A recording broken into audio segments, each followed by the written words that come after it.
I go Tony Roll. Check my Robin Hood, Reddit latest post. Counting up these hundreds in my portfolio. No time to stash a bag, man, I'm on the go.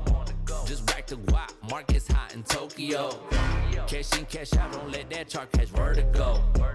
Counting up these hundreds in my portfolio. 5 bands, 10 bands, 50 bands. Gosh dang, finna do the running man. 10 bands, 50 bands, 100 bands. 250, 350, 450 and a half. 5 bands, 10 bands, 50 bands. Gosh dang, finna do the running man. 100 bands, half a mil, a million. 2 million, 3 million, 4 million and a half. No time to take a break, man, I'm on the road. Lunch break, steak with Ray Dalio. Warren Buffett, where you at? Hey, hit me, bro. I'm trying to know where interest rates about to go. Inflation looking crazy, it's out of control. I ain't tripping though, I put aside some crypto. Even my chips got cookies, Nabisco. That mean my dough don't take no risk unless it's official. 5 bands, 10 bands, 50 bands. Gosh dang, finna do the running man. 10 bands, 50 bands, 100 bands. 250, 350, 450 and a half. 5 bands, 10 bands, 50 bands. Gosh dang, finna do the running man. 100 bands, half a mil, a million. 2 million, 3 million, 4 million and a half.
The night beckons while you dream.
Welcome, ladies and gentlemen, to LCK Summer 2022. I'm Atlas, joined by Wolf, and it is extraordinarily rainy today. Humidity is well over 100%. I think the humidity might be 125%, because it was extraordinarily sweaty getting to work today, but thankfully, things are air-conditioned here, and we're ready for some sweet League of Legends. Yeah, I feel like I was swimming when I was walking around outside. I'm going to need some gills to breathe out there with how wet seriously. humid it is. We need Jason Momoa over here to teach us how to be Aquaman. That's what I absolutely need. And thankfully, we do have a new person to present to you guys today, because Moham has joined the LCK. It's extraordinarily exciting.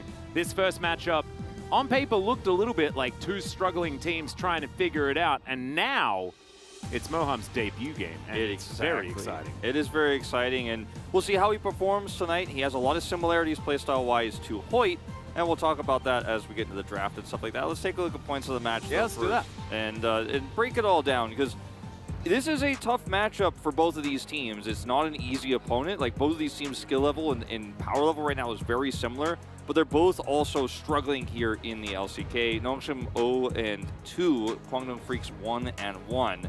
And how have these teams improved during that break that we had between weeks and into this next patch? That's what we're here to find out tonight. Yeah, exactly right. Nongshim, of course, did have a very difficult week one. They were up against DRX and T1, so theoretically, this is an easier opponent for them to theoretically try and take down, but from what we saw, I'm not all that confident, right? And yes, Kwangdong Freaks, they did drop a game to Harmwell Life Esports, but they were actually able to get over the line there, and here is Moham. His name actually means "what's up," which is just awesome, which is why we're not pronouncing it Moham.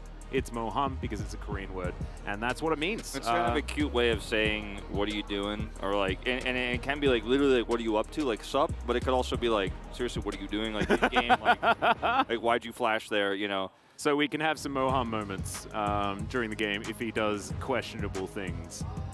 Very interested to see how that one's going to go. As Keen versus Canna. Close head-to-head. Keen not getting the better of Canna in the past. Of course, Canna was on T1, and that meant that they did a fair bit of winning against teams like the Afrika Freaks and the Kwangdong Freaks in the past. But we'll see whether Keen can sort of try and even out this matchup, because of course it can be dead even if it's 2-0 for Kwangdong Freaks here today, which is what I predicted, and I'd like to have the 100% week this time around. It's so interesting, that stat, actually, to see how these two match up head-to-head, because historically speaking, Kana has been on the stronger teams in more recent times, but Keen is arguably a more consistent player, so it is 100% going to be the key player matchup tonight in my eyes. Obviously, the bottom 2v2 is one that we'll be zooming in on because of Moham, but we'll see. Let's take a look at these stats. Like, obviously, as you mentioned, the tougher opponents for Nongshim here means that their numbers are looking significantly worse, but Nongshim also just really looked very rocky in the early game in particular. So it's also a meta where if you fall behind and you have the inferior comp, or especially if you're not running the scaling comp, there is very few options for you. It's very difficult to claw your way back in. Yeah, and I don't know what that last stat is. I need to... Turrets destroyed, I think. Is it turrets destroyed? I believe so, or towers destroyed, whichever way you want to put it. Right. But turret, I think that's about half a turret. Yeah, a little bit under half a turret. There you go. All right, it is turret diff at 15. Turret difference, okay. So. Yeah, well, very excited to see whether that turret diff stat will continue as we introduce the Kwangdong Freaks to LoL Park here for Moham's first game. He will be alongside Teddy, of course, probably very happy there he is. To be with such a veteran, and does, give us the pose there as well. He is such a friendly guy. I haven't been able to speak to him yet myself personally, but I've seen him interact with other people around the arena. And he was here last week too, and was chatting with a lot of the coaching staff, speaking to some of the LCK staff, and he's a very nice guy. He's a very kind person, just from the outside looking in, and that's always cool to see, because he's got a really positive attitude is really what I'm getting at here, and he's gonna need it. He really will, and he trimmed his bangs. And I know the famous picture releasing a sheepdog is more popular, but I think this is probably more efficient for being able to see the screen and play the video game. So yep, I'll appreciate it.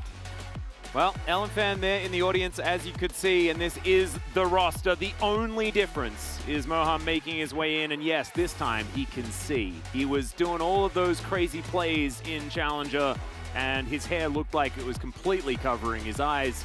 And now, with all of that hair out of his face, it's going to be very dangerous for this team as we introduce Nongshim Red Force to Lowell Park. A team struggling, definitely, but they've had difficult opposition in their first week and are now looking to bounce back. They promised on Twitter that they were going to come home with a win today. We'll see whether they're going to be able to. It's going to be interesting, that bottom 2v2, because Ghost has not been as strong of a late game scaling AD carry player as Teddy has. I mean, Teddy is one of the best and one of the most famous of all time. And Effort also had a rocky spring season, didn't look great in his last few matches. So Moham and Teddy could be the X factor here in a bottom 2v2 where they get so far ahead, potentially, that Nongshim just run away with this, or rather, Quantum Freaks run away with this. So Ghost and Effort are going to have to be very careful about how that bottom 2v2 is played. Yep. And a lot of this, of course, will come down to the draft. Well, came to watch Nongshim win. Big Nongshim fan right there. Well, we'll see whether he's going to be able to get his wish. It's a difficult one to look for. He's a famous fitness streamer, as it turns out. So thank you very much for that one, G-Sun. I had no idea. You can judge by the way that I look that I would not watch very many of the fitness streamers. Maybe I should start following. As, yep, Canadred, BDD, Ghost, and Effort. No changes. Peter hasn't come in. I think that would be the sickest substitution if Nongshim lose game one. They're like, well, you've got your young gun support. Here's mine. And Peter comes in. But this will be the main matchup. Look at the solo kills for Kana. In a 0-4 record, he still has the highest amount of solo kills in the LCK so far this season, 5. It's nuts. I mean, he is a strong side player playing in a weak side meta, oftentimes, right? Or a tanky meta, so where, you know, he will have to play a little bit more weak side. Notice he's played the Sejuani and the Scion, 2 picks you don't really associate with Kana. He's played good Gnar, his Gangplank is very good. Do you think 4 of those solo kills were in that last team fight against T1 just before they lost? Yeah, actually, that might be, that actually might be why this is actually a skewed stat. I didn't even think about that. That ruins the narrative, Atlas. Yeah, well, I mean, the narrative made absolutely no sense. The 0-4 top lane player that apparently has the most solo kills in the league. Yeah, I think that might have had something to do with it. Yeah, I think that quadra kill was it. Yeah, but still, not going to take it away from him. It's still impressive. But that was a very wonky game of League of Legends. And yes, it was a 0-2 against T1, but honestly, they stole it against Nongshim in quite a few of those moments. If you remember, Nongshim got 2 Elder Drakes and then failed to get the 3rd and lost the game. That's basically how it went. Yeah, I mean, T1 have their late game team fighting has just allowed them to kill the Nexus in losing games so many times. We'll see if it happens later on tonight. They will be playing against Live Sandbox, but we'll focus on the series at hand first. And it's very important that Kwangdong Freaks have home advantage and side selection because they have not won a single game on red side so far. I'll counter that. Neither have Nongshim. True. They haven't won a single game in general, though. They haven't won any on blue side either. There's a guy in the audience that's apparently joining the army if Kwangdong Freaks lose. So there's a fair bit riding on this one. Inscription? Conscription? Yeah, that word. But actually, he's still joining no matter what. So never mind. It's a very strange sign. By the way, if they lose, I'm going to join the army, but also I still got to join the army. Yeah, he's like, if they win, actually the government's still not going to remove that requirement, so. Unfortunately, it's not Asia Games, and in fact, he is not part of the team, and so therefore isn't going to be able to do it. But here we are, into the draft for game number 1. Kwangdong Freaks on the blue side, they will ban Azir. This is BDD, of course, so banning Azir makes a lot of sense. Yep, does make sense. He has played only scaling mids. There has been no Ahri play from him so far this season. 2 Corkis, Azir, and Victor, which was the worst of the 4 games that he played, unfortunately. But I think Kwangdong Freaks would do well to control how much scaling Nongshim have the opportunity to play around in the mid lane. Taking away Ghost Senna, one of his most favorite picks in his career as well. Yeah, also Nongshim banning the Kalista, which has been a bit of a trap, to be perfectly honest. It is one of Ghost's better champions, though, so does make just a little bit of sense. Not very much, though. Zeri taken away from Teddy, and there is the Corki ban as well. So no Azir Corki this game, you'll be happy to know. Yeah, I'm curious to see where BDD goes this time around as a result, because, you know, I think his Ahri was very weak in spring season. He avoided it oftentimes, and... Are you looking forward to Wukong Viego, though? Yes. You mean blue side jungle, red side jungle champion? Ezreal here for Teddy being hovered, but they've taken away the scaling options here for BDD and now have taken that option I was kind of, you know, considering Nongshim might put BDD on. And now he doesn't have the opportunity to go for the Ahri Viego rotation. Looks like the lock on the Xayah for Ghost here. Yeah, that's the theory. Not a huge fan of the Xayah priority. Yeah. I would actually kind of like the Lissandra Viego sort of angle, which we have seen work quite well into the Ahri. Of course, it won a couple of times against Fred Brion yesterday. It's but still it will possible. be Rakan. It's still possible we see the Lissandra here, and yeah, okay, I like that. Through. You don't have to pick it in first rotation because, you know, they've already picked their mid and they can't ban it away, but looks like they're still giving some thoughts and considerations to what they will do in that third spot. So Rakan comes out. Moham is going to play his best champion here. Yeah, I like how they sub Hoyt out. They're like, nope, we don't want you. And so let's explore Moham's amazing champion pool of exactly the one champion Hoyt can play. So this is what I was going to mention earlier about their playstyles being similar and their champion pools being extremely similar. About 80% or more, I'd say, like maybe 85% of Moham's games were Nautilus. And he's coming into play over Hoyt, who's the Nautilus, who had a really rough time on Rakan last time around. This time he'll be playing Nautilus into Rakan, a very good matchup, the same one that Hoyt struggled into when he was on the Rakan side of things. And with the Ezreal lock-in here, looks like we are going to see that Kai'Sa follow up with Lissandra. And we're going to see some very interesting jungle picks as well, because both the Viego and the Wukong likely to be banned going into the next ban phase, assuming this Kai'Sa will be locked in. I'd kind of like Dread just to take away the Wukong, but I guess you want to try and protect Ghost's champion pool here, and so the Kai'Sa will be locked away. The Kai'Sa into Ezreal we've seen over and over again. It was in fact Teddy that did it in the first series against Harma Life Esports and was able to take the victory the majority of the time. I think for Guangdong Freaks, you definitely don't want Dread to get his hands on Wukong or Lee Sin in this case with the draft that they have. So definitely something to look out for. Also Gangplank, a big threatening champion here for Guangdong Freaks' late game scaling. So there's a lot you want to remove here as Nongshim, which again really shows how much more flexible Guangdong Freaks' draft is at the moment than theirs is, because they can sit back on the scaling. They have defensive options with Ahri's Charm against those types of Charm engages from Rakan, Kai'Sa's Killer Instinct. So yeah. There's so much that Nongshim wants to remove. They take away the Ornn because they want to remove that aspect of the scaling and frontline, which I do like. Well, Kayle going to be banned away here, and I'm kind of expecting GP to be picked, and then try and counterpick jungle or something like that, just because GP is so powerful. I mean, Gwen is still up as well. Like, there are still a lot of options. Yes, Gwen was nerfed a little bit, but she's still pretty strong. We saw Rascal demonstrate that yesterday. Yeah, I think Nongshim, if they don't pick the Gangplank, they're going to have a lot of there upset. They ban it. So the Guangdong Freaks were 100% planning on putting keen on Gangplank here. I mean, the draft just plays itself if you do that. Nongshim could have potentially taken it away themselves. They will ban it instead. Oh my goodness. So now it's going to be Gwen ban, and then it'll be like Wukong locked in for It Dread. could also be a Gnar ban here, and Guangdong just plays something boring like Gragas top, which wouldn't be terrible. There's a Lee Sin ban I was talking about for Dread. Yeah, interesting. And they decided to do that instead of keeping the focus on top lane. But he can play Wukong instead, and I think he's pretty happy to do so. I still want to see the Gwen come in, because Lissandra doesn't have a whole lot of damage, so you really do shore up the fact that there's not that much damage in the magic variety on the side of Nongshim, but they are going to hide the top lane pick, give that counter over to Canna. I think this Wukong pick is, or this Lee Sin ban is weakened by the fact that they didn't go all in on Wukong and Lee Sin with the Kayle ban here. But the strength of the Kayle ban is it prevents Nongshim from having the top side be scalable when the Gangplank was already banned. So like, okay, well now you can't scale top side. Gnar is going to come through here. And this, I mean, Gnar is so risky in a Guangdong scenario like this, because you give Nongshim the ability to play so aggressively around this Wukong top side, potentially repeatedly gank him. And they could even play an aggressive topside champion like Aurelia or Camille with this.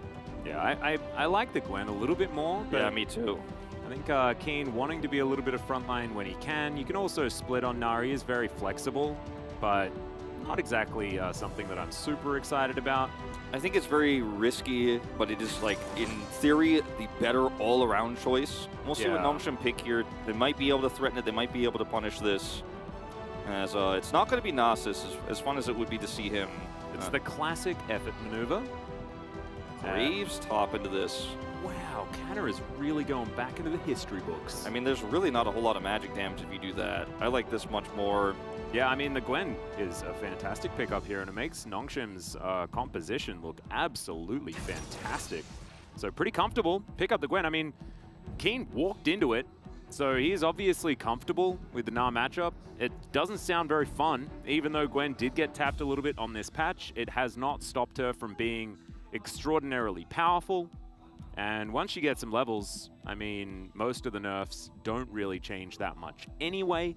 I'm glad just that we're going to see more Volibear, and I think that for Kwangdong Freaks, they have the much easier comp to execute on, and they will have the stronger late game, but they have to get there into Dread's Wukong. And Wukong is a champion that is so well suited for Dread's playstyle. Be aggressive earlier, repeatedly gank, look for really strong engages in team fights. But if LM can manage the pressure in the top lane, make sure that the Gnar is going to be totally okay up there and end up, you know, setting up for later team fights, then that's going to be step one. And then step two, of course, is making sure the bottom side of the map doesn't go awry for the Ezreal scenario into the Kai'Sa. So LM is going to have to play a little bit of babysitting. It's not going to be the hyper-aggressive Volibear that needs to get super ahead. He just needs to make sure his lanes don't fall behind. And even if he gets outscaled by the Wukong in later team fights, he's shored up by the fact that Gnar engages are going to be super strong and by the fact that the Ezreal is going to scale better. Well, looks to me like we might be swap bugging one more time. As I really like the clown on that sign. Really does sort of speak to how I'm feeling about this swap bug shenanigans. Yesterday we had such a good time. We were not really swap bugging. We only had a single swap bug situation, and it was great. But this time, we're starting off strong, swap bugging straight away. We're giving Moham some time to chill. As I like the question marks. Yeah, it says like question marks like, Moham, what is this player doing? Like Moham Sansu Moham, what's he? So like, what has he done? What has he accomplished? Basically, is kind of the joke here. Then it has all of his achievements. So he went from. So to give you guys where he started on Frederick Brion's Academy. Then transitioned into Spear Gaming, which is not, of course, in our Challengers League, and then was sent to Kwangdong Freaks Challengers team, where he played almost nonstop Nautilus, but his most famous game, and the one that always gets talked about, is the one game of Set he played. And he may have played one since then, but I don't think so, because he was called up and hasn't played anymore since, but his one Set game was super famous. I don't think we're going to be seeing any Set from him in this series, but he's well known for that. Yep. Spear Game was... It was actually a team in Challenger a few years back that did pretty well. Like, they had like this one roster that I think we got a bunch of players from, but I can't 100% remember. They also have a very good Valorant team right now. They're kind of an up-and-coming org right now in Korean esports. Let's die together. I guess the us is if we lose, let's die together. But that usually just means like, let's get turned after the games. You know, that's it's not a suicide pact. It's we're gonna get wasted after this if Nongshim loses again. I think it's the. I mean, that sounds better than the darkness that we were seeing from the first part of it. Oh my goodness. Oh dear. Yeah. You can imagine being a Nongshim fan. It's been pretty difficult so far in 2022. So let's hope that they've got something to be happy about after this game. Looks like she skipped her friend's birthday parties. She's known for 8 years to cheer for Nongshim instead. So priorities. Nice. And yeah, military in 32 days. Oh no. But she's going to push it back if they win, if Kwangdong wins. And then I heard Sunke ask, like, will they actually do that for you? And he's just like, no, shakes his head, no. Yesterday was Ghost's 6-year debut anniversary. So I guess he debuted on my birthday. Yeah. All right, here we go. Finally. Guangdong Freaks, let's go over this draft one more time. The Volley Bear sort of stands out as being a bit of a weak link to me. Otherwise, it looks pretty stock standard as a composition. Topside matchup going to be difficult, though, and Kana has been definitely the strongest part of Nongshim so far from what we saw in the first week. He's on the Gwen. Historically, has been a decent matchup into the Na, but we'll see whether the nerfs have helped it out on the Na side of things or whether Keen can just play it himself.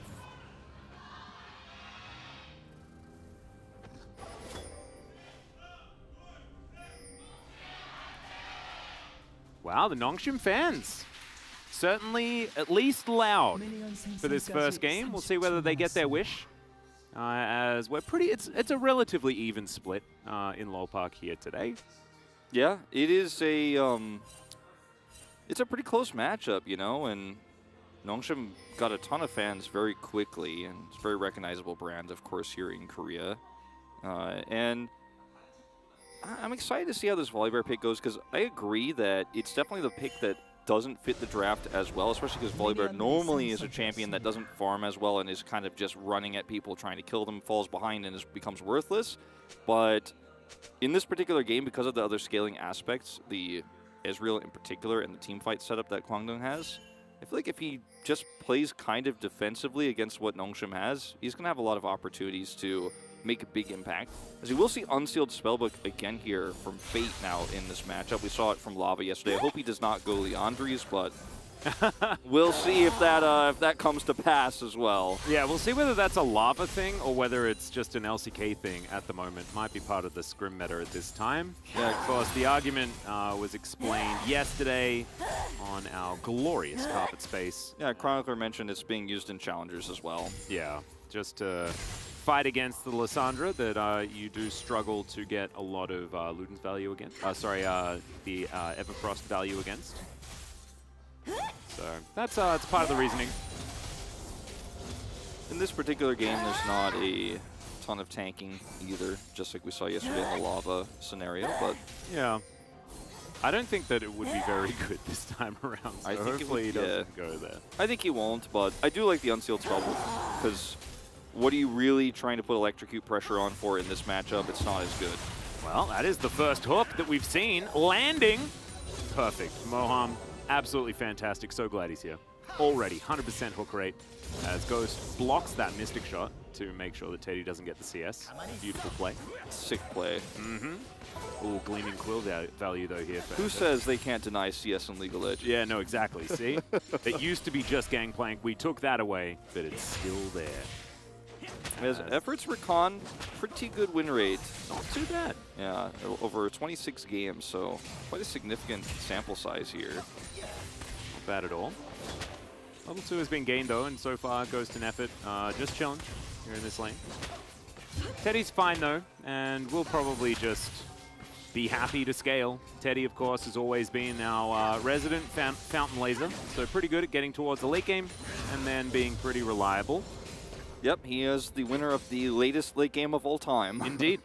So, just watching Moham, obviously down here, excuse me, down here. Is he going to get another hook? That is the second hook that will connect. It'll also get hit by the Grand Entrance, so the trade back is quite nice here for Nongshim. It's really unfortunate that the counter pick to the Ezreal here in the Kaisa is paired up with a Rakan in a matchup like this that's so common where you have less pressure. Okay, pre-6, LM's going to make a run. He's going to make a little run by happen. He got the E cooldown, Wolf.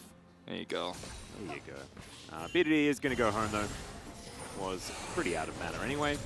Spate, he's going to use his Dematerializer, get this wave shoving, and he'll also go for a bit of a teleport back in. So far, pretty comfortable in that mid lane. And Owen's going to go back home for his first back. Couple of red rocks picked up. And he'll just look to finish off his jungle. And it was a bit of a trade as far as scuttles are concerned, so everything pretty calm here in this early game. Nongshim with a slight advantage based on, you know, some farm and things like that. But otherwise, actually, it all just evens out. So it is just about as close as it can possibly be. Yeah, Prio is, you know, in the bottom side controlled by Teddy and Moham right now. Mid lane fairly even.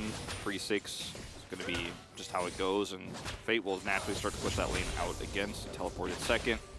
bottom, or rather top side of things, we haven't really looked at, but I've been watching the health bars, and I can tell you it's not interesting. The observers are making the right choice to not show us that one. And which works out in Canna's favor, in my opinion. I feel like the split push should be won by the Gwen as the game goes on, especially based on how she's been changed, as Fate doesn't find his charm, but BDD misses the Q. So, back to farming. Back to farming. Ooh. LM here. Ooh. Ha ha ha. Nothing happened. Always scry. I'll clear this ward, and they will have Drake probably with his back timing here for Teddy. But I don't know if they can actually hold this. LM's here. You know, Fate obviously has charm, so this is a pretty scary choice to make.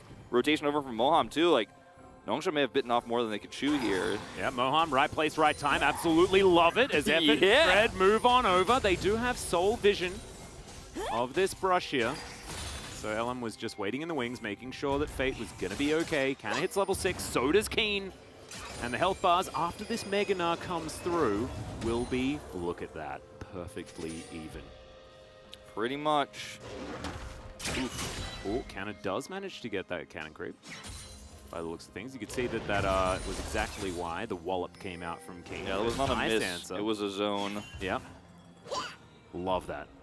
And this feels like a zoning type game. Yeah, it certainly does. We're in the zoning type conversation zone of the zoning game. We're going to see zoning cyclones to make sure that Drakes are just taken for free. And BDD is just going to be frozen tombing himself in the mid lane just to get people out of the area. Got to make sure that we're as passive as possible, ladies and gentlemen. So far, it is working in Nongshim's favor. As you can see, they have almost a 100 gold lead. There you go. It's about 70. That's what we're talking about here. Well, it's on a knife's edge, Wolf. There's a, right now across the whole game, a 6 CS lead across mid and bottom. Whoa. This is riveting. Yeah. Certainly not a whole lot of action so far in this early stage of the game. 1 minute until Shelly does turn up. And so her creeping out of the void could be sort of the access to some excitement that we might have. Look at that ward going down. You know, Ram immediately gets rid of the zombie version. What's so funny is if I break the fourth wall for a second, here's action. Yeah. There is some mist. Dread pieces out. Yeah, he's like, I'm not interested. Let me get some. Not about that life. Sick denial of the honey fruit, though, from anyone comes later. Oh, another dredge line connects. Moham just ridiculous. As Effort, goes so low. This is why I don't like this response to the Ezreal here when Nautilus is open, because Rakan is just not going to be good in this matchup in this lane. And I mean, if Moham misses some hooks and is out of position, I guess you could find some angles here. But like, it's Teddy, okay, and he's going to punish you when you make a move like that, and he has consistently done so. So there's no power down there. The question I have is, can Moham actually miss hooks? Because so far, we haven't seen that. I haven't seen it. I just don't think it's possible. I think it might be a targeted ability when Moham uses it. This is all for Chronicler's benefit, by the way. He's the biggest Moham fan in the universe and was very excited that he joined the league. And so every time we praise Moham, it is just for him, you know? There's a group up here faster for Kwangdong Freaks. Fate's going to get knocked up, but it's another hook as Moham, of course, it is targeted. BDD going to get stunned up as well from the passive. That was optimistic at best by Effort. Fate has Cleanse, doesn't have to use it. And this is an extremely easy defensive setup there with a Nautilus Ahri. That was an extremely risky move. Could have been worse for Effort. Doesn't have to flash here. But it's a move that actually allows him to push that wave in so they can start this Herald first. Yeah, Control Wall goes in, and Effort, he can't engage without dying. And LM has level 6 available. Dread also, as True Shot Barrage will come in. Moham is going to miss his first Q, and it might be the end of him, unfortunately, as there's the needlework and there's the kill for Canna. They'll also take themselves the Rift Herald, and Nongshim are on the board. I thought it was a targeted ability, Wolf! He showed us it was not this time around. We'll miss there. Or maybe he targeted the wall. Yeah. Well, Kwangdong going to walk away the big losers of this one. A little bit of pushing there for Teddy on the other side of the map, but isn't going to lead to anything. Ghost didn't leave. Will catch the wave and is actually going to take a significant, well, you know, the same 6 CS lead he had earlier, but still, he's going to have a slight lead down there. And, you know, It's going back to slow times here on this very first game of the night. I was going to mention earlier, I told you before this, like, this is kind of the matchup where things get a little bit faster, right, than our slow meta. And no, not actually, not in reality here. Is True Shot Barrage here, not getting a ton of value. Bon hit 6 and had an opportunity to hit a big dredge line there, but just simply does not use it. And then the hook obviously not going to land, and he just gets picked, and that's the end of that. I think if he hits with the 6 advantage, a nice dredge line there, maybe they could turn this around.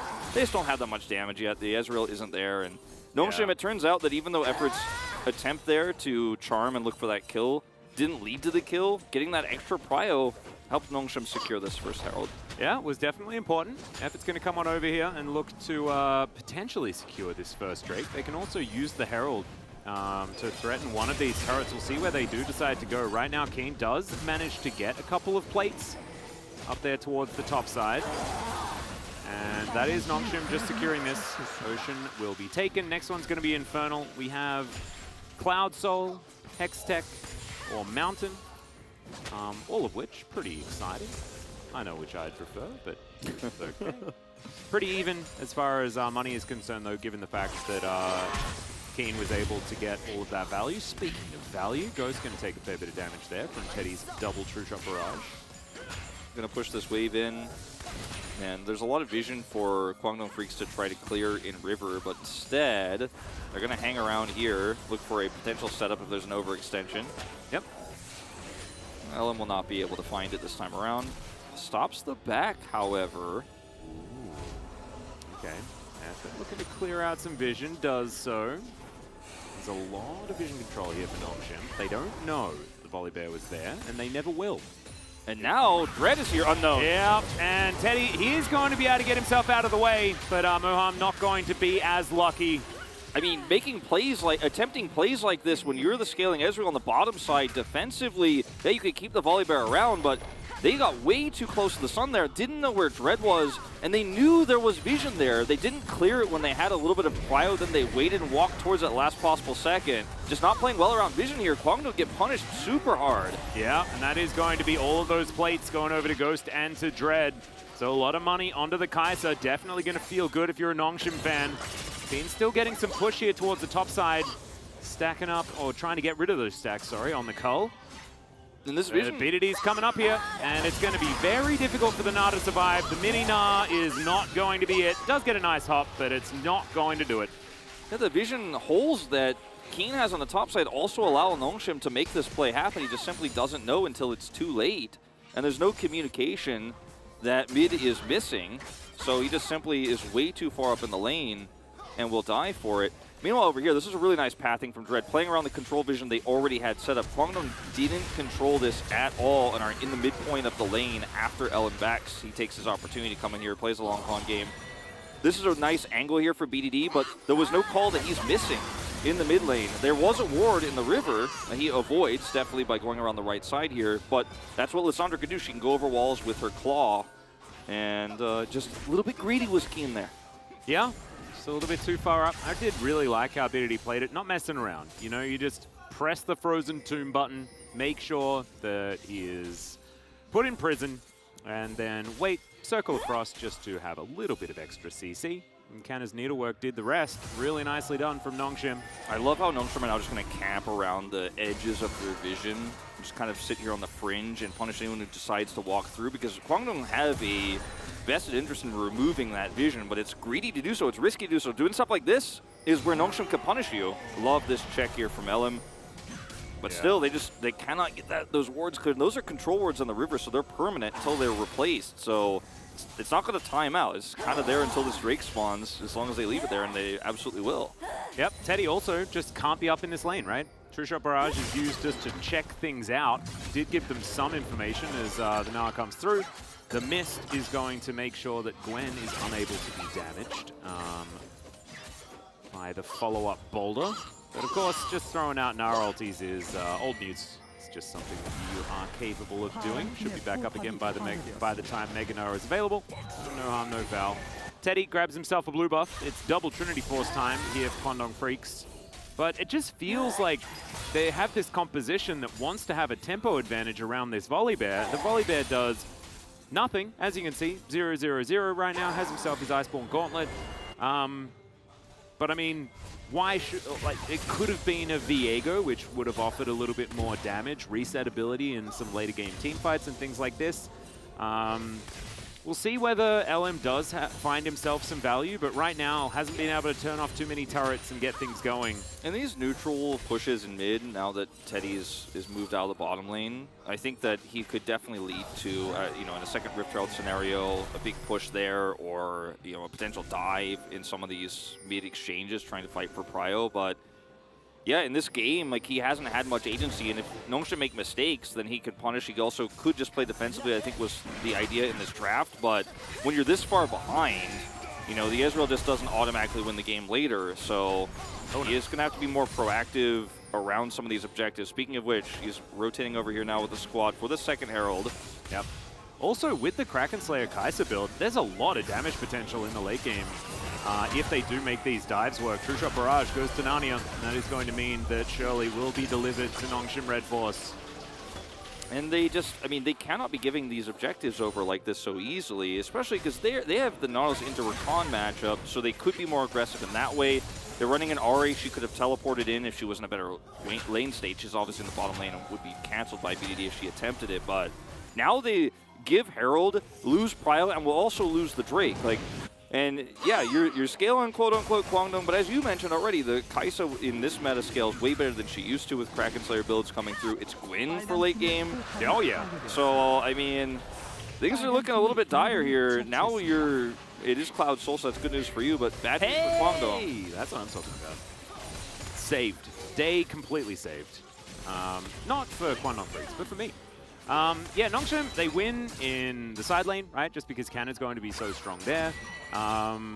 They win, I think, in team fights as well. Just with the follow-up that Ghost is going to provide, I think there will be a lot of space given to the Kai'Sa this time around, and it's going to be difficult for them to siege with this composition, as Ghost takes a little bit of a love tap there from the True Shot Barrage. But, I mean, I think their setup around Barons and things like this is so much better, and then that achieves the siege for you, right? Yeah.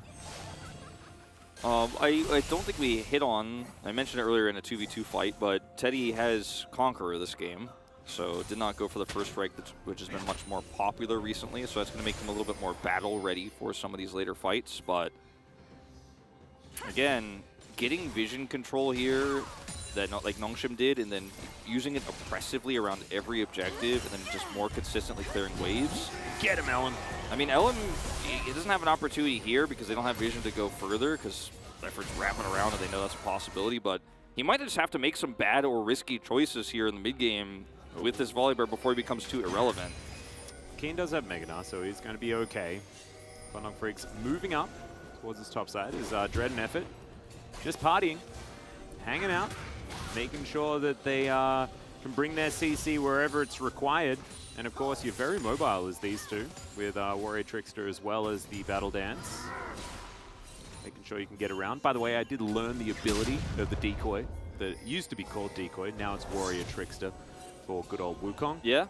Don't know whether I like using it, but I just wanted to demonstrate to people that I actually know what the ability is called instead of just calling it decoy. I'll tell everyone I played 3 games of Wukong today and I don't know what it's called. Or didn't until you said that. I mean, your client is in Korean, so it might have a completely different name anyway, so you never really can tell. True.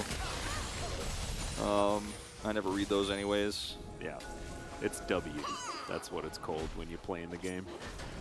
Well, Nongshim lost some of their vision, but they still have a massive amount of it. Look at those 2 wards on blue buff and to the right of the wolf camp there. Like, they have the opportunity to see where Elim is pathing, what he's doing jungle-wise, all the cooldowns of the camps here. And this is what the observers are highlighting as well. Like, Kwangdong have done such a poor job of verifying whether there's vision here or not. They haven't been sweeping it. He is going to, of course, remove that vision there with the control ward he drops down. But it feels like every time I get excited about Kwangdong actually playing around wards, they just don't do it for like 10 more games after I get excited. I'm like, oh, they were playing so well around vision. Then, nope, 10 more games of bad vision. Well, as it turns out, if you're winning, it's easier to control vision, as that charm was fantastic. As Fate does have the Everfrost, so he's just gone for the very standard Ahri build. I like it a lot more. Ellen's going to come on over here and try and secure his blue buff. Trying desperately. Yeah, Dread will not allow that. And yeah, we'll just smite that one away. Wins the smite fight. Was an honest 50-50 between the two junglers, but it's one that Dread did successfully take. 2-item spike here for Teddy. Doesn't have any shoes, but he's got a triangle and a sword, which he's feeling pretty good about.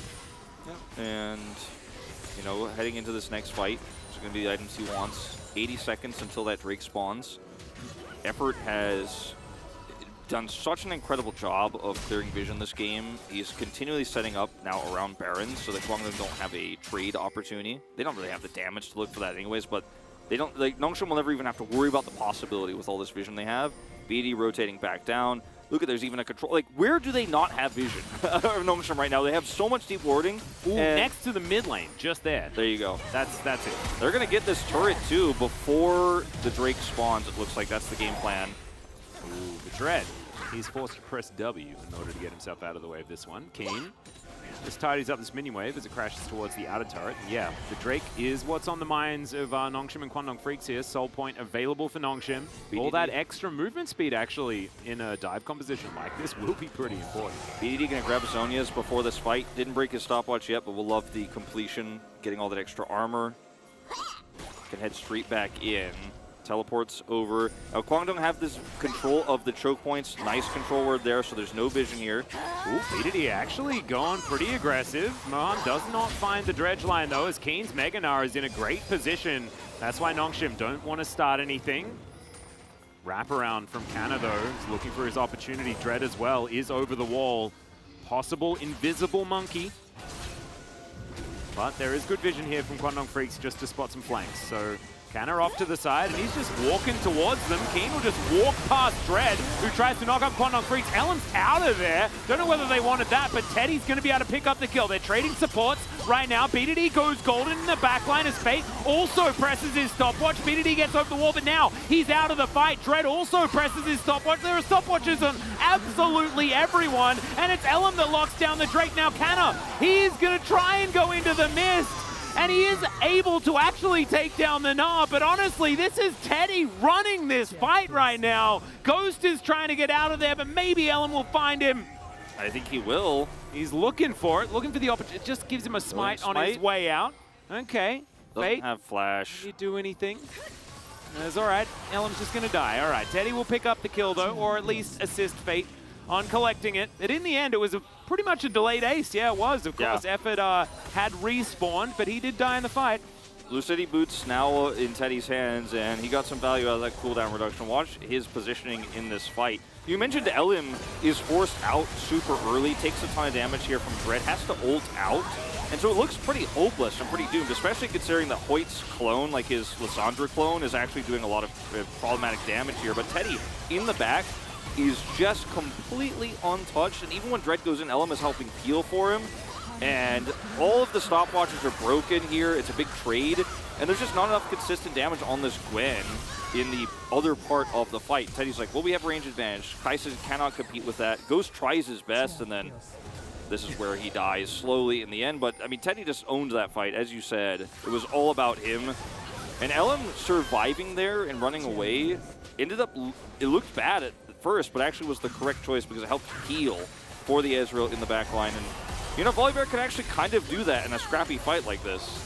I guess so. I don't know whether he necessarily needed to die, but he did. Gnar into the wall here as Kana is throwing out some needlework, trading some ultimates, but you'll take that if you're the Gnar.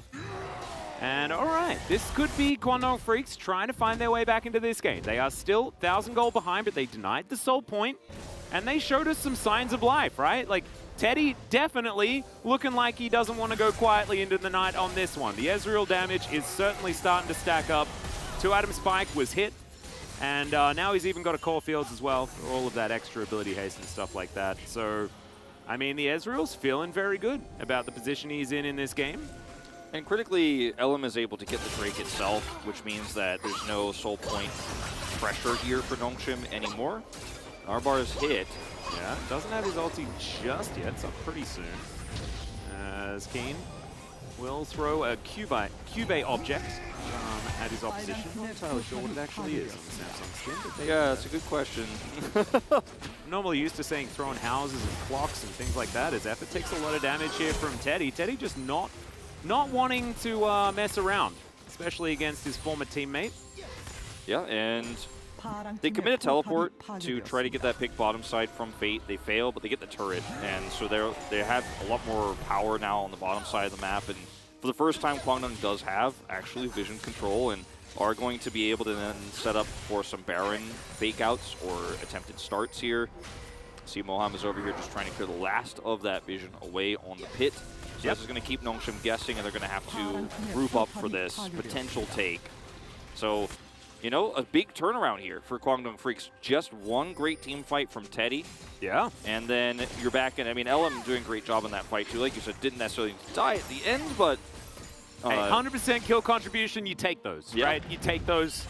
No worries there at all. 103 on the Ezreal, though, and he's got so much farm. I mean, 25 minutes, 290 CS, not bad at all.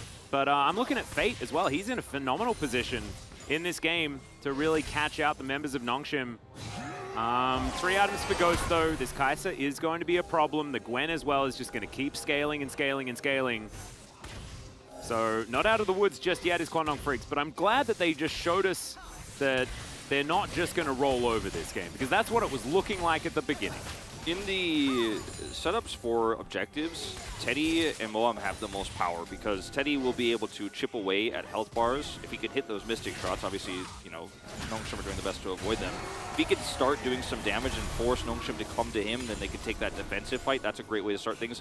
Otherwise, Moham just catching the Rakan or catching the Kai'Sa is a massive opportunity for Kwangdong as well. So they do have a lot of agency now at this stage in the game to shape how these fights go. If they just sit back and wait, then obviously Nongshim are going to be feeling great, but they're not doing that, and they are starting to chip away at these health bars. They are grouping up, as you could see. Yep. Arcane Shift aggressively forward here from Teddy, who does miss his True Shot Barrage here. Keen spotting Dread on the flank, though. Canna also in the area, unseen as there's control vision in that area. But I'm looking at BDD, I'm looking at that Claw and the opportunity for Nongshim to start the fight that they're actually looking for, because last time the Cyclone value was not necessarily there. Keen just making sure that they're not going to be able to lock down any sort of flank, as effort seen on that ward as well. Teddy chasing him out. And it is going to be stolen here by LM, and yeah, you can say whatever you want about him not participating in the early game. However, he's got 2 of these smites to deny a soul, so there you go. Yeah, played it very well there, and Nongshim didn't get the fight they wanted. Teddy the whole time was not involved either. He was just pushing mid. Just crashes that wave in, grabs some extra farm for himself easily, and is going to be able to set up to go back here for another buy. And he's going to have like 6 items at 35 minutes if he keeps farming up. He's like 50 ahead of the clock right now. It's pretty crazy where he's at right now, and he's going to itemize now the Sereldas into Magic Resist, and how do you kill this guy now as Nongshim? You have to go so deep to get on top of him, and he is so incredibly fed. You didn't put him down in lane. He had a great laning phase. So that was the power of Moham, man. It was his lane. All of those hooks, they can hit in lane. It's like, yes, he did die a couple of times after that, but not in lane, you know? He has not had the greatest ultimates this game, but, and yeah, like you said, not the greatest hooks in critical fights. But yeah, the laning phase was good so far. First game, LCK debut, won't judge too harshly, but Nongshim still have the ability to, if they can group up faster on objectives, forcing, you know, Kwangdong to run to them without vision means Teddy's firing Mystic shots blind. Mom doesn't have any engage opportunities, so it's very slow-paced here. Yeah, Kane is mini. So just chasing after Ghost and effort here. Of course, Supercharger going to allow the Kai'Sa to get himself out of the way. Without this Rift Scuttler, Kwangdong are really up the creek without a paddle going into this. This is just going to be a steal. Yeah, just walks it in. I got it. I ate it, if you want to do the literal translation. As Dread takes a bit of damage here. Cyrilda's doing some work. Bit of those slows as the Ellen spotting him out with W. Beautiful stuff. Absolutely love it. Teddy grabs that cannon. Okay, now 42 CS. Kwangdong can just straight up clear this vision and then look to threaten, but instead they'll leave the control ward and walk away. Heck yeah. Just Kwangdong things, I guess. I mean, literally just kill that ward. Like, what are you doing? I don't know. Question mark pings like, you guys didn't clear the ward. Who's pinging that? I guarantee you it's Teddy. Like, really, guys? Yep. You guys didn't clear that ward? Like, that is the most and only important thing to do right now. Like, oh my god, if you clear that ward, you guys could be doing Baron. They don't have any idea, but you just left it there. Yeah, and they have to actually, like, now they Oh, come over no. to try and clear, and they know that Quantum Freaks aren't in the area. I So cannot therefore, believe this that. control ward sacrificed.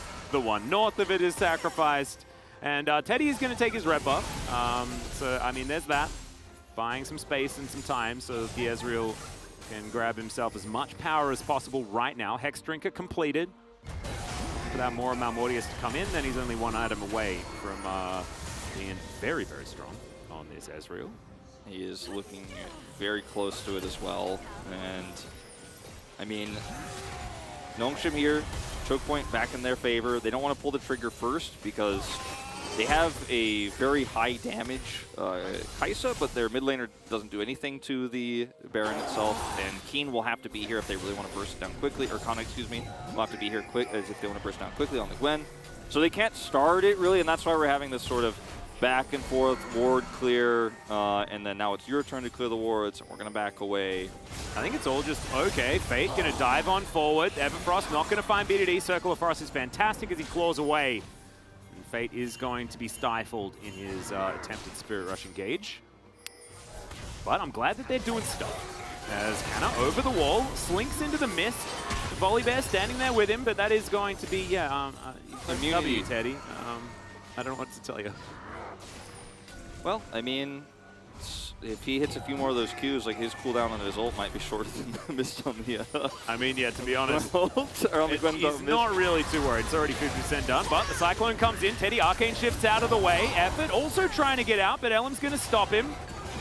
And so Keen, Effort's in trouble. That is going to be the Mystic Shot connecting. Now Canna trying to dive forward. BDD looking for the priority target. They'll just accept the Volibear right here. And there's the knock-up onto the Kai'Sa, but she's already killed Teddy, and Nongshim have come alive. They found their targets. They found their opportunity. They'll find Fate as well. And it's Ghost that secures that one. Another hook is going to connect from Moham, but he's still flashing away from this one, and it's not going to be enough. Nongshim, triple kill for Ghost. They'll grab this turret, and they can just go to Baron. They absolutely can. Now, Dread was killed, actually, by Moham's turret pull there, so he's not going to be able to smite this, but with the entirety of Kwangdong Freaks down, I don't think Nongshim will need a smite to secure this one. And these are the two members that do all the damage like I was talking about before, so they actually can just two-man this extremely quickly. Look at how much the Qs do in every single proc of that Kraken Slayer.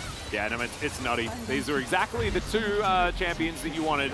Maybe waiting an extra 10 seconds for the rest of Nongshim to be up would have been a good idea. This is so clean from Nongshim. Dread is on the angle here, so he and Effort are set up to engage this hard, and when they're pulled into this choke, that's when Kana's ready to do damage.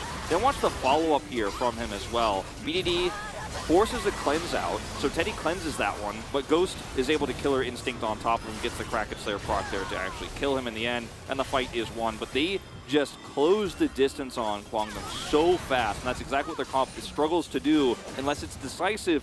And finally, we did see them pull the trigger there. Yeah, Nongshim found themselves yet another fight. Now it's a slightly more noticeable lead, right? 5,000 gold. They'll finally get themselves to Soul Point, but kudos to Kwangdong Freaks for being able to deny that, right? There is still another Elemental Drake left on the Rift, and that could have been a very different story if Dread had been on top of those smites. Teddy looking for effort. He seems to have magnetized Mystic Shots onto this Rakan.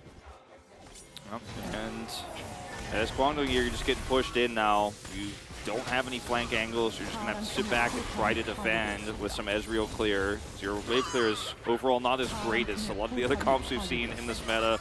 Yeah. You know, with this build here for RE2, she just does not clear waves extremely quickly. Kane just going to walk at Canna. That's the way he's going to counter this mist. And it's not really going to worry him too much. He's got Force of Nature. Randuin's there as well, so Kane's doing all right in the tankiness department. Doesn't do a whole lot of damage. They're going to be relying on Teddy for that one. True Shot Barrage is going to help clear pretty quickly here. Yeah, I mean, right now Nongshim don't have anything they could take on the map because of the timing of this Baron. So they're just kind of clearing waves and controlling vision for a fight that will happen in 3 minutes' time. Yeah. Well, effort, look at that. Grand entrance into the enemy jungle, looking for some targets. Now, if Kwangdong step across the midway point, or really just very far out of their base, moves like this can be fantastic because you have so much CC between the Rakan and the Wukong, and Dread is ready to go over the wall at a moment's notice and ult somebody. So if Teddy dies, then you could actually just siege the base and win the game. You have to be very careful about where he is, and just love how much Nongshim have played through the blue side jungle this game with vision control or not to set up for these potential picks. Well, LM thinking about looking for Dread. Decides against it. Seems to be a theme. So when you push up this far into the blue side jungle as the Wukong and Rakan, it means the Gwen, who's already winning side lane anyways, gets to push for free, take away a red buff, as Kana just did. You can see it on the main map. Now he's taking away Raptors, and he's controlling more vision. They have to scry to see where he is, and then slowly push over to clear vision. He's such a massive threat in this game. I mean, he has 4 items from Real Namicon, going to be the last final one he's put together here. And yeah, it's interesting. I actually was I was looking for the Nashes, right? Just because it's so good in a side lane, your like consistent DPS is so high, but Kanna has just decided to opt in to more utility instead. I don't mind it. He's level 18. He's going to win the side pretty much no matter what, I think. So that was a lot of value that he got out of his mischief there. Yep. Fate went for the Banshee's Veil here so that he could try to deal with all the CC as he goes and looks for potential picks. I think it's going to be one of those items that helps him survive against the Gwen a little bit, but otherwise isn't going to get too much value. And that's the problem that Guangdong's run into compositionally here, is they're itemizing desperately because they're so far behind and they do not have one foothold on this map at all. Yeah. Control Ward goes into this brush as Effort does recognize that he's not going to be able to stay in. Utilizing Core JJ's skin there as well, which is a nice little shout out. In fact, Cube and Core JJ both represented. Striker Ezreal though, so we don't get Haru's skin, which is a little bit sad. Sad times. You know, I really don't mind this Volibear pick. I just don't think it was utilized very well in the early to mid parts of this game, and now LM just really has no power. Like, the fact that he's holding a stopwatch right now as a desperate measure is kind of like the, I hope I can go in deep and then stopwatch and we can win that fight. I'm like, I hope you don't go in deep in this fight ever. I hope you just stay right next to Teddy, and your stun is to make sure he doesn't die, maybe saves him a cleanse press or after his cleanse is down. Like, I'm like, that stopwatch isn't going to do much for you, man. You're not going to be like, walk out of that stopwatch and be like, all right, and now I turn the fight as the Volibear at 37 minutes. Yeah, I mean, I'd like to see some sort of reason as to why the Volibear was picked over some other options. Because the Viego, like you mentioned earlier, would actually be incredibly powerful at this moment in time. I mean, if he wanted to be invisible, then the Viego is much better, because you actually have an ability that does that. Yeah. On theme with the Gwen Mist, you know? There you go. But also just in general, like the way that it pairs with Ahri, we've already seen is very powerful, so could have been an option. Also allows them to utilize the pick potential in their composition in order to start those resets and get things going. So Kana decided he doesn't want to build an Asher's anymore anyways, regardless, because he's got to get his death cap, which is going to like allow him to basically two-shot a turret in this game with all the AP that he's built.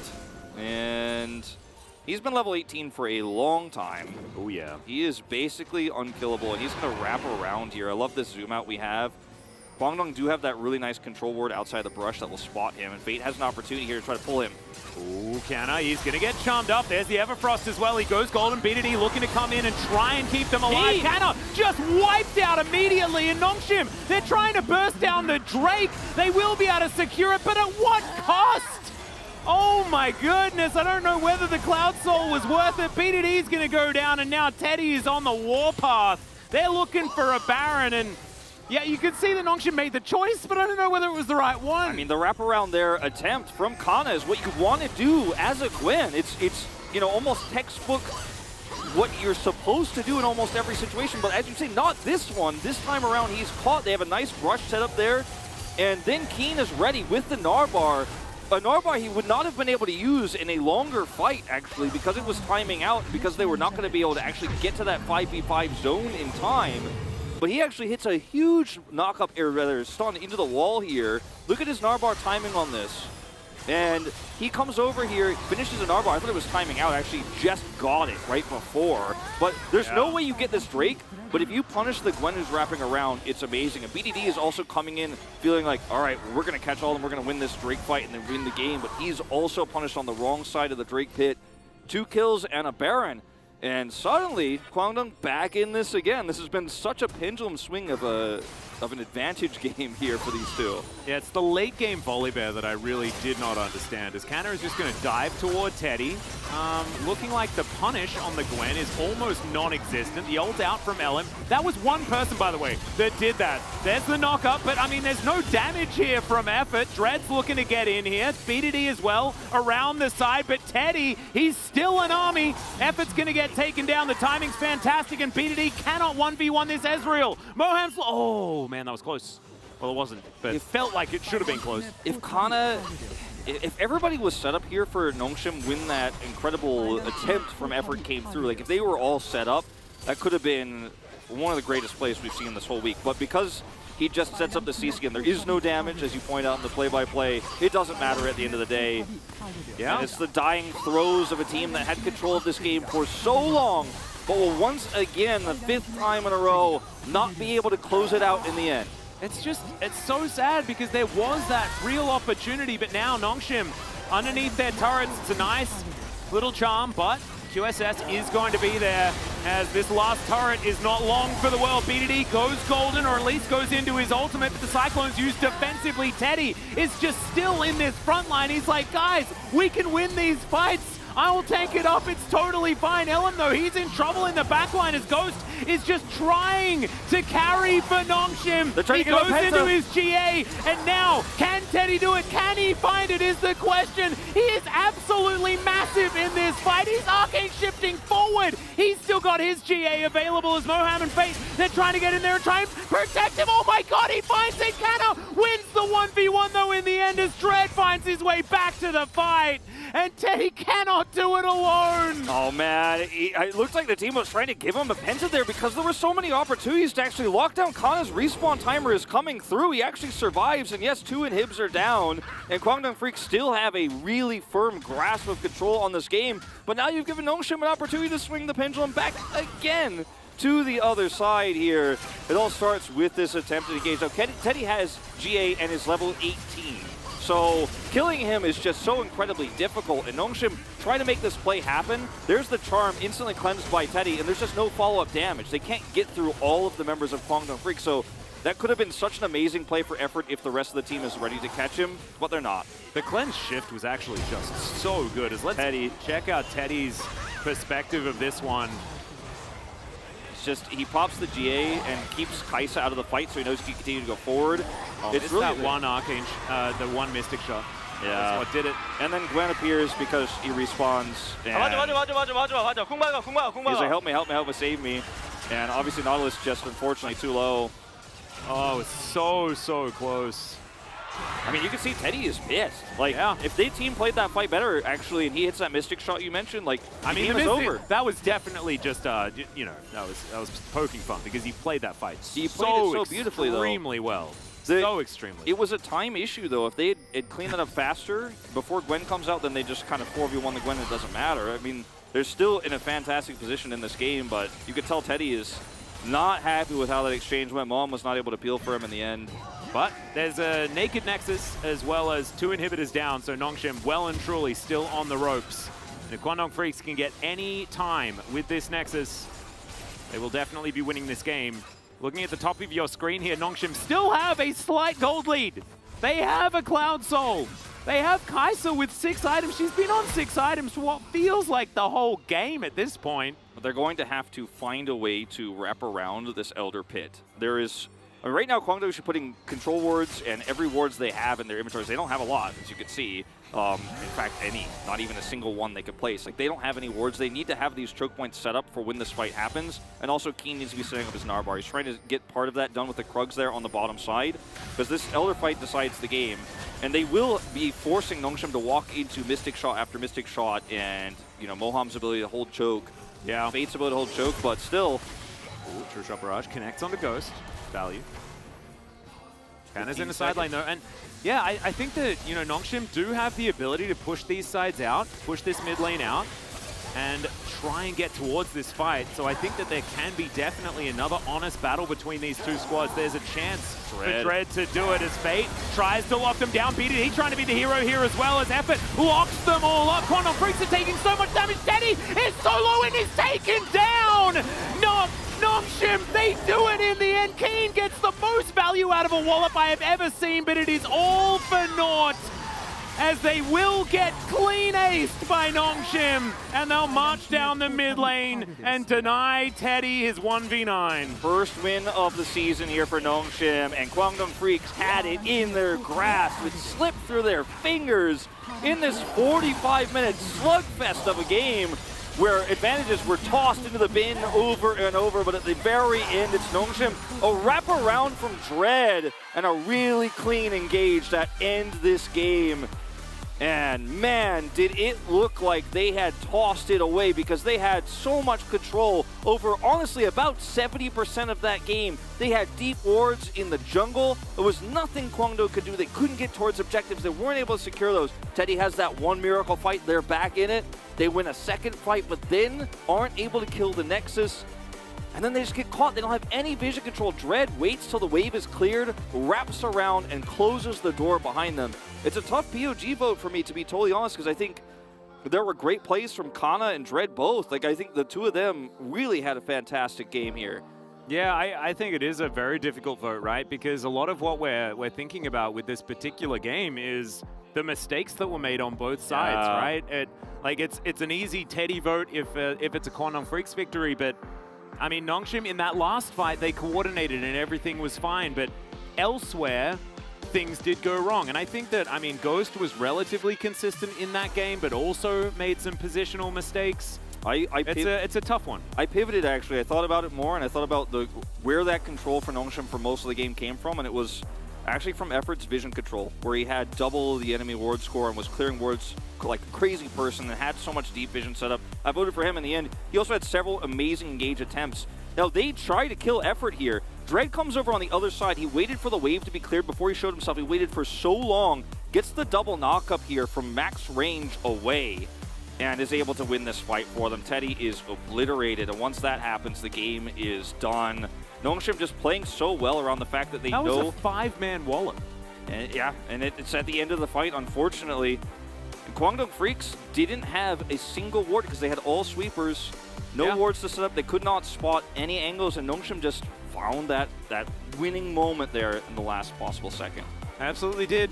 This is one of the weaker blue side drafts that we've seen. Honestly, Nongshim came out of the gate with a very strong draft, and it looked like Kwangdong Freaks were just going to be able to miraculously pull it back their way. And you can see it's not a lot of smiling faces. I know they're wearing masks, but you can see as well from the eyes that it's not a very happy Nongshim, even though it was their first victory here in the LCK. But we'll see whether they can get a good one in game number 2. We are going to go to a short break. When we get back, Carpet Space in game 2.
야, 이겼어. 잡아. 미드 가면 끝나. 잘했다. 잘 걸었다. 미드 라인 지켜서 가자. 미드 가자. 잡아, 내가 잡을게. 미드 밀어줘. 다행이다. 아, 미안. 제발 얘들아. 다행이다. 왜 그러냐? 미치겠네. 아니, 쌍광을 잘못 잡아서 그래. 다행이다. 잘좀 걸어봐. 진짜.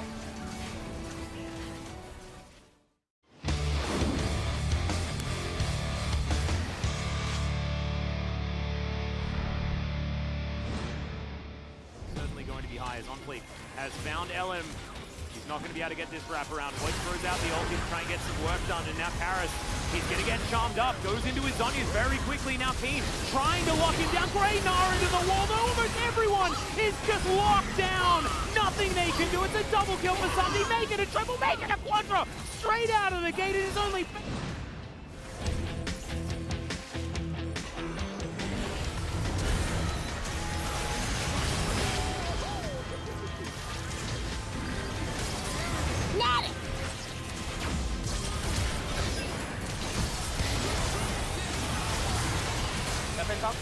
벤사는 안 될 것 같은데? 아, 이거 안 된다.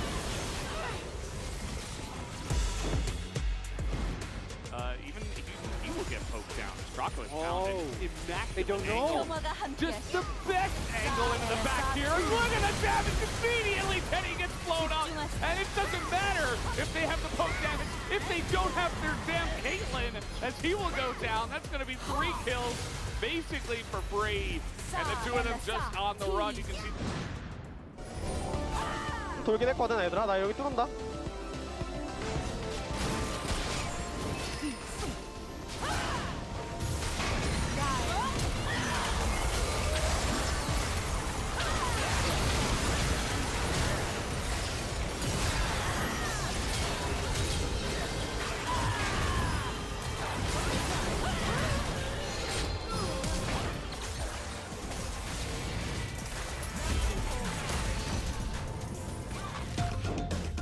For a flank angle and does have call the force does. Blast turns his way in to be with the rest of his team.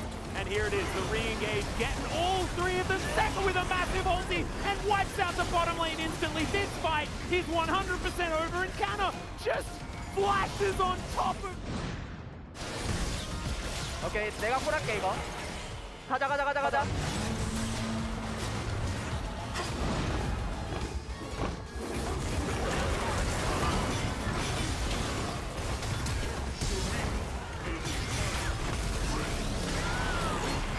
다시 바로 보자. 오래 뒤졌다, 그냥. 누가 BTD야? 이거 초비한테 배웠어. Is somehow getting out of here. They could just hit the... Oh no, they don't have a wave! They don't have a wave! No! They don't have a wave! Oh, Zona's still alive! Kana, come on, man. You just... Oh no. He just keeps going invisible and now the TP and... No! They're gonna kill BDD! They get him!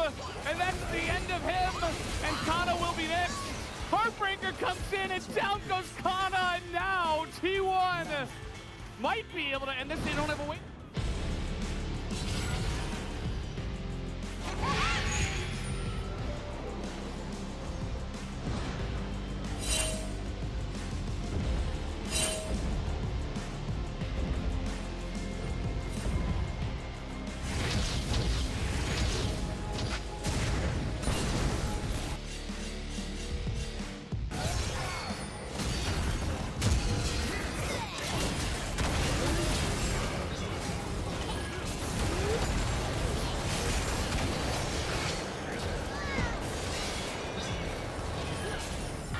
야 비에고 어떻게 살았어? 뭐야? 야 비에고 뭐야? 너 뭐하는 사람이야?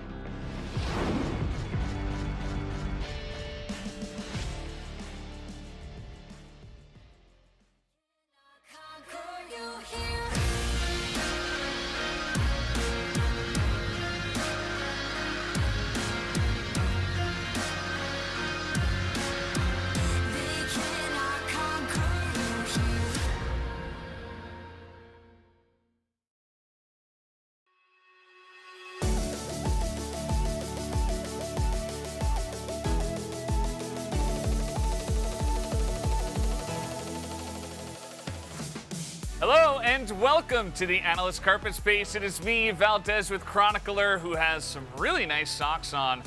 He was just showing me them. They've got some really nice pink stripes. Just wanted to point those out. Anyway, we did have game number 1 from Nongshim up against Kwangdong Freaks. That one, it felt like it could have gone either way multiple times in that game. What was your take, Chronicler, on the draft? Very even drafts. The early game aspects of both teams are very obvious, and Nongshim definitely played those better, where you have the setup of the Lissandra to enable a lot of your other picks.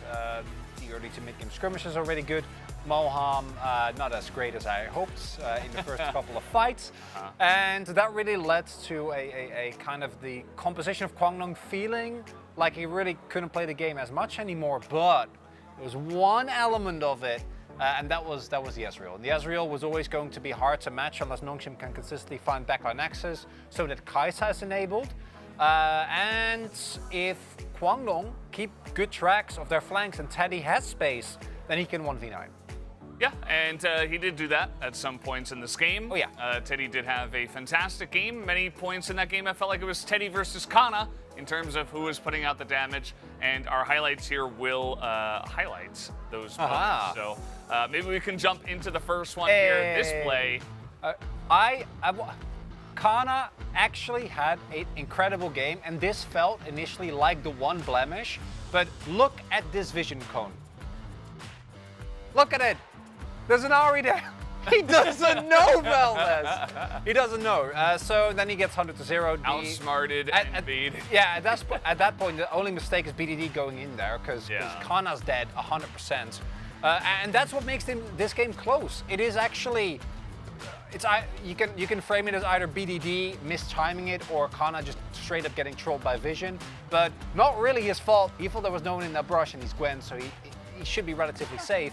And as a result, this game went down a roller coaster.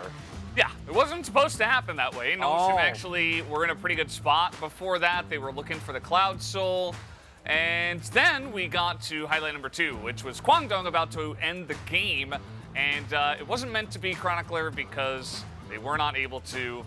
And yeah, I mean, it was such a close fight, and it really did highlight kind of the Teddy versus Kana, I have to feel, in this game, at least in terms of the damage dealers, because it was really a slugfest in this fight. Yeah, it truly, as I'm sure we'll get it pulled up, it was just Teddy trying so desperately to get the team to finish, and that's also where you see the problem with the composition come in, is that it is just Teddy at this point. Like, the rest of the comp doesn't do that much. Fate, not really able. Also, I think the PUG is going to be split between Kana and Dread, because both of them had really high-profile games. But this was a vintage Ghost game as well. And I want you to pay attention to, like, Teddy moving aggressively as far as he does. Maybe if that 2-shot barrage hit, you know, maybe then you get BDD. But honestly, like, we saw it in the first-person view during the game as well. He has, at this point, a Maul. He has Conqueror fully stacked. He has a GA, and he's just not going down. And if it wasn't for Kana winning it up real bad, and Ghost staying alive throughout all of that as well, this would have been this would have been the game end. And Kwangdong would have won. Yeah. We would have had a very different game. And I think this game also did a good job of highlighting that Gwen is still very strong, even with the hits to her resistances, her early game stuff that we talked about, some of her mobility. She's still very good, and that's why I'm glad that we're seeing her even on this patch once again, as we have been seeing in other regions. Let's go into the last fight that we did have in this game. Actually, very well played by multiple members on Nongshim. Very, very fast. Very, very quick. This fight is going to be over in a second as they try to collapse on Effort. Effort's ready. BDD sets him up, and Dread comes in together with Kana to knock them down. This is a vintage Dread angle. We've seen them lose games off of these, but this time around, Kwangdong, they're not ready. And then with all the damage coming through, that's the end of the game. And that was the end of the game, as you put it. Very clean team fight there from Nongshim. We do have our player of the game ready to go as well. So let's check out and see who does pick it up here. It will be Kana on the Gwen. You know, you were talking about Dread. I feel like BDD also could have gotten some votes, but Kana, I think, deserves it at the end of the day. it's interesting because individually, I actually think Nongshim looked overall like the much better team here. It's just that they still don't really seem to know what they're doing often on the map, and how they set up around fights and how those are executed. But in terms of individual performances, Kana showing that the nerfs to Gwen are real, and I think they were good nerfs. I think she should not be as high prio, and seems to have kind of hold true to that. But if you get to these late game scenarios and you don't have a pick that reliably is able to burst her down, the amount of damage she's going to be able to do if you line up from multiple needles is still absolutely revolting. So fighting in these type of choke points when all you want to do is try and spread it out, yeah, yeah. He's like 3v1ing people at times. Yeah. I remember there was a fight in the mid lane where, yeah, it's going to be 8 out of 13. We did get even a vote for effort, which I was kind of confused about. Good bait at the myself. End. I mean, he did jump away that one time. Maybe Wolf can explain himself as well. But either way, still Kana does pick that one up, and we'll throw it back to the casters, Atlas and Wolf, for game 2.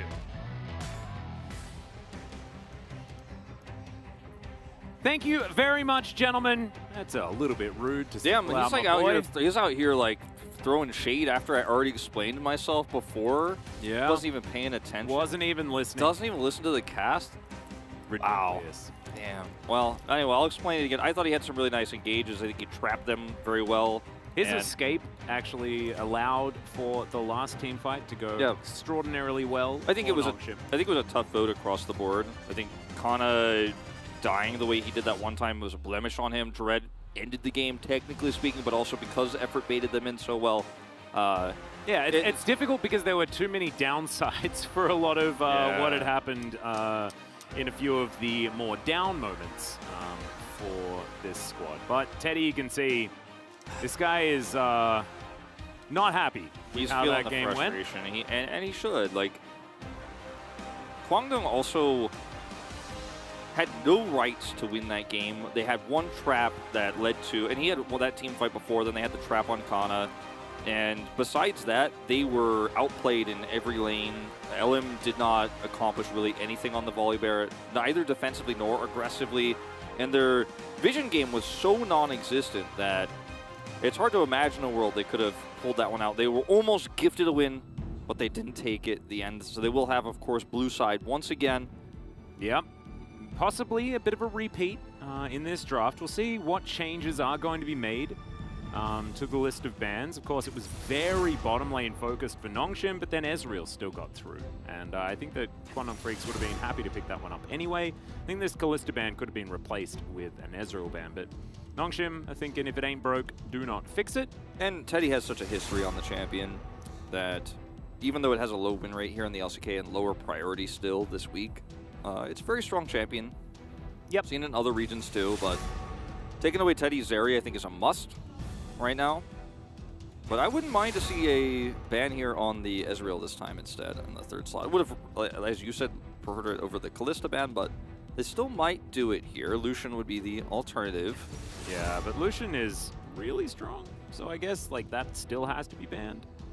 It's a tough one. There are a lot of things that you want to ban. As Quantum Freaks, let's see how they do change things up. It is once again going to be the Ahri first pick, and so far this game is identical to the previous one. Rakan Lissandra was what Nongshim went for, and I think the Rakan was not necessary in this composition as much, but they are still just gonna run with the same thing. I didn't like the Rakan at all, but I thought Effort played a fantastic game and really used it better than you should have had any right to do. And his vision game, like he was the one clearing all those wards and setting up deep vision. He bought so many control wards that even though normally Rakan is kind of scared to be out and doing that sort of deep warding because his team backed him up, he had so much power. Could be done with a lot of different supports, but I think the Rakan in this case worked out. And if we're just going to run it back, I've got bad news, Kwangdong. Yeah. Because, like, it was not a draft. It was not a, oh, we had a good draft, we just didn't work on it well. It was not a very strong draft, and the execution of said draft was very weak in the most important parts of the game. Yeah, so Ezreal will come in and it'll be Tahm Kench instead of the Nautilus. So that is the one change to prove that we aren't just replaying game one. It will be Tahm Kench, newly buffed on this patch. We'll see how Moham's going to be able to do on the Catfish. See what Ghost decides to do AD carry-wise now that the Tahm Kench on the board might not actually go for that Kai'Sa pick. Well, Nah, they're committed. They're committed to they're the run committed. back. The run back is real. And not having to deal with all those hooks landing in lane, they might be happy about it, as Kai'Sa will be locked away. So it's tongue lashes that will have to be worried about this time. So there's the Kai'Sa once again. See if they ban the Gnar away this time. I think Kwangdong would still pick up the Gangplank if it's given to them. So, Yep. I think that one's kind of a must.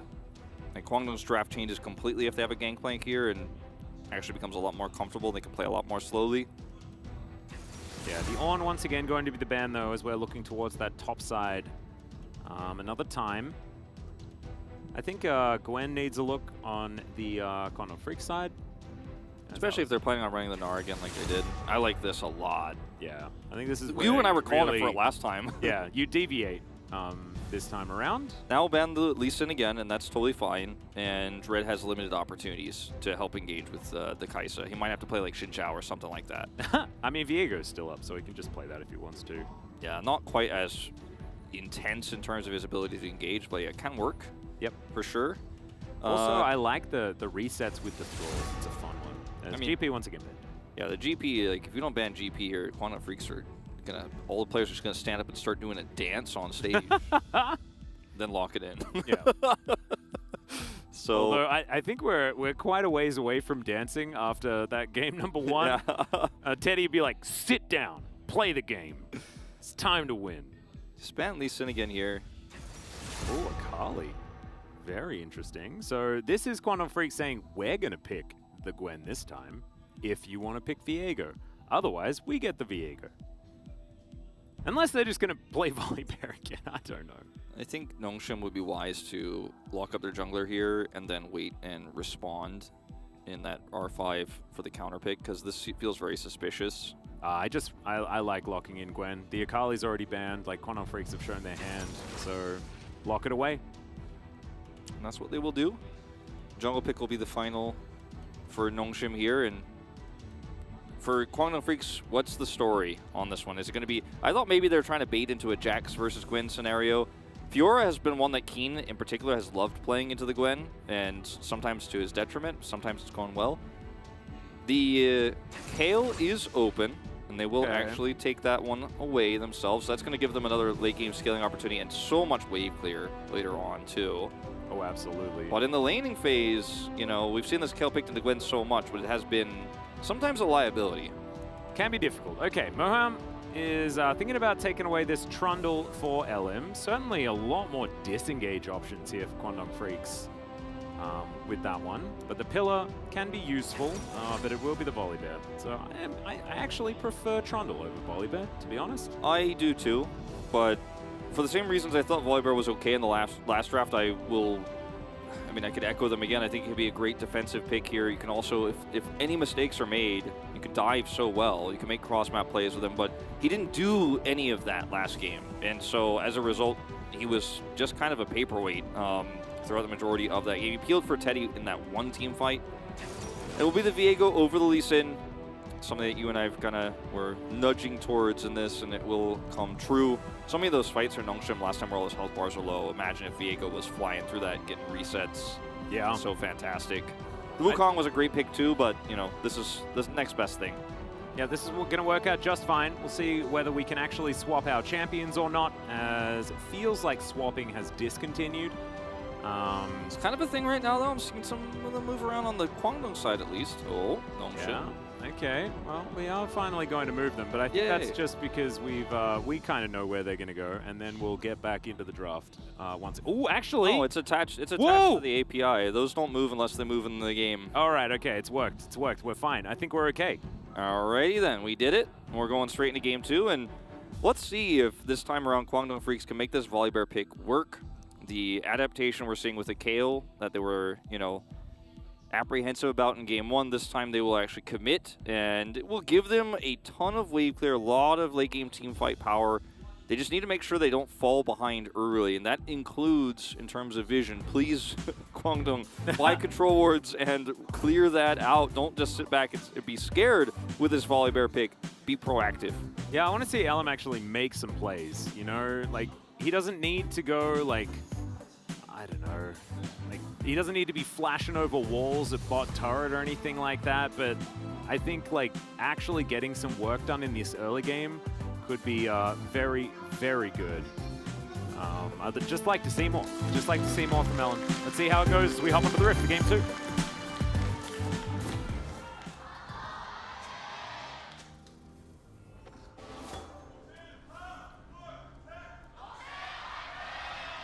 Ooh, Nongshim fans really feeling it after that game 1 victory.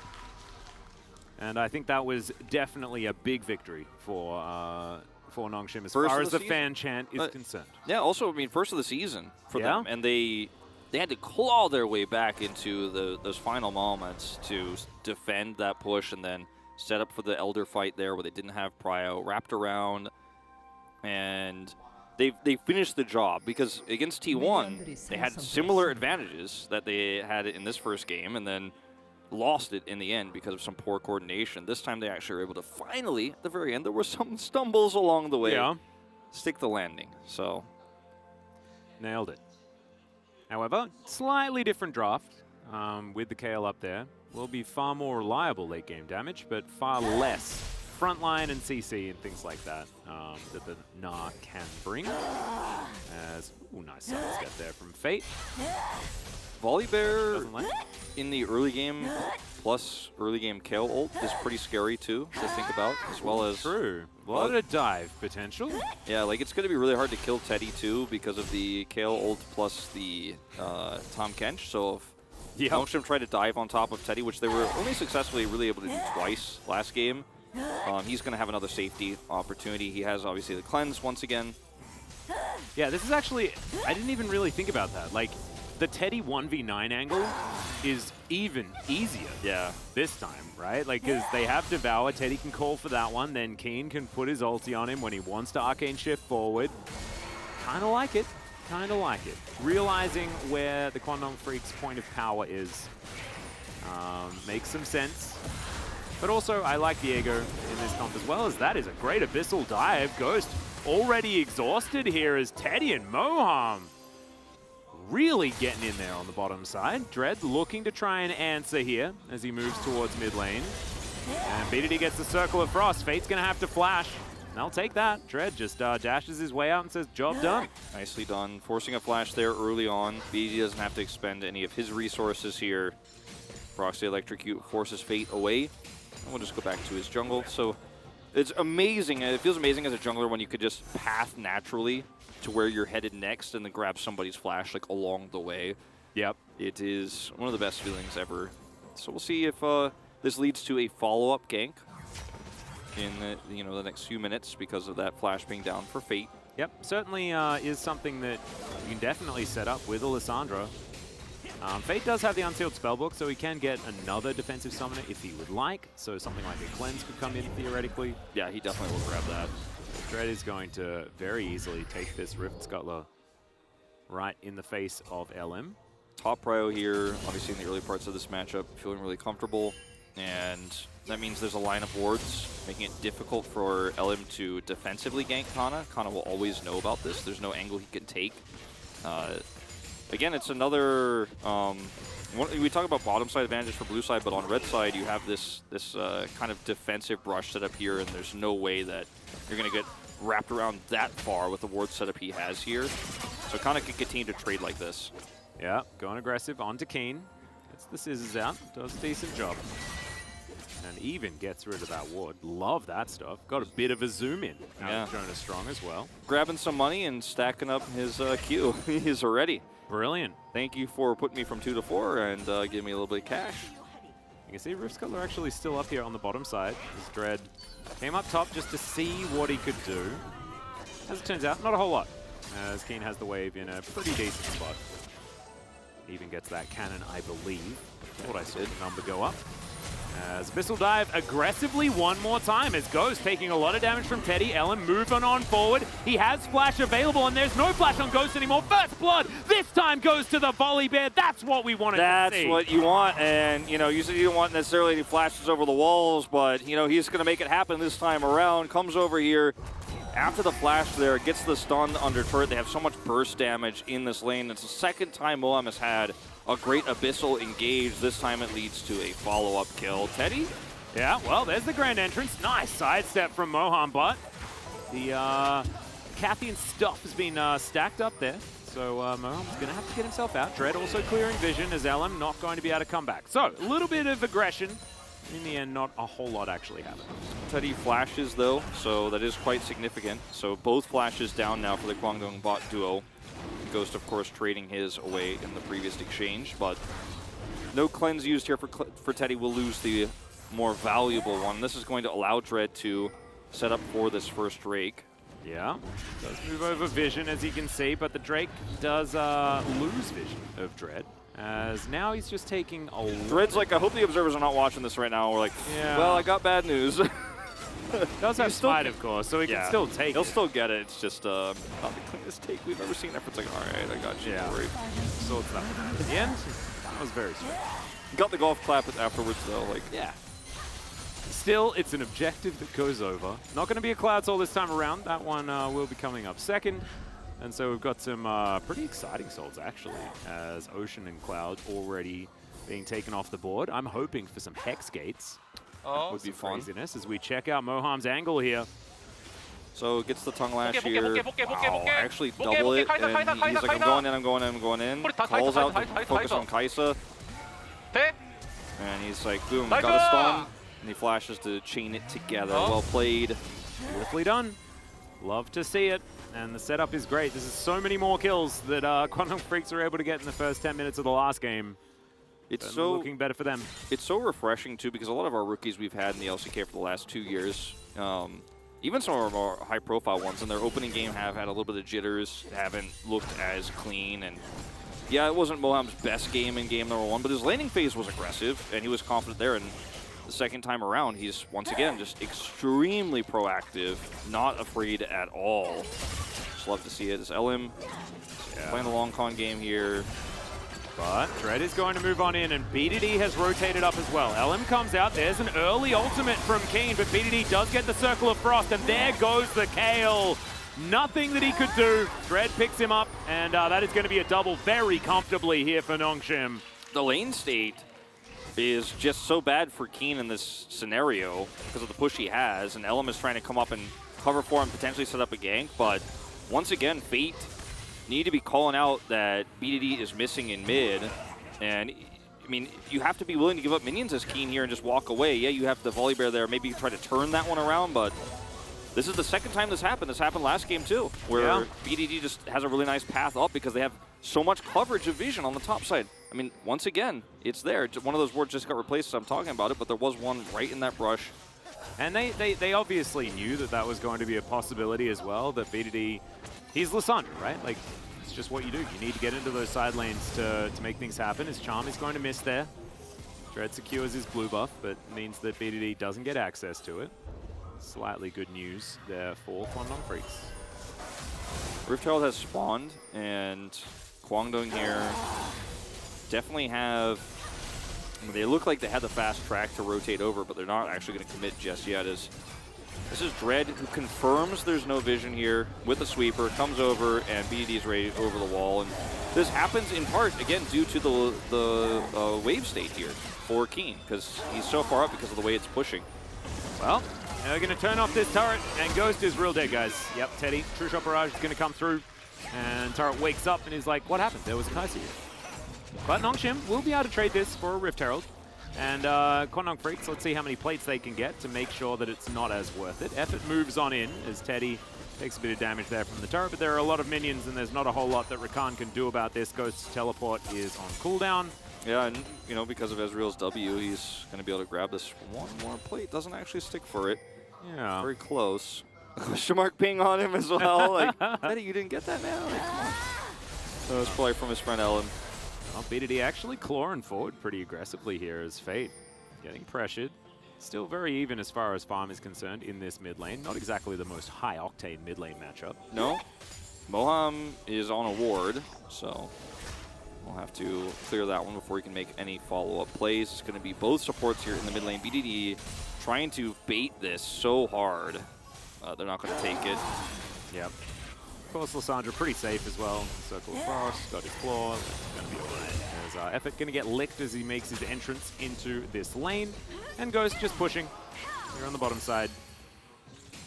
See how many plates he's going to be able to collect. Has secured one of them thus far. Right now you can see Teddy with about a 300 gold lead. Nothing to write home about or anything like that. This Ghost going to back away. Yep, small lead here. Was able to get that kill, and the 2 plates there bottom side split with Moham. So again, nothing to write home about, but he has a significant lead, and that's where you want your lead to be right now. And Keen's got a call. He's slowly working towards nose. This time he's showing the utmost respect. He's actually just way, way back.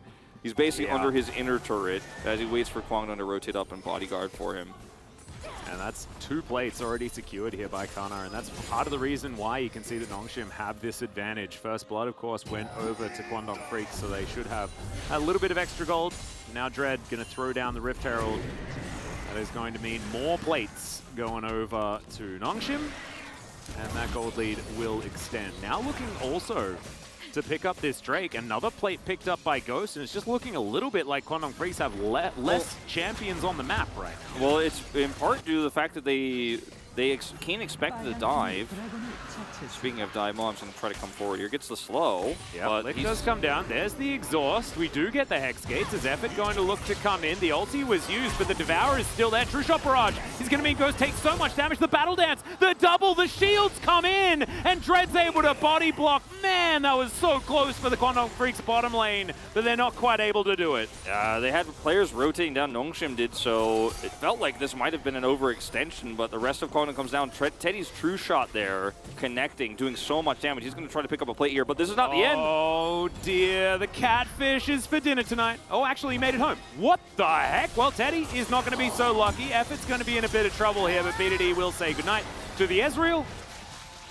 Man, I don't know how that back made it through. Oy. He just, I mean, like about 1 frame before the stun from Dread connects, he gets away. I mean, this they game were is both nuts. dead, so, right? Yeah, so, I mean, obviously the reason why it felt like there were less players on the map, going back to your original point before this happened, was because Kwangdong expected the topside dive, put 3 players there, and then nothing was even happening. Nongshim weren't even slightly interested, so they were down members on the bottom side, so free plate goes over. And then this happens, where let's see exactly how close it is. Yeah, just like about a frame ahead. And then Teddy is definitely 110% dead. Yep. Gets a plate, but greeds for it, dies, gives him extra gold over to the side of Nongshim, and Nongshim are still very well in control of this game. They are. They've pulled it back. Kwangdong Freaks managed to get that 1 early dive to work, and I dared to believe, you know, especially with the fact that you know, the Volibear did something in the early game. Wasn't to be. As Ghost down here just trading farm with Teddy, but here's a grand entrance, going to knock up the catfish, but not too much more. BDD a little bit late to this party as Dread soaking Mystic Shots. Decent little slow there with the Q. Nongshim just keeping Kwangdong Freaks at bay. Look at all of the red wards around the blue-red buff again for Nongshim. Last time the focus was more top side, this time it's bottom side. Yeah. And it's just, once again, Kwangdong Freaks are just not as consistently clearing away this vision. So things like this can happen. Yeah, Frozen Tomb comes in. There's the quickness as well. Grand Entrance is fantastic, and this is why Effort has been picking this Rakan over and over again. Frozen Thralls as well. As Voidseeker comes forward, the Killer Instinct to follow up. Teddy immediately cleanses, but he's still very low as BDD trying to get more, but Fate offers some damage back, so they're not looking to be able to get too much more. True Shot Barrage will connect as Keen has teleported in. But the mobility is still there for Nongshim, the grand exit for Effort, and BDD will have another claw to get himself out of this. I mean, clear some wards now, please, Kwangdong. Kill those wards that you're walking over, and they are going to slowly do so. Dread's like, Dread's like, man, you guys are going to kill this ward, so I'm going to kill this ward under the threat of my life on my way out. And he does. They don't even clear the ward that's on the red buff that they just walked over. 2 other wards they walked over either. Had a sweeper. Now they're buying control wards. I'm seeing them come through in the inventory on these backs, but yeah, I mean, this is a problem for Kwangdong and Spring, but it is just rearing its head again. And Nongshim, I feel like, have studied Kwangdong's game plan, are setting up this vision. Because when you have vision like this, you can see the exact angles in which they're going to retreat. Like, what angle can you even have to dodge this as Kwangdong? There's a ward in the brush, there's a ward on the Krugs. Yeah, King got all the way out of lane just so that he could get into a position to teleport, as you can see. And then he wastes his teleport. It's on the wrong side of the map against a Gwen who's happy to sit top side. Yeah, and Fate had just 0 mana, so couldn't really do anything, and Keen can't follow, too much mobility. So in the end, just looked a bit silly. And they don't do this Rift Herald without then moving the wards to the surviving buff on the top side of the map, where they had an insane amount of control already because of Kana being up there, like you said, the teleport coming through from Keen. Nothing that Nongshim does in terms of taking away the jungle here is ever risky, because they're always so well covered. And so look at the farm difference between this Viego and the Volibear. 30 up right now, because he's literally a robber right now. He's getting away with everything. Absolutely. And it's almost like this part of the jungle belongs to him, to be perfectly honest. We can see from the gold, Nongshim really starting to pull ahead. But this happened in the last game. Looking to see whether the Teddy Fountain Laser situation can pull through, but it's feeling like a very different game. Yeah, the Keen Kale, level 16 angle is also around the corner, but this game feels even more dominant for Nongshim, and they're going to get Soul Point this time freely, uncontested. Absolutely no answer here from Kwangdong Freaks. Starting to feel like they're running out of mojo just a little bit. This time around, Wolf, there was so much more fight in them. Felt like they could be able to pull back, but this time not able to contest for that Drake. Maybe just looking for that 2-item spike here for Teddy. Wants that Mirror Mana completion, and we saw when they fought around that particular item timing, it was a much better look for Kwangdong. Kana, though, now fighting against Keen, who does have level 11, but Kana's got the needlework. The ulti comes through, but Kana just staying in melee range and fighting this one out. Still, gonna have to back away. Riftmaker not quite enough to get Kana into a much better position than the Kale. Will execute the turret right before she falls. Keen's gonna trade this for one. I don't think Kana will actually prevent this. Elm's nearby. Yeah. So it will be a trade here, but the more significant turret going down in the mid lane. Our observers don't miss those. This time he dodges it. Last time he was hit. Yeah. It's, I wanted to say like it's now or never, but I think that time is kind of passed for Kwangdong. 4 minutes to go until this Soul Point fight, and if they give this one, if Nongshim rather give this one away and get something else, like they're not scared of Kwangdong with just one single Drake, and because Keen is still so far away from 16, there are no real immediate concerns. It's been such a great game for, honestly, the top half of the map here for Nongshim, and Ghost and Effort just been playing weak side bottom, and 2 deaths on the Kaisa, but who cares, because the bigger issue is how well Gwen is going to scale and how powerful his side lane is. And once again, there's just no jungle. There are 2 jungles for Dread. He has 2 jungles. I mean, this is straight up Ghost comfort zone, right? This is how he's a world champion. He soaks the deaths of the team, looks towards his top side, and it's like, damn, those guys are doing real well. And, he lifted a trophy for that one. So this is absolutely what Nongshim should be, and should have always been pretty good at playing around. Yeah, once we saw Kana go on the top side, you and I were both on the same page on that one. We were like, this seems like the best iteration of Nongshim. Yeah, and it never really was. We're getting there, though. Yeah. In a game like this where the vision is so oppressive, and, I mean, we haven't quite seen this level of control even from, Gen G from ahead. Because I think Gen G, most would agree right now, seems to be our strongest team from just the first week and a half. But yeah, Nongshim have really committed so many resources. If you look at the sweepers on Kwangdong's side, they're almost always on cooldown non-stop because they just have had to clear through so many of these deep wards. And they're always putting themselves at risk every time they do that. Yeah, Nongshim as well, they've got 3 that haven't been used because they know that Kwangdong Freaks haven't been able to get towards their side of the jungle.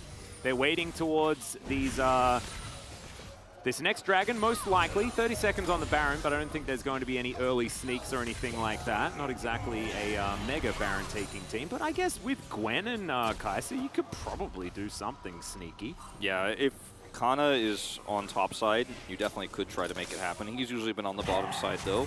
Yep. Clearing a ward.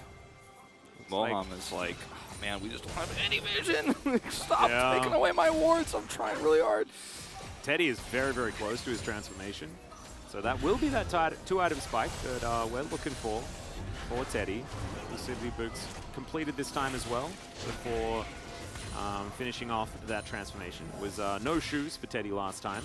This time does have them already complete. And this comp for Nongshim feels so good with Hex Soul, and yeah, as you mentioned, you can see it pop up there on the left side as well as in the inventory.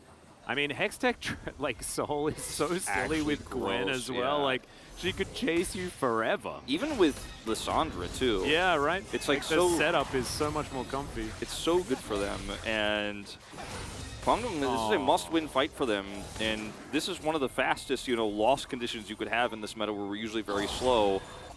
Is at, about 22 minutes. If you lose that one, the game is basically over. Well, Dread takes half of his health bar here from Teddy, demonstrating that he does have a bit of gusto now. These are 2 items complete. Kwangdong finally got one of their own red buffs. It's been a There while. It's been a while, but he's got one, and the burn damage is real, but Nongshim have not only vision of the entry point to the Drake from left side. No! Yikes. No! Teddy's actually still going to collect it, though. There we go. Needs double buffs. 20 seconds. If Effort clears this ward, they have vision in, outside, and around the pit. Kwangdong have nothing there. But look at the popcorn chickens. Kwangdong freaks know exactly what's happening over there. All right, one of the teleport. wards is replaced, and the teleport is going to come through. Demonic Embrace done for Canna. 2 items on this Gwen. A lot of health as well. Moving towards 3k is Fate. Get some information here. Void Seeker comes out as well, and Nongshim, they just start this one up. Effort looking for a flank. Is spotted, slinks back into the fog of war. Is now Dread off to the side. Teddy moves on forward. Canna just tanking this one up. Riftmaker is there. BDD spotted on the flank, and in goes Effort. Now looks for that quickness. It is going to be the steal away of the Drake, so no soul this time around as Canna went golden. Keen throws down the ulti. BDD caught out of position, but does have a stopwatch. Keen now trying to get himself out with the flash and does so. Dread goes golden, and Kwangdong freaks. They will find the team fight and deny the soul. Really great ultimate there from Keen, and also so much damage again for Teddy. When he's left to his own devices in these fights, he will do so much sustained damage. They're going to turn this not into just a soul deny, but also a Baron. With 3 down on the side of Nongshim, including their jungler, there is no flip opportunity. And Kana was 1v3ing on one side of the fight, but the rest of his team needed a little bit more damage there. They don't secure the Drake. They're going to try to contest for this with the low health bars, but it is hopeful at best. There's still a lot of vision available here for Nongshim. True Shot Barrage goes wide, and yeah, they just have to watch as this goes down. And Nongshim back to the drawing board after once again failure in the mid to later stages of this game. Another hiccup here. See whether they can keep themselves together. There's a there's really just 2 sides to this fight. As Kana is trying to 1v3 down here. The sidestep from Keen as well to get out of the grand entrance is fantastic. But Teddy on the top side of this is untouched, and when they retreat down to try to collapse onto Kana, the Nongshim players, to try to go in and help him assist to secure the Drake, Teddy is like, all right, cool, all the pressure is off of me. And again, Keen has a really great ultimate here. He does a lot of damage in this fight. Just out of the charm. Yeah. Totally fine. The sidestep was just fantastic. Beautiful. Gets out of here with his life, too. And he's not even level 16 yet, so it gets worse from here. It certainly does. Was even gifted the kill towards the end, but man, that was, after, a worrying start, this Gale is really starting to get online, and that is a couple more levels and things can go real wrong. As Canna is looking to try and fight back, does have some needlework. Effort rotates in as well. He'll just grand exit this jungle. They don't want to fight him. 500 gold for the objective bounty, of course. That was secured. And Kwangdong Freaks move into the gold lead. Yeah. Not a lot of vision as Keen, oh dear, speeds himself up. And not going to face check or anything like that, as they do take themselves the portal to get out. The Rakan back at home as well. And as you can see, a bit of a trough. Close to 4,000 gold was the lead for Nongshim, but with this Baron buff and now being able to take these turrets around the map, that outer in the mid lane going to be going down now. And we're moving towards 2,000 the other way. It's Kwangdong finally actually wresting back a little bit of control, and Baron buff going to last them another minute. They won't be able to get permanent or inhibitor damage done, but this really gives Keen such a nice buffer to hit 16. And knows how he's side laning here. He's actually trying to pull a lot of attention so the rest of the map gets opened up. Then the rest of his team is going to rotate over. They've got that mid push. Oh, this wraparound from BDD is somehow through all of the vision. I think BDD He's might... still unseen. He might not want to actually go in, that though. was so close. Yeah, that was, I think, very optimistic there, but, you know, if they rotate down, maybe he ends up getting something there. A good idea, good attempt, but at the end of the day, he didn't know how incredibly good that particular journey was, unfortunately. Keen is very close to 16. Man, he tried to bait the entirety of Nongshim into a bad fight there on the top while his team was rotating up, but still did his job well. And it's going to collect another wave. The clock is ticking. You can see he's halfway there on 15, or I guess a third of the way there on 15 here. Yeah. So not necessarily, and not likely actually going to have it for this Drake fight. Helen looking to stun up Effort. He's got quickness. He will just run away. Be quite quick. But that's a big ultimate down for this fight. Yeah. 55 seconds, probably not going to have it. It'll be close, but still, you know, losing that tool feels bad. Kana going to be able to teleport in. He's going to push down this inner turret in a side lane, and then will rejoin. There is no way to set up to stop him from flanking this time, so... I tell a lie, he will have it. So not exactly going to get fully punished here, is Effort, but still, that turret goes down. Close. Yeah. The teleport angles here for Kana are pretty good, too. He has 2 wards he can teleport to on the left side of the Drake pit, so he will have a free back line access as well as a blue buff. Yeah, Tanner is pretty scary. Level 16 completed, so the needlework's leveled up. Keen, we're still waiting for it. He's got to be close. Yeah, he's looking for that mid lane just to try and get to that level 16, but he eats that wave and isn't going to be able to secure it. And look, Effort doesn't have his ultimate. You and I were right all along. All right, there we go. Never mind. Should have stuck to my guns. All right, look at BDD's positioning here. Trying to find an angle over the wall. Kana on the other side, rock in a hard place. You know, meme never realer than it is now. Yeah, that control ward, you could probably hit that one, BDD, as Effort gonna have to grand exit. Does so. As Teddy just frontlining, trying to get all of this poke in where he can. And he's doing a great job of it so far. Yeah, okay, can Dread secure this Drake is the question, as Nongshim can just burst it down. He flashes, but he's not able to pick it up, as now BDD's trying to take control of this fight. He flashes forward, but Keen is just massive, but is he massive enough? No, he's not. It's only level 15, and it's not going to be enough. Now it's Dread's turn to be the Kale, but they do have the soul, and this time Nongshim win the fight. Dread actually looking for a bit more as Moham, oh no, the killer instinct still available here for Ghost, as Fate's gonna get tidied up, and Nongshim are just going to say goodnight to this team fight completely. I thought No Way Home was a Spider-Man movie, but it's Kwangdong Freaks' fate here this time around. Nongshim with such a great fight around this Drake, and they decide to go in right when it's in smite range. That's when they pull the trigger and collapse. Effort with the follow-up charm, because it was so delayed, he ends up having it. He layers it on top of every single player there that from Kwangdong was trying to kite away.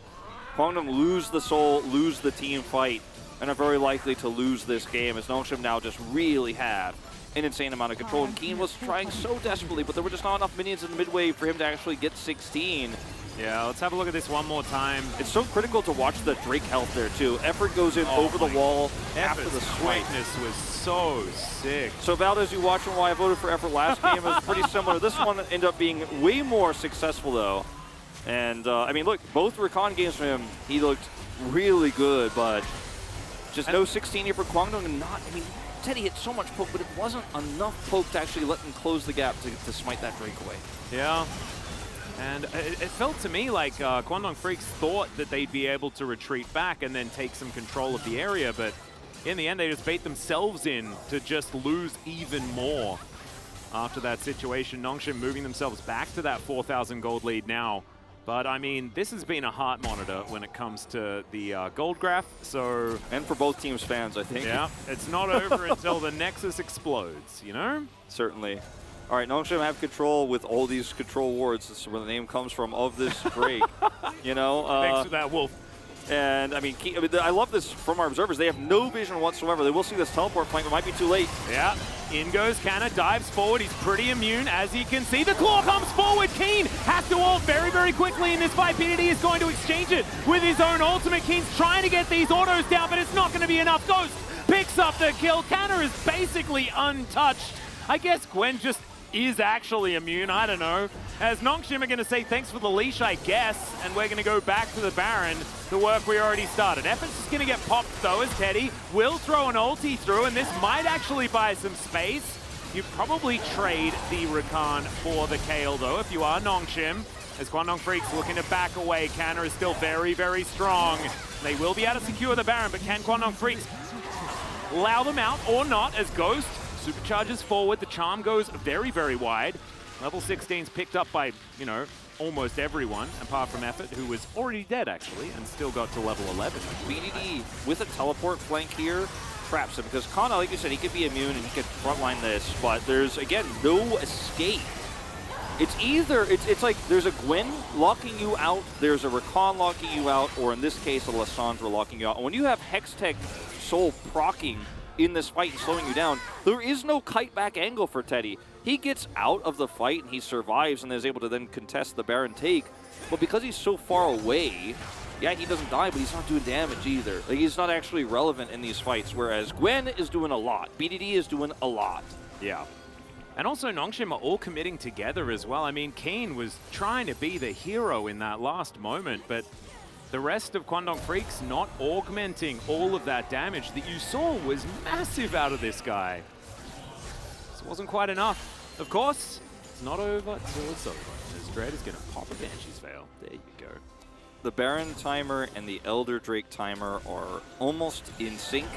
It's almost surreal how well this lines up for Nongshim for what will probably be the last fight of the game here. Yeah. I mean, they even have a dive potentially set up here on this two-man defending the inner turret, and Fate and LM have to be so scared. It's only a Lissandra empowering the Siege Minion, but it's enough. Yeah, he's actually going to be able to stay here and lock this one down. This inhibitor turret is going to get taken. Gwen's immune. And Teddy actually going to wait until the mist does wear off, but Canna can just dash over that wall, so no harm, no foul there. Inner turret going to be taken.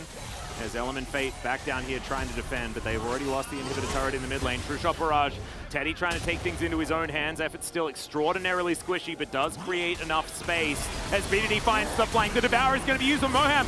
Immediately destroyed. Effort gets his revenge. It's a double for Ghost is now Keen. Can you defend against all of Nongshim bearing down on your Nexus turrets? Nongshim are wanting to say goodnight to this game and pick up their first 2-0 of the season, their first victory of the season as Elm dives forward, but he's food for Ghost, who's looking for that unofficial Penta. The Heartbreaker to come forward. The Nexus turrets are now dead as Keen. Can you get the autos through? The ulti is going to come down, but I don't think it's going to be enough. He is eventually taken, and they want none of it. They're just going to focus the Nexus and win the series. Teddy, frustration gets the better of him in that final moment. And it was not the first time in both games. He did it both games where he was actually trying to find and snipe Effort because he has so much damage. That's one target he can actually blow up if Effort is too far forward trying to clear vision or trying to set up for a flank.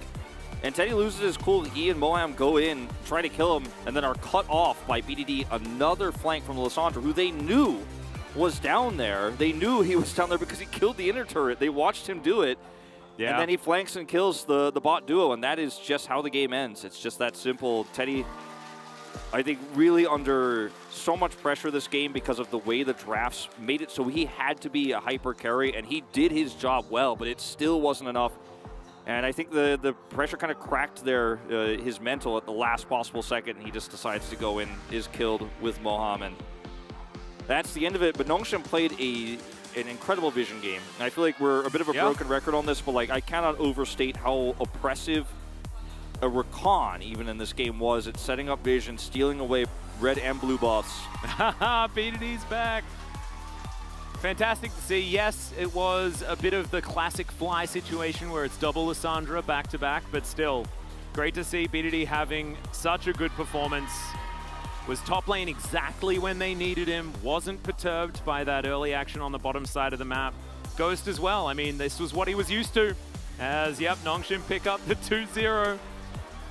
It's a huge and such important, like, to win game 1 was pretty big because they had lost a similar game against T1. They were 0-4. But to win game 2 like this in a similar style of play, but to play it so much cleaner, play it so much closer to the edge, so much more aggressively, and then just close the series out 2-0 and bounce back after a terrible week 1. It's what's going to keep your mentality straight, you know, going to the rest of this week and your future matches. Because BDD has been outspoken about his mental health after COVID and how frustrated he was and how poorly he knew he was playing, and he had a great game here, might pick up POG. Yeah. There's just, I don't think we could really even do justice how much there is to like say about how important of a 2-0 win this is for Nongshim's mentality. No, I 100% agree, and I think the fundamentals demonstrated by Nongshim as well, especially with such an improved performance from Heffet, who was one of our biggest gripes in the spring season was, you know, is Peter actually the better player, right? But in a lot of these fights, Heffet was managing to take some control, didn't look quite as silly as he had in previous games. That was definitely a moment where Kwangdong Freaks were delivered some victory, but look at this, like the quickness comes on through and Keen sort of singled out, focused down, destroyed. Nongshim, I mean, they drafted well throughout this series, but also the execution and, like you were saying, the control of the map was just so much better. It's impressive. This is a scary Nongshim. And they were supposed to be! Yeah, and I mean, it does feel like finally the super team, you know, it's not as super as Gen G, right, at the Dom 1 roster, but it's a pseudo-super team, and it actually finally comes together here, as this is BDD in the final moments on the flank. He calls it out. And he's already calling push mid, like push mid to end, because this game is donezo. Kana was way ahead of him in that moment, was already beaten down on that inhibitor. So let's have a listen.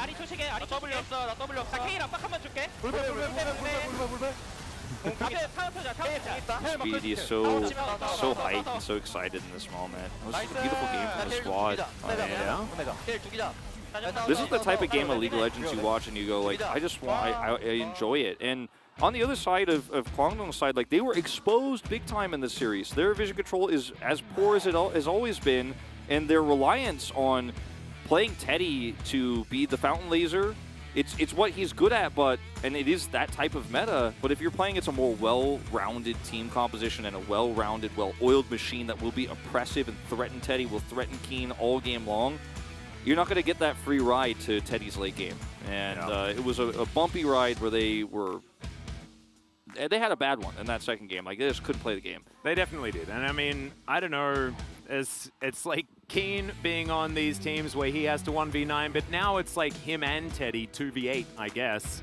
The story of, you know, Teddy's career and always seeming to just be on the wrong team and not having it mesh is a real shame. Kwangdong Freaks will see whether they can pull themselves back together as this week goes on, but huge congratulations to Nongshim, and we are going to hear from the gentleman on the carpet space to break down the Nongshim 2-0. Thank you, Atlas and Wolf. It is we, the Carpet Spacemen, as we are getting into the second game breakdown. Keen and Teddy. What about my boy Moham? He did way better that game. Teddy died to the bot lane game. Moham, no, they're right. Yeah, at least he had a better game, but it was not a good time for the Kwangdong Freaks overall. And looking at the drafts, Nongshim is effectively playing the exact same draft. You have a little bit less backline dive, and your skirmishing is a little stronger because you replaced the Viego or the Wukong with the Viego. But they're playing the same comp. They won with it in game number 1, and it works exactly the same way in this one. And Kwangdong's adaptations don't really work out. Of all the carries that use Kench well, I don't really rate Ezreal because he has so much innate safety that an AD carry that can like more aggressively enable him, I think is a lot better. Or if you do want to go to Kench, which you should because Kench is broken, maybe the Aphelios would have been a better direction. I think works better into these style of drafts. I personally really like the Volibear, but I don't like it when the only setup you have you don't play through, which was mid. and then the kill is again good as a concept, but Kwang seems to just be unable to make any of these drafts really stick or really work or really come together in any meaningful way. Yeah, it's very true. And, you know, the Ezreal Tomken, something we used to see a lot in the past. You know, Ruler and Cortez used to pick it up all the time. But I don't know. That was, you know, a good 3-4 years ago. So it's kind of, there are other AD carries that I think that can use the Tomkens a little bit better nowadays. And you don't necessarily need that safety. I think Teddy had a lot of room once again to just kind of do his thing and nearly be able to carry. And time after time, Keen was just kind of whacking desperately and doing a ton of damage, but really it was just Teddy trying to carry this one. It's just not enough because they were the only threats, and then you look at the Nongshim comp, but like they're gonna get on top of you at some point, right? And if you don't get to the mid game on a good enough level, then you're just gonna get run over. Yeah, absolutely. Well, guys, we do have our first replay here. Let's go ahead and check this one out, as it was a fight over the dragon. Overall, just a ton of skirmishing. Again, we start, it's a highlight at level 14 meta, has been very consistently, and it showcases that not only does Kwangdong still have some fight left in them, but the issues with the Nongshim comp that you can run into, if specifically Ghost gets taken out of the fight first. He was actually the one who topped the damage pretty extensively, and Kana was not able to rejoin the fight either. And when those two are taken out, you're not going to do anything. BDD had an incredible game, super good flanks, continues looking for that, but he doesn't do enough damage. So yeah, it's looking like Kwang maybe a third game on its way. Yeah, I mean, it was looking decent. Again, like, they didn't set up very well for that, but they were able to force their way in and kind of, as you mentioned, kind of push the carries and the damage outside of the pit and eventually take it away. Keen surviving on a miracle somehow. But yeah, that was number one, but then Nongshim were able to fight back, and in a pretty solid fashion as well. And as many fights that we've seen within this series, it all starts with BDD. Even when he's just off on the sides, baiting it out, the rest of Kwangdong has to respect him. Effort is the one that sets up this time around, happily gives his life. Keen is forced to immediately ult, and then the rest of the cleanup crew just comes through. Ghost going from, as you pointed out, when he was 0-2, I'm like, no, this is dumb on Ghost. He's done this a million times. And then he does, and he ends up like 7-2, being very well facilitated by his team. Dread able to win the elongated fight, and here you see if Kana and Ghost can stay alive, and Kwangdong lose one of their carries early, then they have the exact same issue where they're just kind of there, and they don't have the damage, and they're just kind of, unfortunately, standing there like, right? Yeah.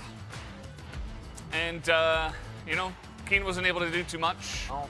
It took a little bit too long for him to get online, and by that time it was like, you're just diving in, eliminating someone time after time, because there were some other highlights. A lot of them were just BDD getting over walls and isolating someone and killing them.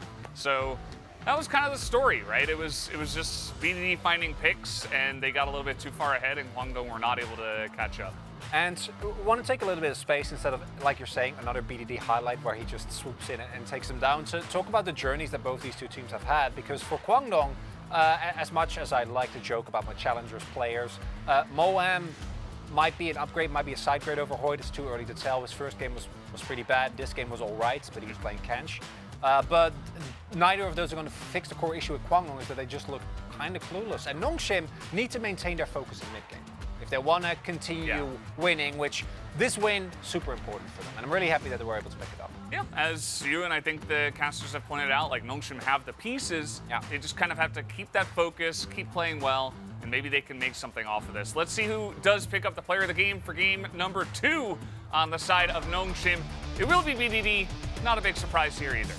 It was really weird to have a split in spring where BDD was straight up one of the worst mid laners in the league. And that is not entirely due to him, but especially coming off of a world run that was so impressive, with him being one of the main reasons why that team was able to get one game. Gen G was one game away from making the World's Final, and they didn't get there, but to then see him kind of drop down and not be able to have any solid performances for basically the entirety of spring was kind of heartbreaking. And it's really good to slowly start to see the confidence return. And this Lissandra game, I think, exemplified and hopefully will be a continuation point for BDD to maintain a level of play. He copped a bunch of bans as well. Azir, Corki getting banned in the first rotation just to deny him from playing them. And the setup of the Lissandra was what enabled the rest of the carries on Nongshim to really shine. Yeah, so 11 out of 13 did have some votes towards Kana and as well into the jungle there for Dread. But at the end of the day, you know, BDD getting the majority of the focus, and I do think he did deserve it. And yeah. Lissandra feels pretty good once again into the Ahri, and in terms of making plays, I think, you know, not just the players, but also the matchup once again coming through. That's the main thing. If you don't blind Ahri, they can't just pick Lissandra. The champion has very clear counters. Maybe don't blind Ahri, or if you do, just ban Lissandra, because people keep running into it. Like we saw MSI Finals, we've learned what happens. We don't have to keep trying. We saw from MSI Finals, we saw from yesterday's best of three, and we saw from this best of three. So hopefully it stops happening. Ahri is strong, but not when Lissandra is available. Well, guys, we do have an interview ready to go. Let's hand it over to Ji-sun for the translation. Thank you very much, guys. This is Ji-sun for the POG interview translation, joined by the solo laners of Nongshim Red Force, BDD and Kana.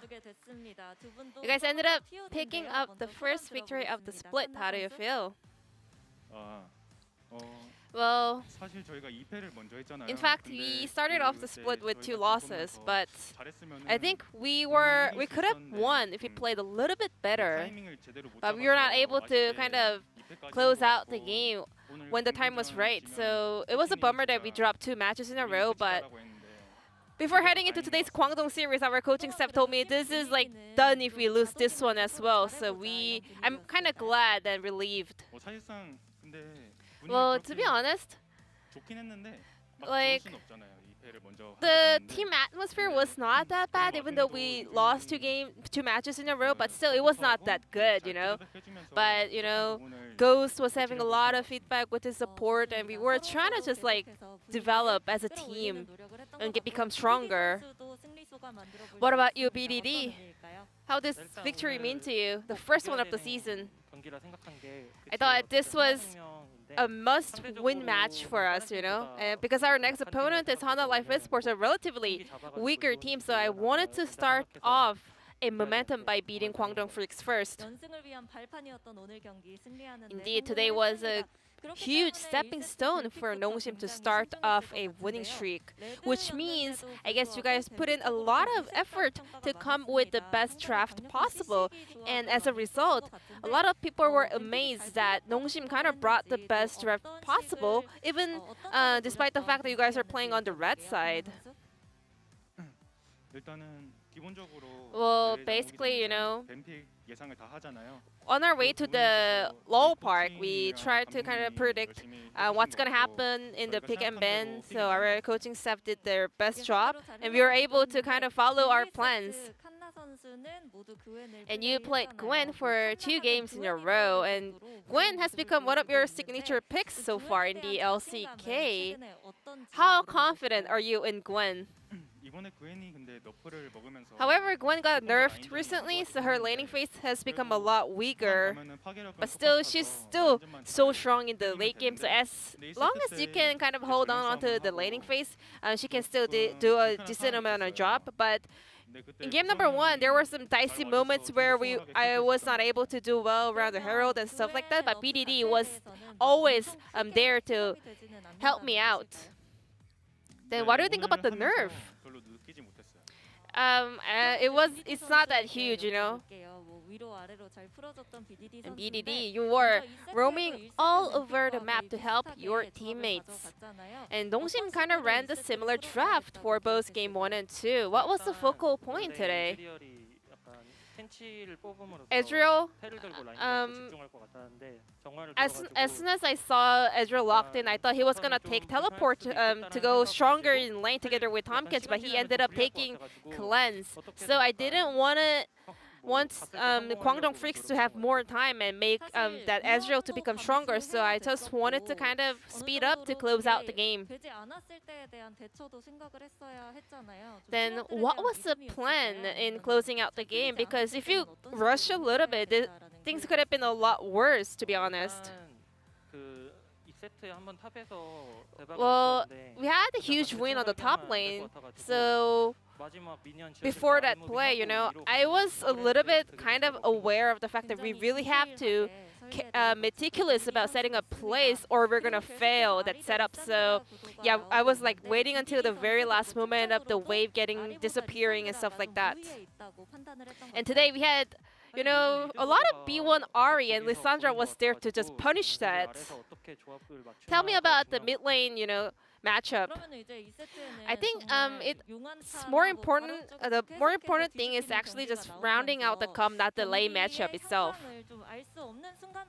And the game was going back and forth. There were some fights where the opponents were taking a huge victory. Were you guys worried that Kwangdong Freaks can actually win the game? In both two games, we actually stacked up a lot of Drakes. And in game number 2, the Dragon Soul was so important, so everyone was just buying stopwatches to get ready for the team fight, but Kwangdong was so good countering our try around the Drake. So I was like, yeah, this game is definitely going longer. Yeah, it was. Sometimes I was in a bad position for the Dragon team fight. So, and sometimes we got our objective stolen. So it was not easy for sure. You know, Spring Split was definitely not your ideal season, to be honest. You know, COVID and everything. So I think Summer Split will be your chance to prove yourself. What is your mindset or resolution heading into this Summer Split? What was the question again? Summer Split is your time to shine. What is your mindset? What is the energy you want to bring and showcase in front of the fans? Well, I personally think that in the Spring Split, I was doing well in the beginning, but later on, I was like falling apart. So I always kind of emphasize on this point, you know, I want to be a good top laner from the start to finish. What about you, BDD? Yeah, me too, you know. We can like lose the next match, you know, but I just want to, you know, stay strong and push until the very end of the split. What is your mindset heading into that Hana Life match? Today, we had a very important match and we were able to get a very clean 2-0 game score, you know. We were not looking perfect, but still we were able to get a perfect game score. So I hope we can continue the momentum and start off a winning streak. And BDD, would you like to add on to that? Me too. With this victory, I hope we can kind of bounce back and keep playing well. Thank you. And that will be the end of the interview from Kana, BDD from Dongxin Radforce, and back to the carpet space. Thank you. Thanks, Ji-sun, as always, for the awesome translation of the interview. It was nice to see BDD and Kana up there once again.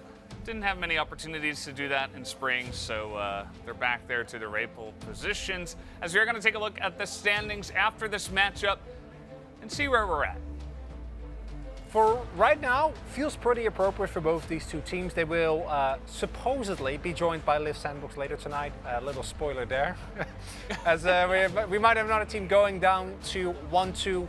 And Nongxin, even though their score is the same as Kwangdong, I think tonight's match shows that they are definitely on the higher level. Let's not forget, even though they lost against T1, they really pushed them. Yeah. And if this team can actually start winning games consistently, then they should be able to, at the very least, threaten games and vie for a playoff spot.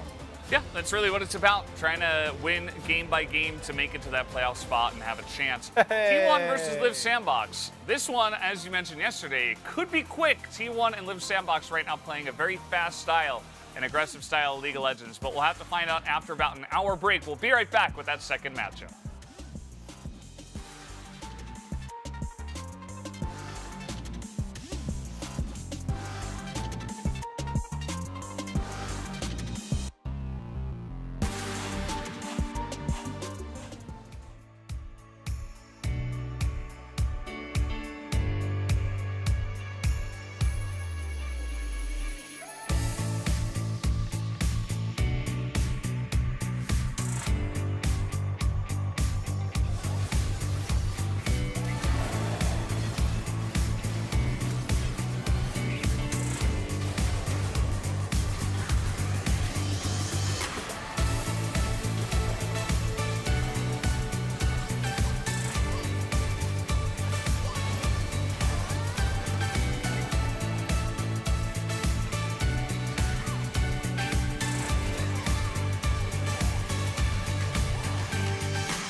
찍으면 오래오래 나오는 만큼 멋있게 나오도록 노력해보겠습니다.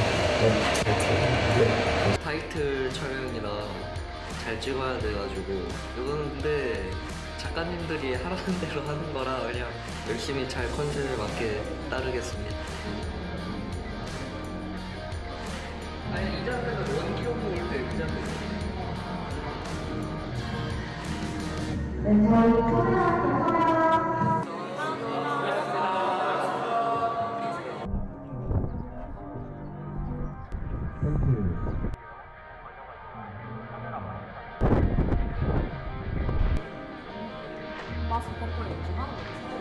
서로 이제 우차마느라 좀 연습을 많이 했는데 저랑 기인이가 일단 많이 오지 않아요. 서로 약간 눈 마주치는 그게 있었는데 장면이 기인이를 보면 너무 웃음만 나와서 뭔지 모르겠다고 그래서 저는 눈 감고 있었어요.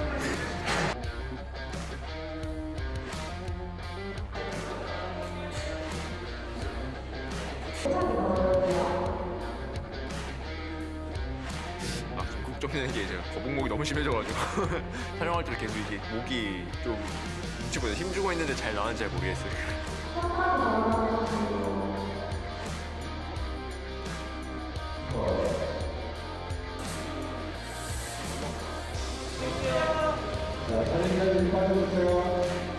이런 느낌은 처음이어서 적응 안 되긴 했는데 나쁘지 않게 된 것 같아요. 저는 우승을 노리고 있습니다. 화이팅! 화이팅! 화이팅! 좋습니다. 너 안 좋잖아. 얘 어제 바퀴벌레 나와서 못 잤다고 힘들었는데 차에서 1시간 자니까 좋아졌는데 날씨도 좋아가지고 방금 들어보니까 컨테이너 위에 올라가서 찍는다고 하더라고요. 엄청 멋있을 것 같아요.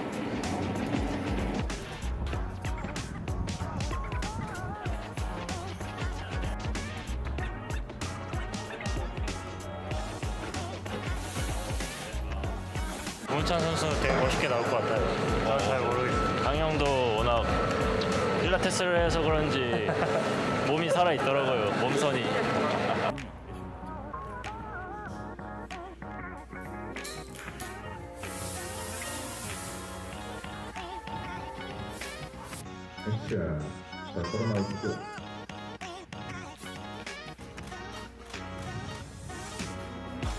수고 많았습니다.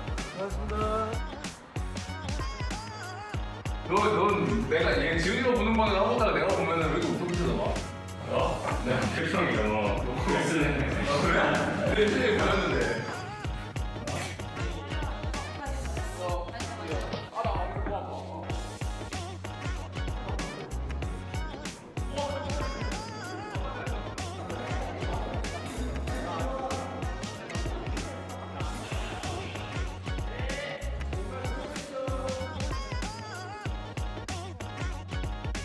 오늘 기분 컨디션 잠 푹 자고 와가지고 네, 좋은 것 같습니다. 같이 기회 잘 잡아서 결승전 다시 가보겠습니다. 자, 프린스. 자.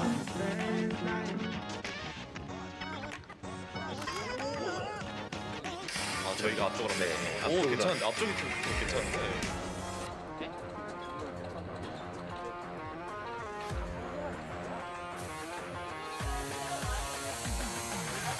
근데 원래 계속 하던 건데 잠깐 쉰 거랑 막 이상하고 그러진 않고 잘하고 싶다 약간 이런 생각보다 이제 복귀한 거는 또 다르거든요.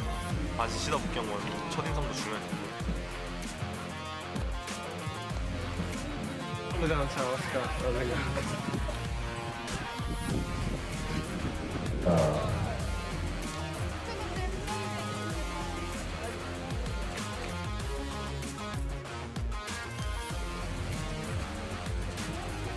자, 슈 9번.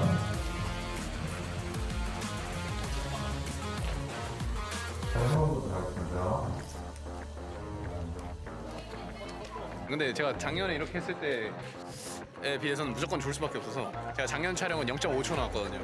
위치도 안 보이고 어딘지도 모르고 누군지도 몰라. 아무도 몰라. 그래서 그거보다 훨씬 나으니까 됐어요. 목표는 저희는 뭐 일단 첫 번째로 큰 목표로 하면 선발전 가보는 게 좀 목표인 것 같습니다.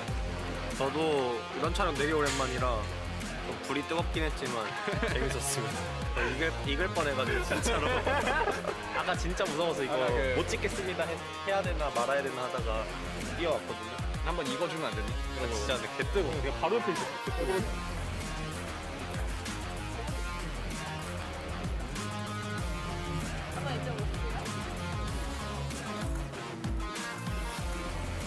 갑니다. 아, 너무 세다.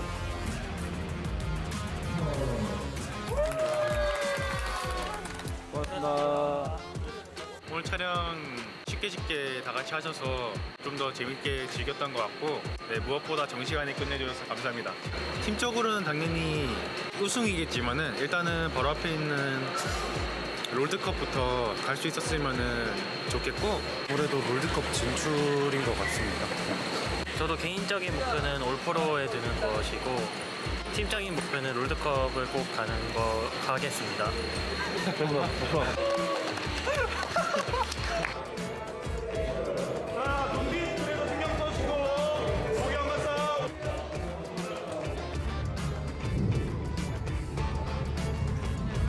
이번 썸머도 당연히 우승하고 싶고 또 이번에도 또 가능하면 많이 이길 수 있게 노력하겠습니다. 그럼 촬영 파이팅!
time to lollygag, man, I'm on the go. I go 0 to 100, I go Tony Roll. Check my Robin Hood, Reddit latest post. Counting up these hundreds in my portfolio. No time to stash a bag, man, I'm on the go. Just back to guap, market's hot in Tokyo. Cash in, cash out, don't let that chart catch vertigo. Counting up these hundreds in my portfolio. 5 bands, 10 bands, 50 bands. Gosh dang, finna do the running man. 10 bands, 50 bands, 100 bands. 250, 350, 450 and a half. 5 bands, 10 bands, 50 bands. Gosh dang, finna do the running man. 100 bands, half a mil, a million. 2 million, 3 million, 4 million and a half. No time to take a break, man, I'm on the road. Lunch break, steak with Ray Dalio. Warren Buffett, where you at? Hey, hit me, bro. I'm trying to know where interest rates about to go. Inflation looking crazy, it's out of control. I ain't tripping though, I put aside some crypto. Even my chips got cookies, Nabisco. That mean my dough don't take no risk unless it's official. 5 bands, 10 bands, 50 bands. Gosh dang, finna do the running man. 10 bands, 50 bands, 100 bands. 250, 350, 450 and a half. 5 bands, 10 bands, 50 bands. Gosh dang, finna do the running man. 100 bands, half a mil, a million. 2 million, 3 million, 4 million and a half.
The night beckons while you dream.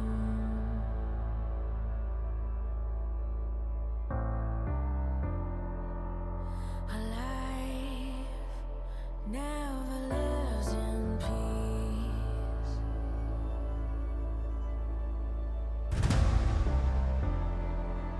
As you stand upon the edge, woven by a single thread, and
Welcome back, ladies and gentlemen, to LCK Summer 2022. I'm Atlas, it is still raining, and this is still Wolf.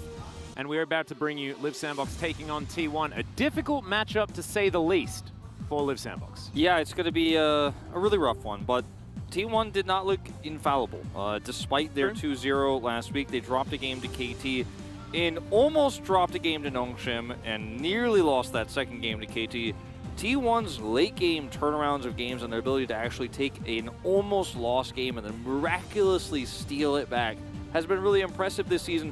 It's the exact opposite of what we came to love about T1 and their winning streak last season, which was dominant early games. The late game is not even a discussion, whereas this time it's like, ooh, a little bit shaky in the early parts. Late game is where they're winning the games. But, I mean, this is the moment where they can tie that record with SKT T1 from 2015. 23 victories in a row domestically is what SKT 2015 managed to do. They also lost an MSI in 5 games as well. Let's get into our points of the match.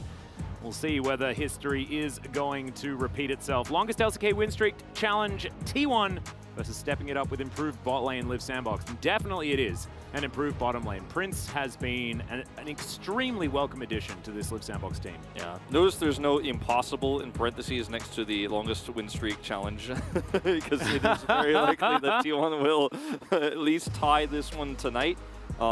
What's amazing about this too is if they tie it tonight, to break it, they have to beat Damwon Kia on Saturday. So a bit of a rivalry there considering what happened last season. Very, very high. But more about that on Saturday if they win tonight. Oh, I'm sad that we're bringing this draft up again because this was not it. You and I were very unhappy with this we've draft. also got a swap bug, as you can see, because this is also in pick order, of course, guys, but just needed to point that one out. Carrier was indeed playing the Camille support in this game, and it just didn't quite work. Yeah. Also, his Yasuo was not a support pick, but he was playing the support role, and he did. He is the support player, but was then playing Yasuo as, you know, with center support. They had 2 bot players. Anyway, Closer faces his former team with improved form, and I think there's a lot more improving to do, right? He was sitting behind Faker last year, and he had some good games and some bad games in the very few he played, but honestly, I think his performances when he was on T1 were much better, actually, than what we've seen from him since he joined Sandbox. So still a huge gap that he's going to have to close. Yeah, and it's so crazy. Like in our previous series, we had 2 former T1 players on both teams with one extra one sitting on the bench as well. And now we've got another former T1 player. It feels like everyone is a former T1 player here in the LCK, but the real T1 is definitely looking like the more formidable opponent, even if they have been having a bit of happy gaming moments at the beginning, which is understandable given the fact that MSI just happened and they were playing far more competitive League of Legends than the rest of the LCK. Average game time here for T1 is 3rd last in 8th place. Dragon percentage dead last. And this is, again, due to some shaky early games as they do come out on stage here. Yeah. This has not been the same dominant T1 we watched. The T1 that brought RNG to a 5th game. The T1 that has that incredible win streak. And yes, they are closing out these series, but the early game has not looked as clean, and there's definitely some experimentation going on here. T1 are drafting a very fun set of drafts for League of Legends. And maybe it's one way to shake off the MSI hangover is just to try to take these games not extremely seriously, but they're winning them in the end. Yeah, giving the players a bit of a break, I think, is actually really, really important here. So I think it's good. T1 still coming out with the victories, though, keeping that win streak alive. We'll take a bow here. Zeus, I think, has just not even been hit with the hangover even a little bit. The guy looks absolutely monstrous there towards the top side of the map. I think Gumushi's had some great performances and some shaky ones here and there. But this is the T1 that managed to take the victory over Gen G in the final. That didn't look very close. And I think that they are only powering up towards the end of summer here. But let's see whether they can do it through a new and improved Liv Sandbox, right? That is the plan. That's the idea here. And we'll see if they can ramp up the consistency a little bit because they are the expected victors. But how clean will the games be against this team that living up to the romance nickname so far? And the Silas that we saw from Closer against Showmaker in that Dom 1 series for the last series last week, did not work out, so they had a 2-0 victory and an 0-2 victory, or 0-2 defeat rather, and I hope that we see some better drafting for them, because the first series they won, they looked really clean. It was a pretty big surprise for us when they beat Kwangdong so well, and we were like, okay, there's hope. And then against Damwon, the drafting left a lot to be desired. Yeah, the Silas into the Twisted Fate, it hasn't worked here in Korea. It may have worked in other regions, it just does not really work here. And it also definitely doesn't work into Showmaker, but please, don't do it into Faker either. The guy's Twisted Fate is pretty damn good, and when he has control of the map, you know that you're in for a bad time. So Croco and the gang, let's see what they're going to be able to do. Definitely Prince does look like a step up, but I'd like to see some tidier drafting here for Liv Sandbox, and less stubborn when it comes to when things don't work. Don't just immediately run it back. Because of course, T1 will be on the blue side to start this this series off, and already that means that Liv Sandbox are at a relative disadvantage. In terms of key player matchup, we're going to zoom in on the bottom side here, because Gumayusi, his stats look good in terms of damage percentage here, as well as damage per minute. He's second right now, but his positioning has been pretty heavily criticized. He's had a lot of times where he's been picked in a critical fight, or is either so far away from or he's so far away from the fight because he's trying to keep himself alive that he hasn't done as much damage. But I think a lot of the damage percent and damage per minute stats you see here for Guma are because the games that T1 played, he had to carry them in the end because they lost control, and then the final moments, he's full build and he pops off. And their games have been going the distance every single time. Prince, on the other hand, has just been decisive. He has lowest damage per minute, or second lowest in the LCK, because he's playing Kaisa. He's playing Kalista, right? He's actually just playing the, I'm going to assassinate the enemy AD carry or the enemy mid or the support. I'm going to go for a single pick and then allow my team to 5v4.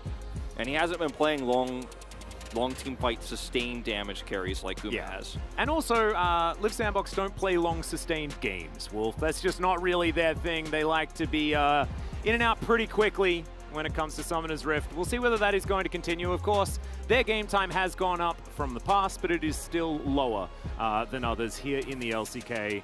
T1 fans definitely out in force. The fan chants, I'm a little bit worried about Liv Sandbox. I really hope that they have brought at least a couple of people here this evening. And if they are here, then hopefully they've got a set of lungs on them, you know? Maybe we'll have to join in Liv Sandbox side to help them out. I'm honestly pretty impressed with how many have shown up today. It's, you know, you can see. Oh, here we go. Yeah, there were a few Closer fans earlier too. I mean, there's actually quite a lot of Sandbox fans here tonight. Yep. And I mean, look, they're the team that everybody wants to root for here in Korea. I guess they're to the west. Like, to the west, we have Frederick Brion, but to Korea, like, Sandbox kind of fits that protagonist role. As Polt will get his blue side this time around as we jump into this one. You mentioned draft advantage. I know it's always we have to kind of poke fun, but a little bit. We'll see how this one shakes up, because when T1 was pushed to the brink against KT Rolster, you notice the draft style snap changed. Like right afterwards, they went back to the boring standard. They were like, we are not going to lose to KT in Game 3. And that was the cleanest of the games, honestly, T1 has played all season long. And I wonder how it'll go this time around, because a much easier opponent here on paper with Liv Sandbox, so we could go back to some crazier drafting. But I'm personally hoping to get a better read of T1's. Why is Prince a bear? I don't know. I was trying to work that out. I mean, there was a crocodile and a dove. I got that bit. That bit I figured out, although the dove looked a bit like a duck. Still, it was very, very cute. And the romance of Liv Sandbox is living on. I'm really glad that we have far more than I expected Liv Sandbox fans here in Lowell Park. But here we are into the draft. T1 going to ban away Croco's Vi. I love that respect, because he literally won the game on that champion against Kwangdong Freaks in, I believe, Game 2. And it was like the best assault and battery I have ever seen. So giving him the respect, I like it. And Faker, I think, has definitely been the second best Corki we've had here next to Jovi so far in first 2 weeks of play. So I do appreciate Liv Sandbox are removing that one. Azir, I think, could follow. The Gangplank is all 3 wins that T1 have picked up, Zeus was playing it. And even in games where he actually got dominated in lane and got very emotional and made some errors, he still had clutch moments later on. Oh, yeah, he was still huge. Yeah, he picked up POG in that game where he went like 0-3. and then I actually think popped he off. died 5 times that game, but like still had. And that POG was not even like It was that wasn't absolutely correct. Oh, should I give that to? No. It was a guaranteed deserved POG as well. Yeah. Fantastic play from Zeus. If you want to remove the last bit of scaling, just take the Azir away. But then you'll have to deal with Gumayusi's Lucian, which Or a MSI, Wukong. There are a lot of things still up. MSI didn't go as well for him every time, but it will be banned away. I think it's a realistic choice here. Does this put us in Wukong first pick territory on blue side? Yeah, I think so. Potentially. I think that it makes a lot of sense. Zeri's up though, and this is a little bit scary for T1 fans at home that weren't a fan of Keiria's Yuumi, because Zeri Yuumi is still really scary. So that's going to be locked in. Let's see whether Live Sandbox do something about the potential Yuumi situation. Wukong is going to come through though. And the Azir, so... Ooh, top lane Azir. Wolf, what do you reckon? Well, it could be that closer plays top. That's what happened last time. No, well, I mean, Dove is just, he's the Azir guy. Yeah, I hope they don't do that again. They've Yeah. had plenty of time to sort this one out by this point, but it did happen before, so a good call out there. I like the Zeri with the Renata here, especially when you consider how much peel she's going to get from this pick, but Is there anything for top lane that could be immune at some point? Yeah, that we could potentially lock there is one of those champs floating around right now. Might be more than one later on. Rise being hovered here for Faker into the Azir. One of those matchups that is really rough to play and is going to cause you a lot of problems, but can give you some mid-game power. I do like this choice a lot better. Yep, going to pick the Gragas away. Certainly has come into a bit of power, moving up towards that top side. Could, of course, be a jungle pick as well, theoretically, but likely that Zeus is going to be playing that one. Feels like this is trying to bait out a Gnar pick where, you know, you're as T1 going, okay, I think Zeus actually can handle this matchup very well, and then you're going to slow the game down with the Gnar, and we're happy to put Zeri in that spot, and we trust that Gumayusi is going to be the stronger scaling player between him and Closer on the Azir, but they will take the Nautilus instead. We still don't know what Prince is going to do. I don't think he'll have the opportunity to play Ezreal. I think that T1 will take that away from him 100% here. Yeah, Trundle also going to be banned here away from Owner. And, yeah, no, so it's not going to be banned away from Keria because Renata's being picked up. Keria has, of course, played Trundle support. He has. In the past, he's played almost every champion in the game, even though his career has not been that long. Still, T1 going to ban away the Gnar, like you were talking about, denying that matchup. So interesting they banned the Gnar instead of the Ezreal here. I mean, they probably still will ban the Ezreal, but the Ezreal is kind of the no-brainer pick here for Live Sandbox, because they already have a scaling mid, and he's going to be building double mask, and we're going to go into late game where Prince is going to want to try to carry.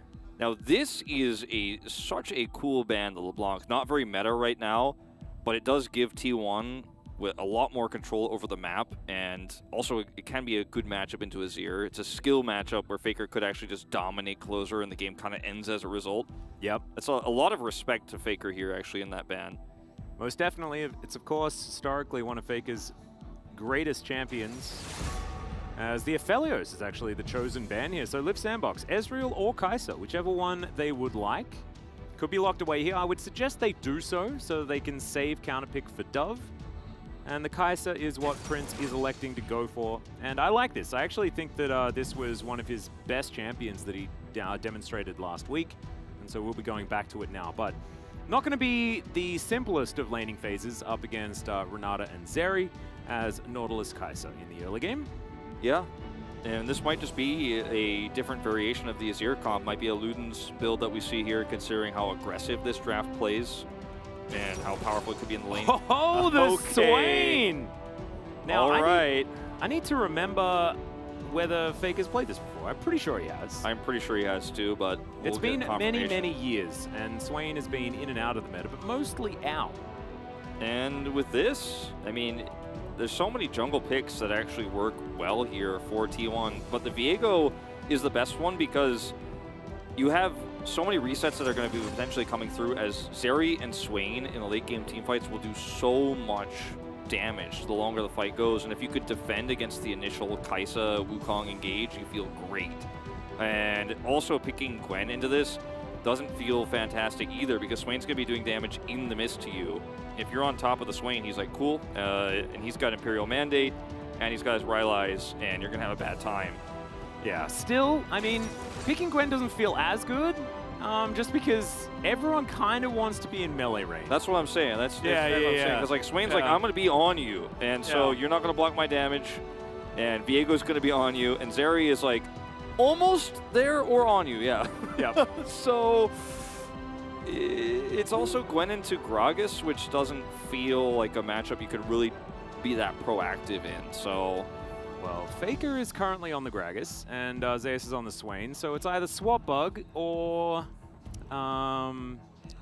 we're just going to have a slight switch up of that particular situation. I actually kind of like Gragas into Azir, not going to lie. I think it's actually legit. Yeah, I think that's how it's going to go. Okay. And if it is, the fact that Faker is going back to his roots when Gragas was, of course, a mid laner a million years ago, and he's like, well, I've still got the muscle memory for this champion. You take that one towards the top side, have a better matchup into the Gwen Zeus, and have a good time. Maybe not, though, because we didn't get the panels. And we don't get the panels, you know what that means. It's a swap bug. Oh, and actually, it has switched back theoretically. They're still in... Okay, never mind. I got... Yeah, well, I mean, look, I would have liked it, and I was got ready. baited so hard. I was ready to try to justify it too, because I do agree that in a matchup like that one on the top side, like, it can be fun, and you can push Gwen away. You can just kind of play weak side up there, and Gragas is going to... The problem is Gragas is just going to get totally slapped in lane by these here, and you're also like Swain into Gwen. You're like an old man with a walking stick, and she's just gonna skip after you, and you'll... Yeah, I mean, you could just sit under turret and like... It was definitely a lot of copium that I was inhaling in order to justify. I mean, you could farm your HP into a melee matchup pretty okay, I guess. Yeah. You root her, and then you're like, all right, I'm good, I'm safe. Woohoo! Anyway, if it was like a brand or something like that, then maybe I'd be like, oh yeah, but he just EQs her and like you can keep her stunned and it's fun. But I just This is like so complex. This sign, it's like, owner, when it rains, I bet you don't need an umbrella because flowers need water. Calling him a flower. Not really sure what the deeper meaning of that is, but I think she was saying that he's beautiful. Yeah, I think that's what she's trying to get at. It may have had something to do with a certain Twitter post, or I think it might have been an Instagram post that has been making the rounds. Yeah. Yeah, a bit of a fan, I think, of some of owner's achievements at the gym. That's why if we had like a TMZ magazine for League of Legends, it would be like the front page, like, is this picture of owner real? I mean, I think it was. I don't know. It definitely is. I wouldn't fault him. I would assume that he's being honest with us. As I'm trying to read this, and I don't even know. I wasn't even trying to read it. Yeah. So saying Keria is more important than her future because Keria is her future. So I didn't read the top part of the sign, but maybe she's like missing school or something. So that's what she's saying. All right. Keria's face is looking better than my future. Well, I like the tiering of his T1 logos between his shirts. I think we've seen like lines like that as well. Like people just like, it's like subtly really, really dark, but it's just a fan sign. So this is kind of the roster marketing that Live Sandbox did. They actually had a great roster announcement video and some really funny stuff that came out on their Twitter and on, I think, their YouTube channel. This is a picture from that. Also, Nangman, that word you see to the right, is the romance meme for Live Sandbox. So whenever you see that, that's what they're talking about. I like how they've claimed the Happy Bee as just their remote for Live Sandbox. Of course, it is the correct colors, so it makes a lot of sense. I always think it belongs to Peanut personally, but yeah, the Angry Bee though. That's Peanut's one. He likes Angry Bee. Although the dabbing penguin is what he's really been getting people with. Yeah, that's his new thing. Yep. Oh, we're still struggling to get back into this game. Actually, we might be switching over to a different realm. Might be what we're doing here. Could be. More owner fandom going on here. It's funny how the swap bug, like for T1 in particular right now, like makes us wonder if like they would do something this crazy. I'm like, oh well, this draft seemed pretty normal for T1 until Swain's on the top side, but actually it's a swap bug and we're not sure. like made us doubt ourselves. We're like, Yeah, well, I mean, I yeah. guess they're crazy enough to do it. They've done Like, a lot why of stuff. did you cancel my draft? This is actually what we wanted. Yeah, like they actually they're regaming right now because Riot stopped because they're like, well, they wouldn't pay Swain top, and Faker's like, Yeah, no, yeah, that yeah. was the plan. Like, oh my god, now we have to remake the draft. Yep. No, like just, miscommunication issue rather than swap bug issue. No, we would never have our weird theory redeemed like that. So I think that's never going to happen. I'm just gonna have to start claiming the Wolf High that is written on all of these signs, even though it's definitely for former SKT Wolf. I'm just gonna have to start claiming those as mine because it's just There not was clear a on the guy sign. here yesterday with a happy birthday wolf sign, wasn't there? Yeah, there was. And Yeah. and it also said not the player on it, as it was very specific. He put it on the other side just to make sure that everyone knew that he meant the LCK. It's just kind of messed up that Global like they would Caster just Wolf. imply that like I wouldn't see these signs. Like I'm right here. Like I'm over here. Like I'm right here in the studio. Like I know Wolf's making a lot of money. He's co-streaming over there and stuff. But like I came to work. All right, I'm not casting this from home. Yep. I'm just gonna claim all those until you guys start being more specific. So thanks for saying hi. I really appreciate it. Yeah, perfect. We can just if they were like eating a bowl of butajige or something like that, then definitely you'd know. You'd 100% know. Or now Mexican food, based on what's been going around on your Instagram. Yeah, I like to imagine that when the former player Wolf sees those signs, he thinks like, why are they all saying hi to the foreign caster Wolf on these T1 days? Where I'm co-streaming? Perfect. By the way, Faker has played Swain, but he hasn't won on Swain, according to the statistics that I have in front of me. How many games? 3. 3? Damn, that's actually a lot. For Yeah. Faker to have a 0% win rate on a champion for over 1 game? That is a whole addition of 50% over 2 games. Another champion where it's only 3 is Xerath. Unfortunately, hasn't found a victory on Xerath either. Man, you've just found like some of the craziest anomalies. There we go. Also, he hasn't managed to pick up a win on Quinn yet. Weird.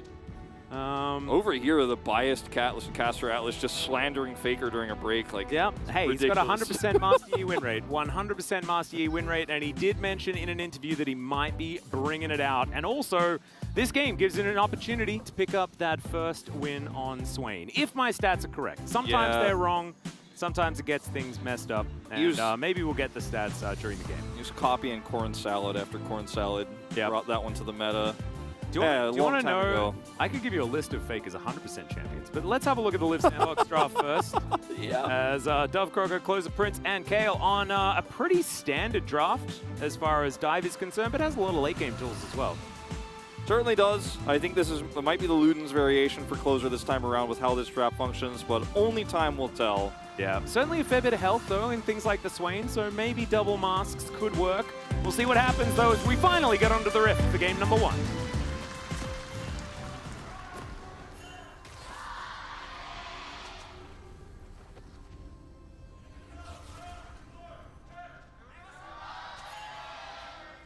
I think some of the T1 fans just started yelling just to help them out. And I think that that is absolutely beautiful. I love that. Faker has taken the Unsealed Spellbook this time around. And, okay, it was a little bit of slander earlier on Wolf. So here, let me just chuck some facts at you. Okay. Sion, 100% win rate. Varus, 100% win rate. Diana, 100% win rate. Tryndamere, Viger, Ornn, Cogmore, Nidalee, according to this, but apparently he's only played it once, which is wrong. It's got to be wrong, because his debut game was on Nidalee. Yeah, I mean, I think it's just the stats don't go back far enough. That's the issue. He's also 100% win rate on Poppy, apparently, according to this. But, you know, there's certainly a lot of champs that he hasn't played that much because he's played, like, what, 78 of them or something like that? Like an extraordinary number of champions? It's quite high. I think it's in the LCK alone, like something like 72 or 73. Do you want to know some of his more interesting 100% win rates based on this?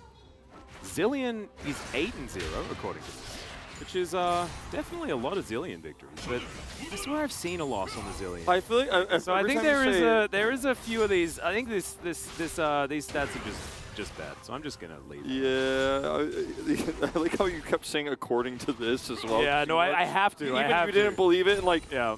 Because Atlas carries this slightly out-of-date ledger of Faker's accomplishments, like in his briefcase everywhere. I mean, if it was out of date, that would be fine. That would actually have all of the mid-Italy games, you know? Then it'd be all right.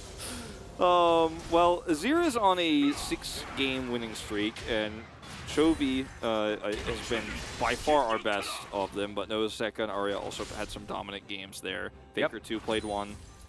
It's also been banned a lot against BDD. We need to shout out BDD because it's here. As that's a max range shot. Very nicely done on the Gumushi. He's going to dash away. Not able to utilize the passive there as the handshake is going to bonk the heads together.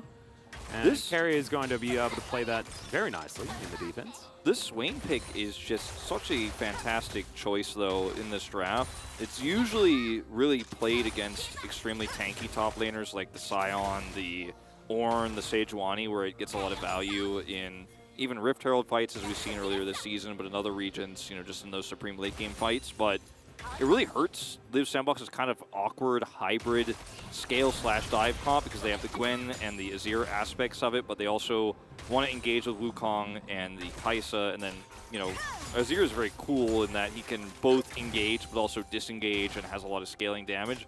Well, Swain kind of throws a wrench into the gears of all of that. Yeah. And that's why it's such a great late part of the draft pick here for Faker. I actually really like what T1 have done, just recognizing what Live Sandbox want to do this game. And I think that the Swain and the Gragas, both of them are fantastic at that. Of course, Gragas picked very early in this draft, but if you don't know that Live Sandbox is going to play pick or dive, then you don't know Live Sandbox, because that's all they do. Yeah. That's all they want to do. And they have done it again here. As another hook is going to connect here as Carrier just looking to blow up, but no. Prince and Kale not going to utilize their flashes to pick up first blood. As Closer going down to half health, Faker doing the same thing, but otherwise just some trades of health damage. Man, Faker. I thought that Carrier was dead there, but he didn't flash, and so therefore Live Sandbox didn't flash. I guess that's the long and short of it. And Carrier also felt pretty confident he was not dead, considering that he was holding on to that one. And no follow-up flash, like you said, just the Ignite committed. Faker is landing really well into Azir. With the Swain, the early parts of the game, sometimes you can't really trade just simply because if you try to hit your root, like, you're never going to hit that against Azir. He's just so far away from you. You also have to get into range of his Sand Soldiers to hit your Q. But Faker's farming well and trading well. Yeah, having a great game so far. There's Ona coming on over with his Viego. As, Carrier so close to getting the handshake. Ona not able to quite find too much there. As Croco slinks into his own jungle. Of course, we've seen the Wukongs be a little bit more subdued in the earlier stages of the game. No peanut experiences since that first week of Wukong action. Now that we are on 12-11, 100% win rate for Zeus here on the Gragas thus far, 7-0. Yeah, not too bad. Made his debut in a Gragas Gnar meta and then just kept playing blind Gragases to great success. Yeah. And not a shocker considering how dominant T1 was since he joined the team too, that he would have a win rate like that. But yeah, he basically just doesn't make mistakes. Now, the early parts of this matchup obviously going to favor the Gwen, and that's why he's taken a pretty significant CS deficit, but not the end of the world here by any means, especially because this comp scales really well on the side of T1. Yeah, and scales into Live Sandbox so well at the same time. Like, we've criticized T1 drafts in the past. This is not one of them. This is not one of them. Yep. I mean, honestly, this draft and their last draft in Game 3 for KT have been, I think, the drafts that have the least things you can criticize them. They all make just complete sense, and they're just standard and strong as wow. Another max range hook comes out from Kale as Gumushi trying to run this one out. In the meantime, in the mid lane, Faker throws down the ulti. He's keeping himself alive for an obscenely long time, and I have a feeling he won't even need to flash. As he goes down to about 200. Meanwhile, the fight continues on the bottom side of the map. This observing is pretty insane, as all of these players just continuing to beat on each other, but there is 0 kills that have occurred. Faker does not flash, as you mentioned, and it looked like it was even trying to bait the two Live Sandbox players there in for Owner's rotation down to turn that, but is very calm. His ultimate is expended, but gets a ton of value there, so ult traded. Yeah, I mean, It's just a bit crazy that Faker gets to press ultimate and then everything is K and just wanders his way out. Emperor's divided towards Close's turret. Yeah, he was so far up in the lane and just is able to walk away casually. Yeah. I don't know if we'll get a replay of it, but I hope we do, because it's just one of those Faker things you see where you're like, is Faker just, I mean, has he lost his touch? Like, what is he doing? And then you just see him casually walk away. Yeah. You just realize, like, no, Faker knew he was never in any danger the whole time. Yeah, and it's also a durability patch, and maybe I need to get used to that just a little bit as well. Because, yeah, just walked it out. No worries there at all. But no flashes invested by Liv Sandbox or anything like that, as Gumushi throws out an extendo beam here towards the bottom side. Winning in farm as the Zeri, and if you Liv Sandbox, you're going to feel the pressure of that. Carrier looking for a little bit here still. Okay, that's like the first max range dredge line that's missed. Yep. Faker does have to back here mid-prio, means that they can have the fast track to this Rift Herald. They also have vision across the river. Liv Sandbox do, with 4 control wards they had. 1 now removed, but just easily should be able to rotate over there. The Prince does not have the ability to go to Rift Herald because the lane is pushing, and Zeri will obliterate the plates. She is one of the fastest champs in the early game at doing that. Yep. So he has to stay here, but Liv Sandbox actually do not, despite having a little bit of prio there in the mid lane and top lane, do not actually commit to the early Herald. Just going to actually take a back timing here, then group up, which gives T1 some breathing room, actually. Yeah, plenty. And Faker with his unsealed spellbook being able to threaten. It's very, very cool. A lot of vision, like you were talking about, for Liv Sandbox. But, yeah, being uncharacteristically nonchalant in this early stage of the game, as Croco is going to start fighting Faker. Owner is doing the Rift Herald, and so Faker just going to demonically ascend. And show Liv Sandbox some visions of the Empire, I guess.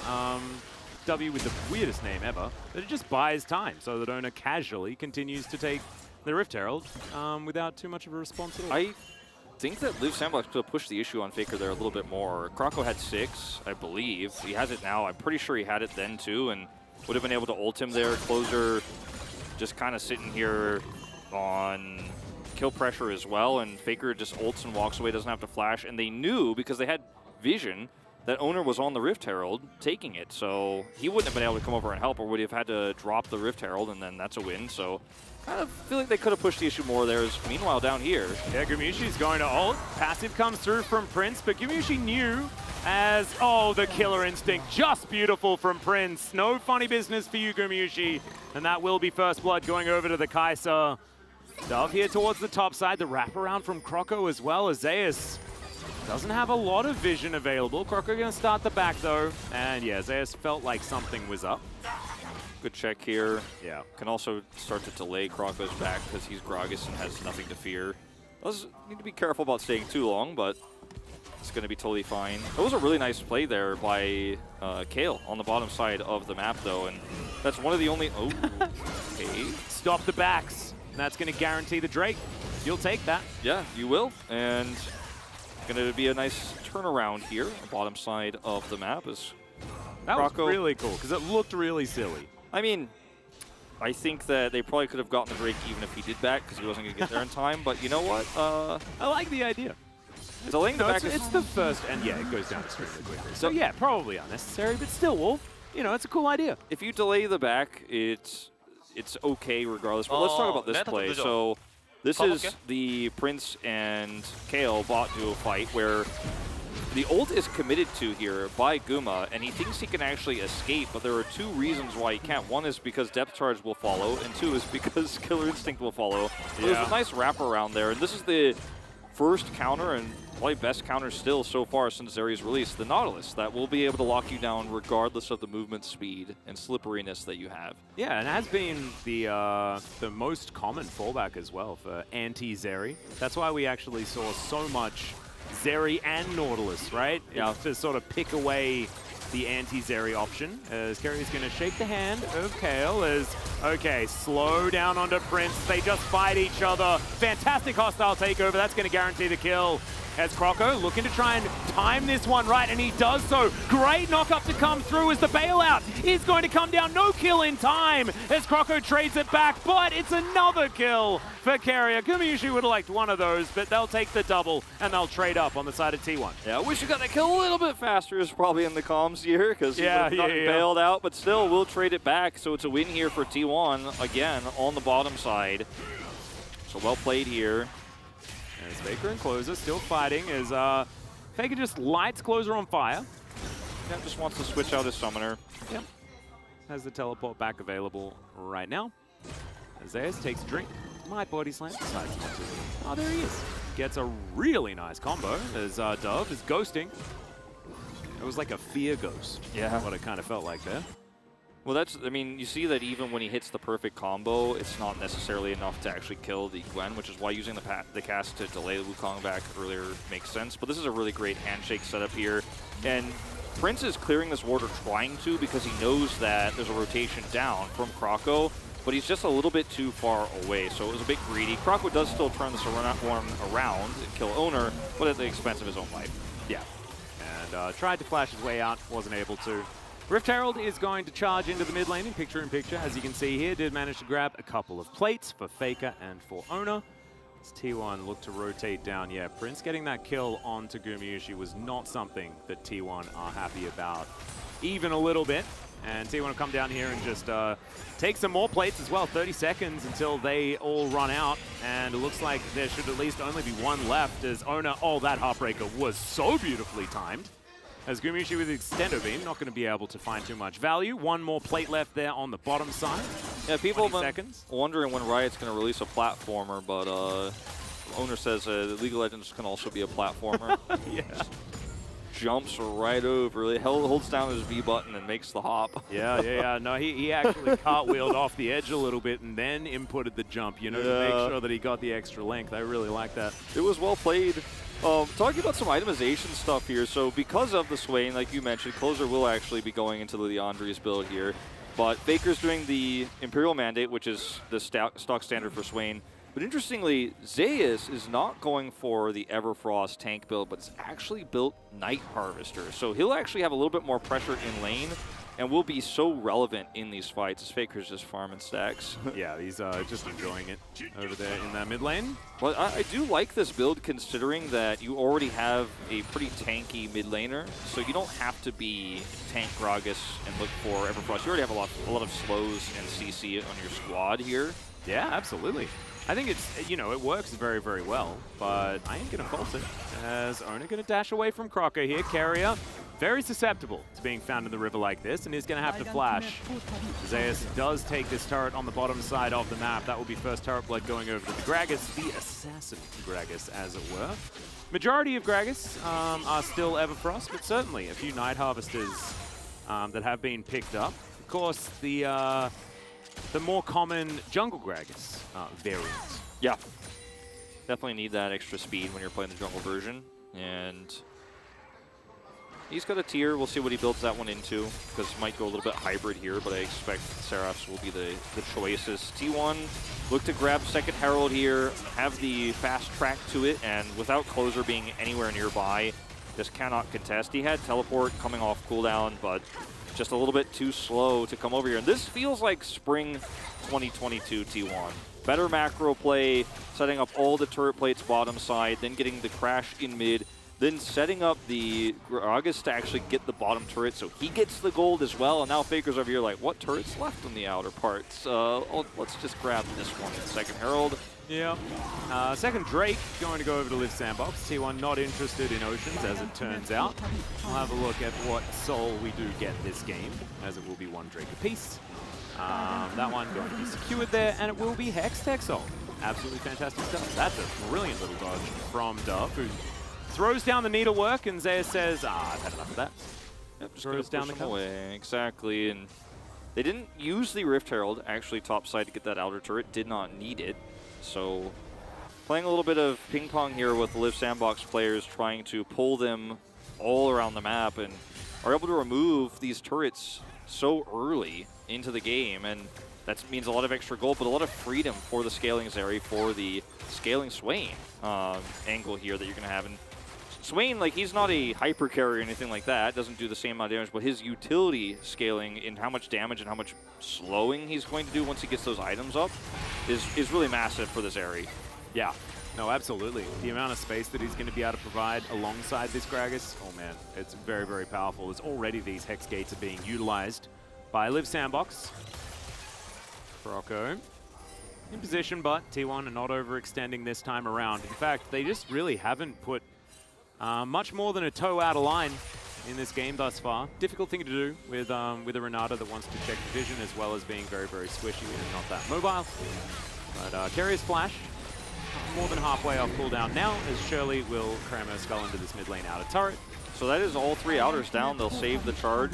Yeah, going to be able to save the health bar. Yep, and now going to get second crash. Dub's looking for a flank here. So much value with that ward there as well. As you can see, T1 trying to get out towards the side. The Empress Divide goes completely wide as the Cyclone also from Croco doesn't get enough done, and Liv Sandbox, they're going to have to try that again another time.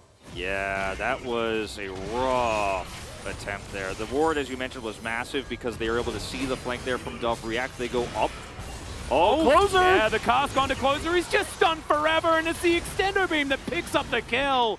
Prince now as well, trying to run this one out, and yeah, really clean stuff there as Ono was chasing him down with some fake Sand Soldiers that Viego put down himself.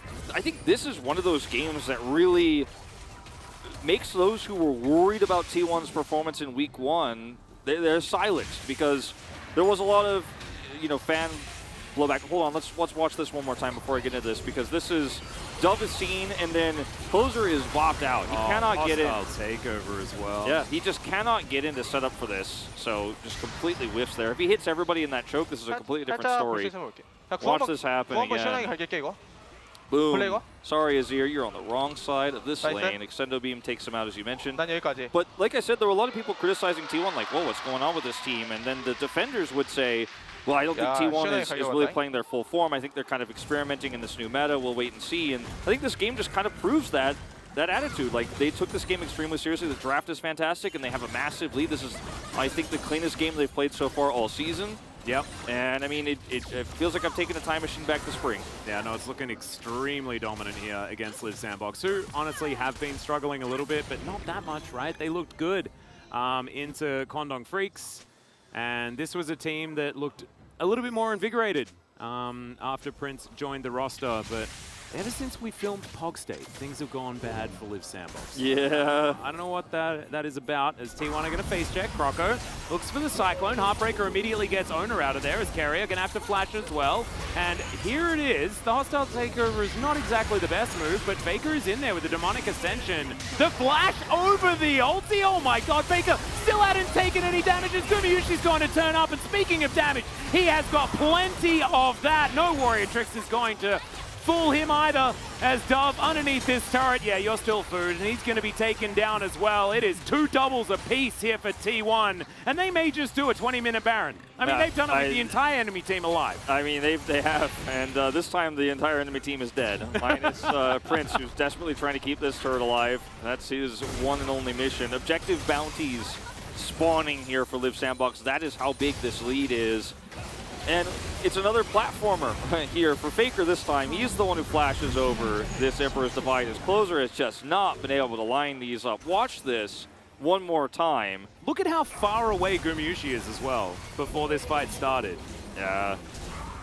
Flash from Carrier is good as meanwhile. Okay, Prince is just diving on top of Faker here as Vision of Empire comes down. Decent little flash there from Prince as Faker goes golden at the last possible second, but he's still going to die. Prince, it's not an official 1v1. That's not fair. He definitely played it well. Faker was very close to maybe being able to get one more Q off there. But at the end of the day, we'll break his stopwatch and still die. So pretty big win here for Liv Sandbox. The problem is that with Baron buff, the rest of the map is falling to tatters. As another inner turret will fall. I mean, Faker got like, what was there, 3 people in the top lane? Yeah, it's... At the end of the day, like, small win, but the bigger win is the actual money that T1 Bounty gold, though. Yeah, eventually he will get that one on the top side. But there's no mini wave anymore. The Drake is going to go T1's way. Zeus now has his Void Staff. The Seraphs is complete. And this is really the consolation prize here, is the pickup of the bounty gold, but going back to this exchange one more time. Flash here from Keria, again, just came up, and then Faker says push it, we're going for it. And then watch him do it. Oh! Yeah. He's seen Azir do that before. Pretty sure. Just really clean from the Swain, and it's like you press a button and you're just immortal. You basically are. And as long as you can hold that damage, you will be immortal indefinitely. Faker does get hit here, though, of course, and is executed by Prince, but not before having a sick mechanical play. Forces Prince to flash with his claws that come out to look for the root, then stopwatches. And without Azir's help, maybe Faker gets out there. Yeah, does get the flash as well, so you'll take that. Yeah. Bit of a consolation prize. Rally's Crystal Scepter is done. He's got a broken stopwatch, so once that Zonya's complete pretty quickly. Very, very useful on the Swain if you can keep people in the area. As you can see, a lot of money in advantage of T1 here for almost everyone as Croco's looking for Zeus. That's a flash that'll answer that whole situation in one fell swoop. Not too bad at all. Man, the summer spells that T1 are using, that flash one, that seems really good. I think everyone should take flash, man. I think What is so. Dove doing? So silly. Yeah, have you seen these Sejuani's taking Ignite instead? Yeah, what's that about? You can flash Arctic Assault, you know, for so much distance. Keria survived with 2 flashes. Faker, you know, survived with the flash earlier. Owner heartbroke the first Emperor's Divide that was dodged, and then Zeus is able to flash this wall. Lots of near misses, but great escapes for T1.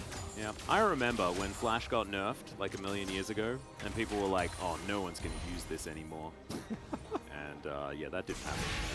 Turns out being able to appear somewhere else is always just pretty good. Vision Vampire comes down.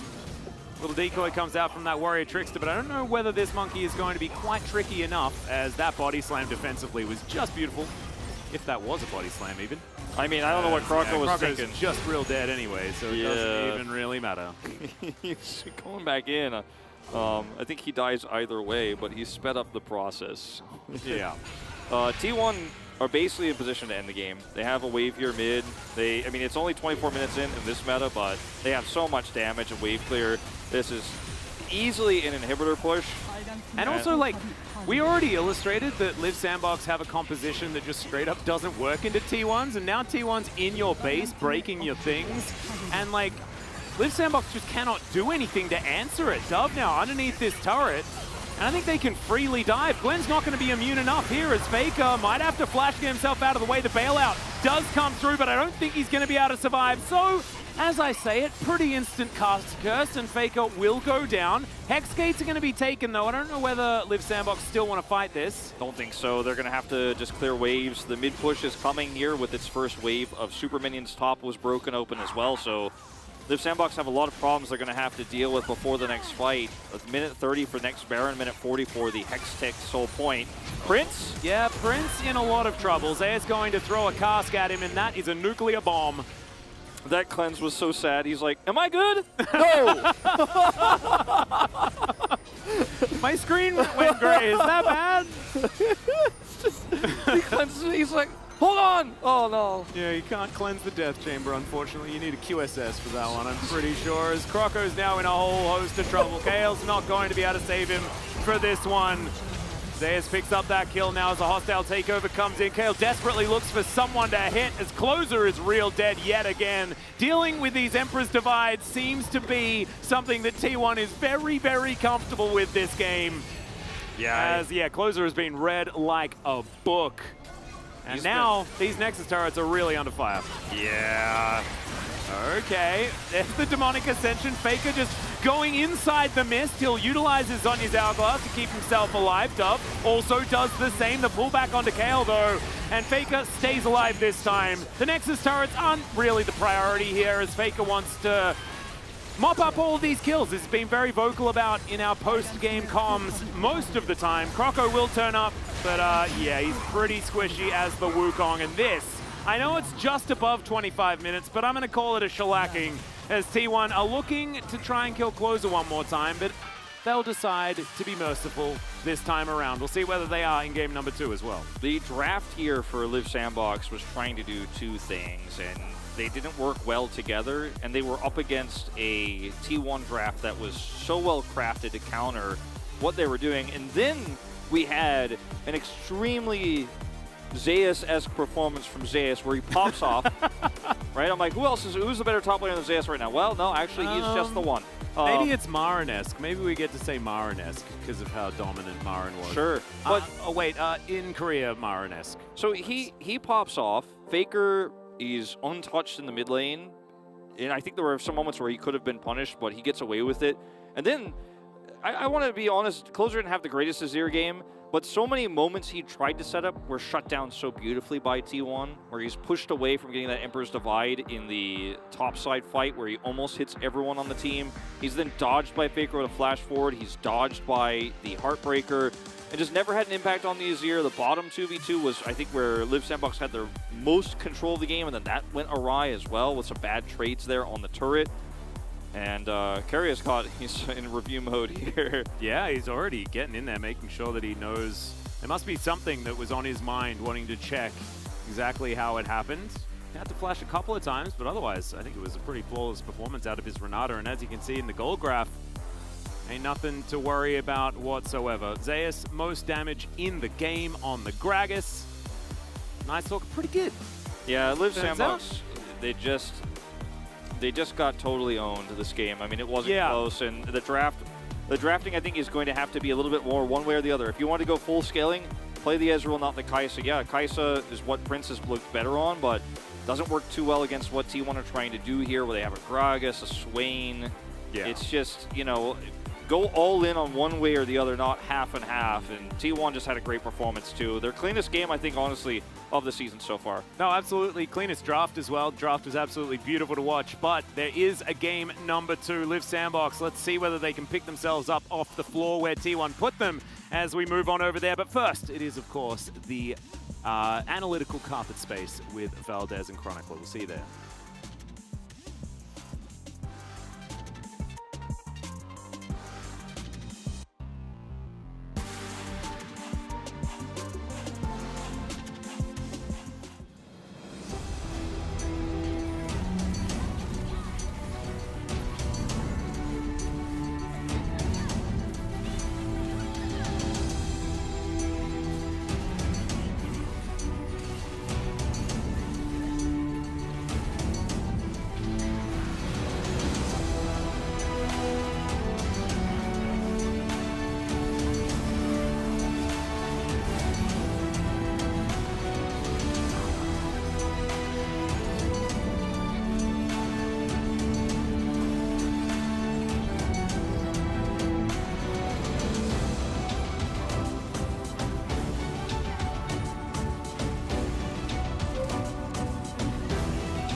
카이사 풀 도구. 나 집 테라면 좋긴 해. 카이사 나왔고. 나 슈렐 있어서 구인 궁키면 빠지면 될 듯. 나 오긴 했어. 나이스. 나 텔바 갈게. 고현. 슈렐 있어. 얘 존야 있다 고현. 아니 너 시끄럽겠다 우지야. 뭐야 그렇네? 고현. 천천히 해봐. 고현 너. 나 W 돼 아무나. 고현. 해줄게. 아니 나 언제 끊겼어? 야 오고 나 오고. 오군 4투. 잡았어. 오! 야 시간. 야 잘해야겠다.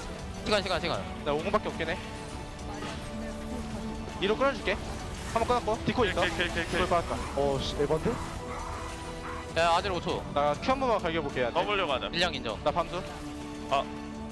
뭐 맞은 건가? 맞긴 했어 나는.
seconds while you dream.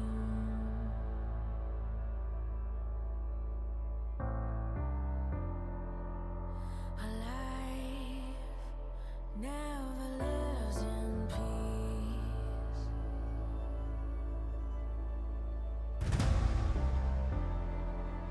As you stand upon the edge, woven by a single thread, and fate may fall down upon you, while the devil is knocking right at your door.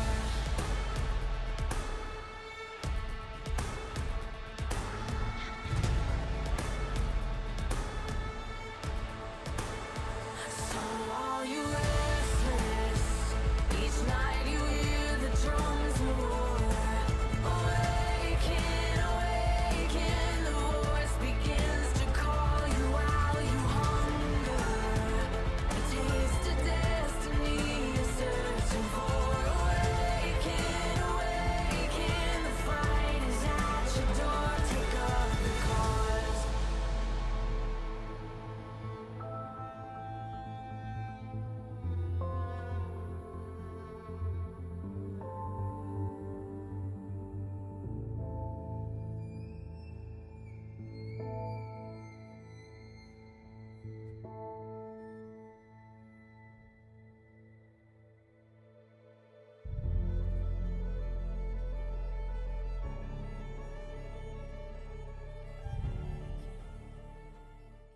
They cannot conquer you here.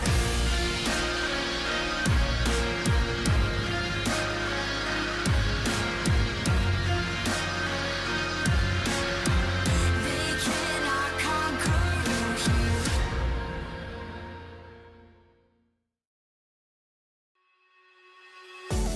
here.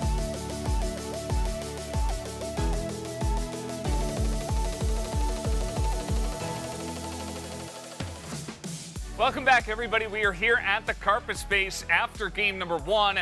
That was a shellacking, as Atlas put it, and it really was. I think there were a lot of factors that came into this one, and we do have a lot to break down on this one. Of course, I'm joined by Chronicler. He's going to take us through first this draft, which, you know, was pretty good from the side of T1, and they really utilized every aspect of it.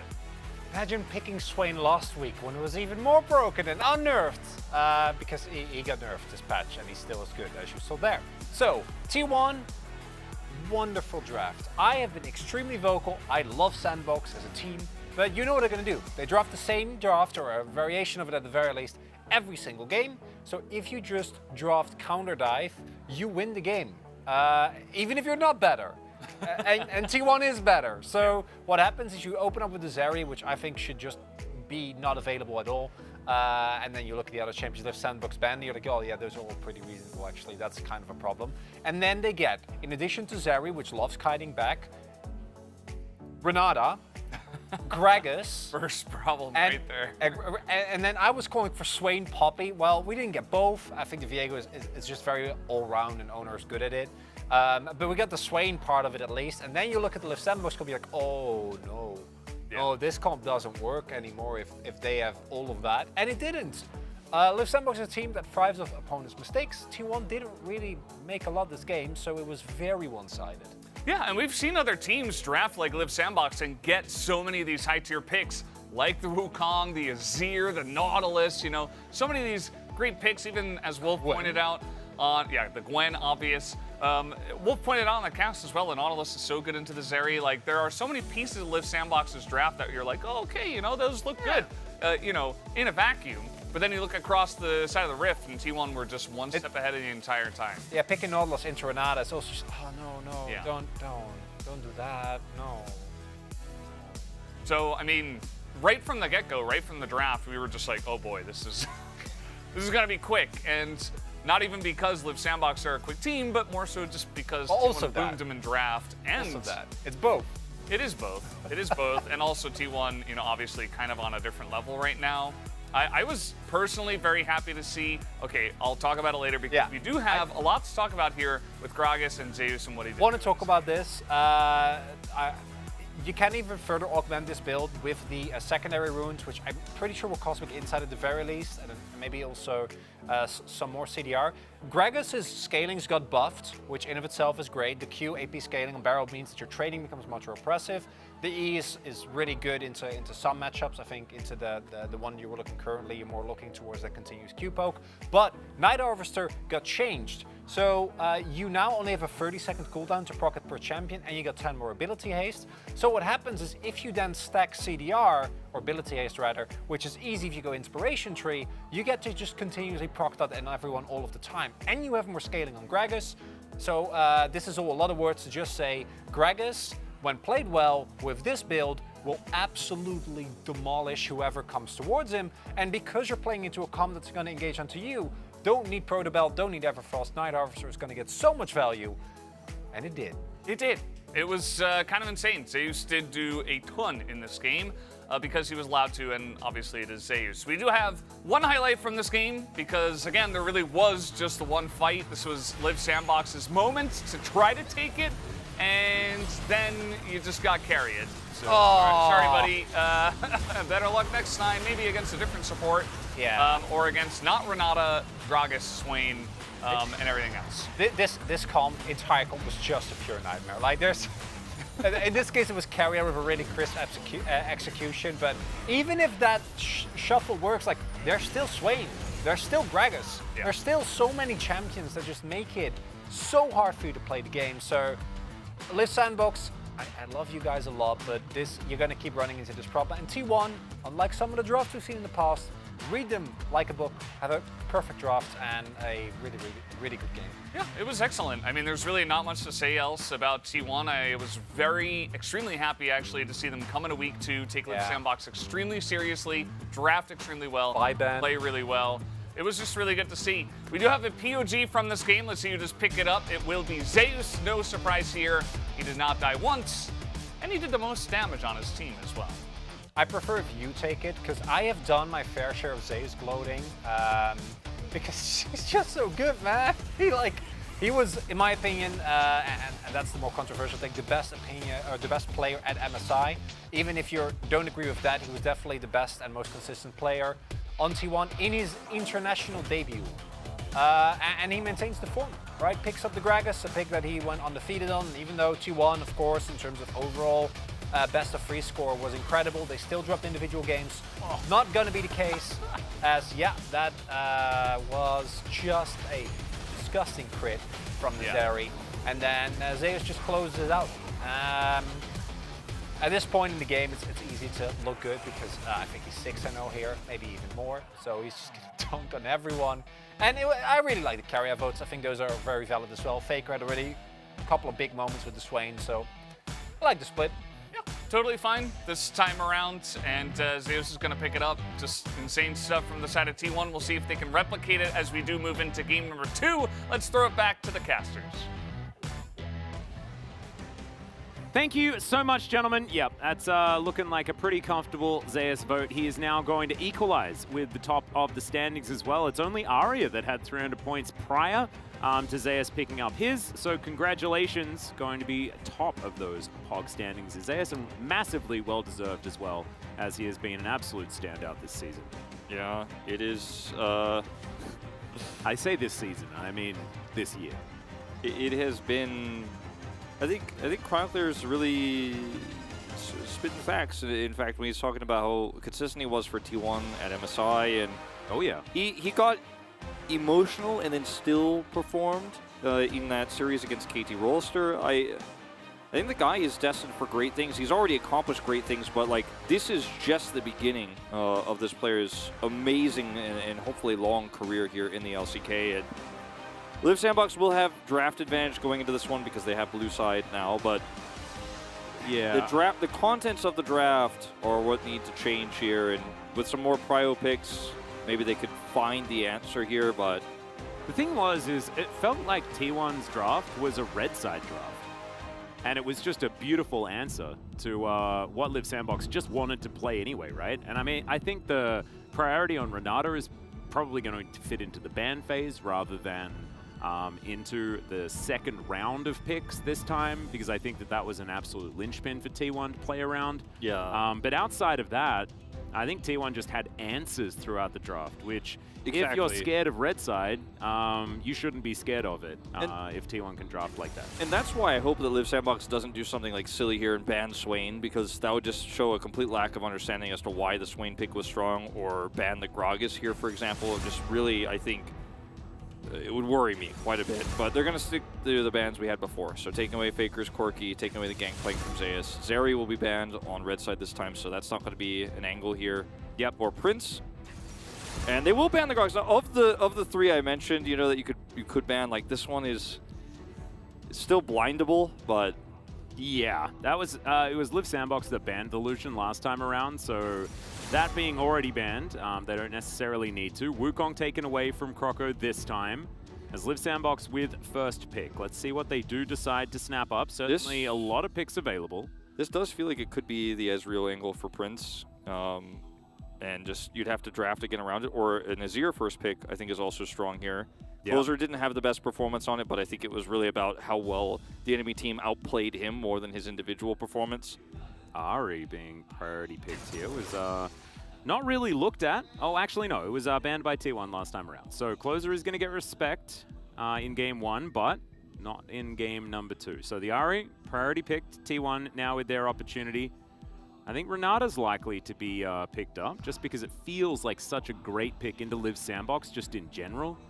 But Senna is also there, so Well, this could be the T1. What support does Keria play? What not support does Keria play? Is this like his time to, you know, really prove that he's the best Yasuo on the server?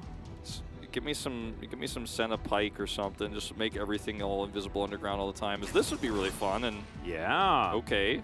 And when Lee Sin got buffed, I think there was one player that everyone was thinking about here in the LCK, and that was definitely Ona. His Lee Sin last season was just amazing.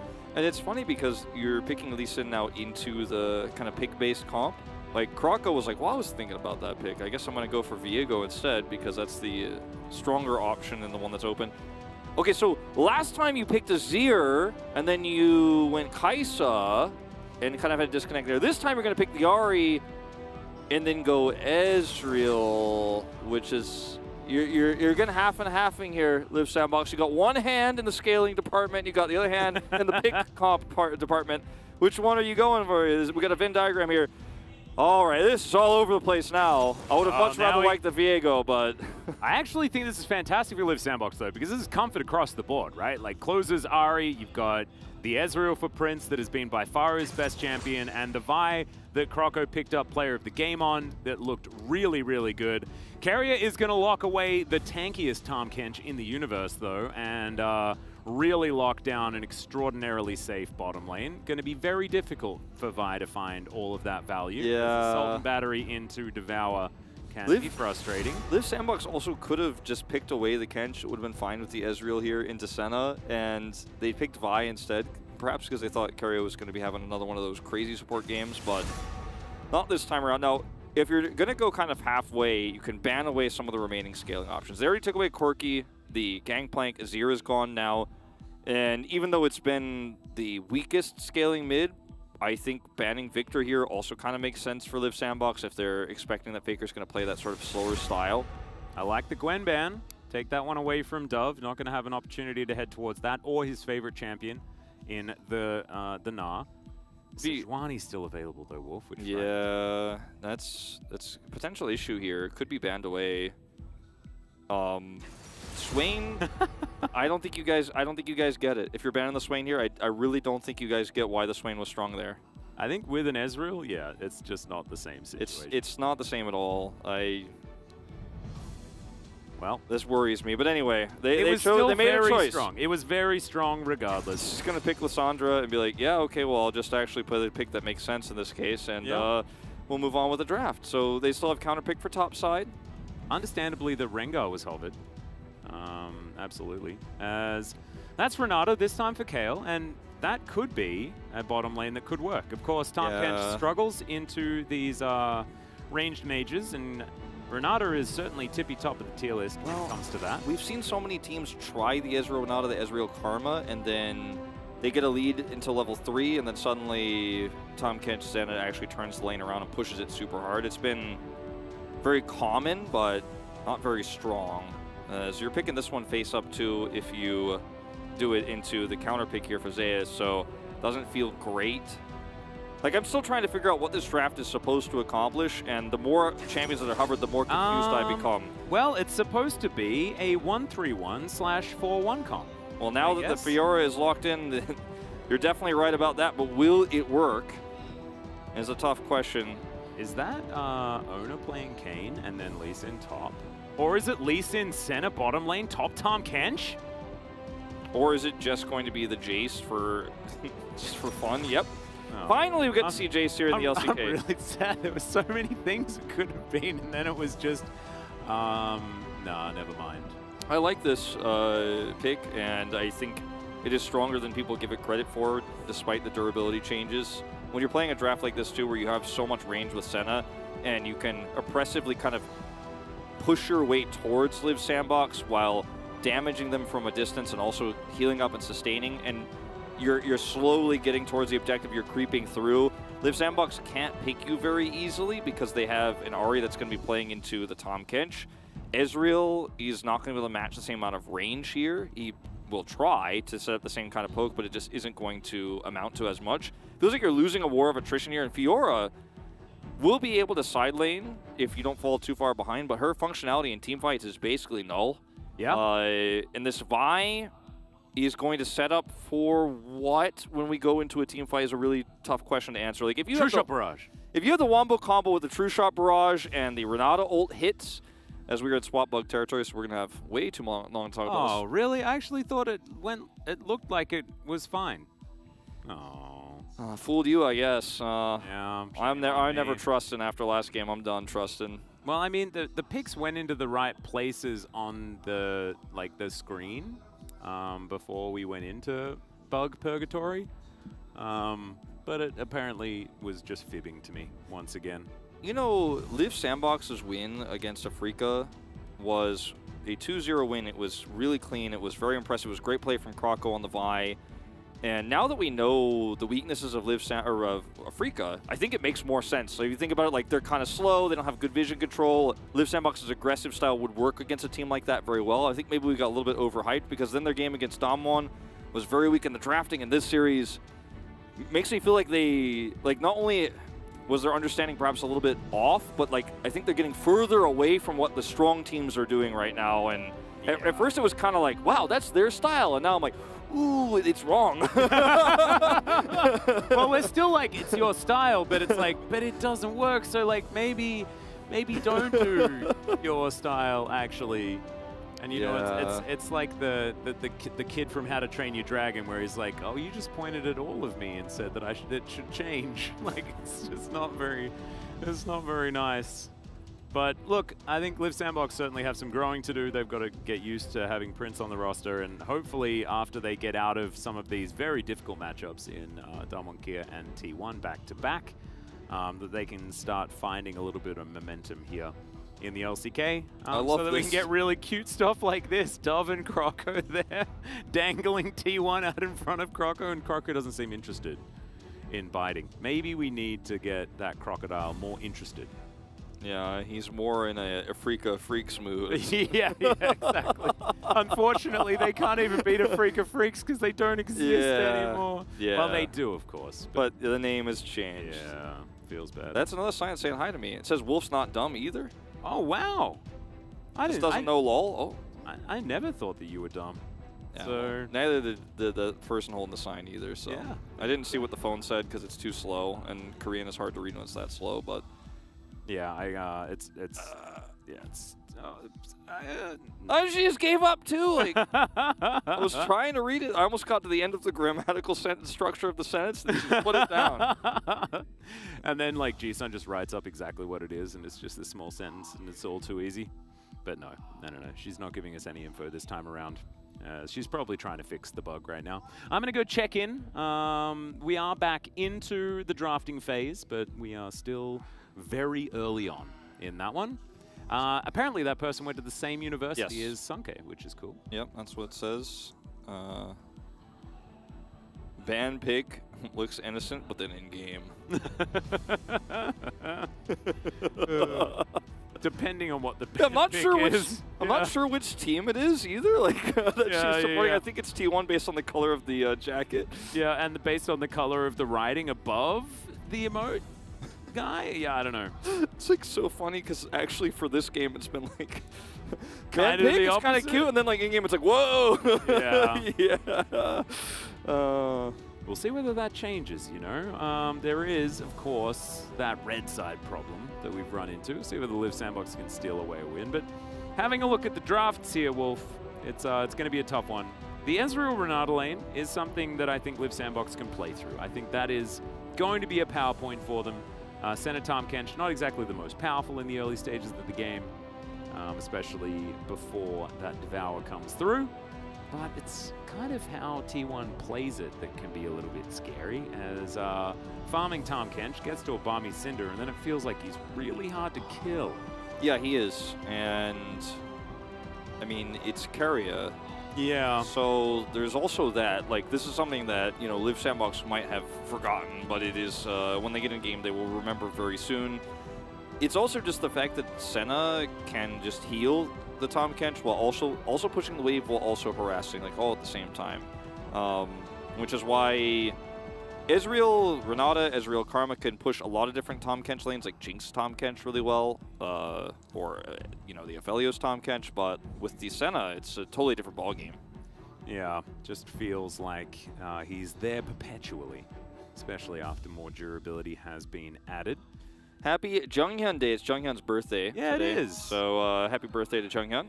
Yeah, we wished her happy birthday backstage. Of course, here working on her birthday, like you were yesterday, Wolf. Yeah, one day apart birthdays. Yeah. She and I. Mm-hmm. The day before that is my brand new nephew Freddie's birthday. My sister had her first baby 2 days ago. So it's just, I don't know, middle of June seems to be the time for a lot of people to be born, I guess. Jisun's birthday is coming up. Yeah. Jisun's sister's birthday was like really close. Yeah. Was that yesterday? I think it was yesterday. Yeah, it was yesterday. So that was the same birthday as you. The end of the financial year's coming in at the end, according in like Australia. It's the end of May here in Korea, which is a bit confusing for me. I'm like, wow, tax just comes in real early, doesn't it? Yeah. It's a rainy season here in June as well. It's a very rainy time for us. Yeah, we skipped it last year though, Wolf. There was just not that much rain. And this time around, and we are talking about the weather. That's what the swap bugs have brought us to. Save paper, draw on the tablet instead. Yep. I like your style. It's absolutely beautiful. That's not what it says, but yeah, I was like, is that what it says? No, that's just what I said. The Pengu dabbing, I like that as a shout out to Peanut, but this is a T1 fan, so that's not who it's going towards. Yep, that's a cool drawing. It's a box, I guess. Yeah. There you go. That's the mascot, is the Live Sandbox. Yeah, there we go. Great for cats. Cats love boxes. Cats love boxes. Also, boxes love KFC, because it's, they say box in some of the, I guess. I don't know. But he had KFC there, I guess. I don't really know. Refreshing tickets for 26 hours and got the game. Whoa. That is... Came from Jeonju as well to watch. Is that a big yawn that he threw out there? So I guess he was traveling a lot today. Could be. Know? Jinju? Jeonju. Oh wait, no, Jinju. Yeah. Gyeongnam. I thought it said Jeonju. My bad. I misread. Well, Jinju is a shout out to Banjo-Kazooie in my brain, and I absolutely love that. As Live Sandbox, they do have the Fiora on the top side of the map. They've got Croco's Vi. They have Closers Ari and Prince's Ezreal. There is a lot of comfort and a Renata and a Fiora, and we'll have to see whether this is going to be able to get them across the line. It's definitely a different composition than we saw in game number 1, and that is a good thing. Yeah, but I would argue that the draft diff is even better this time around. The ways that this goes for T1 are if they get ahead, they get so far ahead, and they will have so much poke. It is going to be an uphill battle, let's just say, for Live Sandbox this time around. Yeah, not really liking their chances, but they've done crazier upsets in the past. They certainly have. We'll see whether Zeus' Jace is going to be okay up against the Fiora, but let's hop into the Rift for game number 2.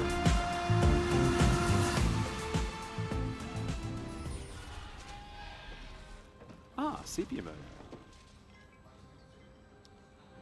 Okay. Okay, I thought actually maybe that was like, because usually that's kind of delayed and it's already done. So I thought maybe, oh, it's just an error, but we're going to jump into the game. But nope.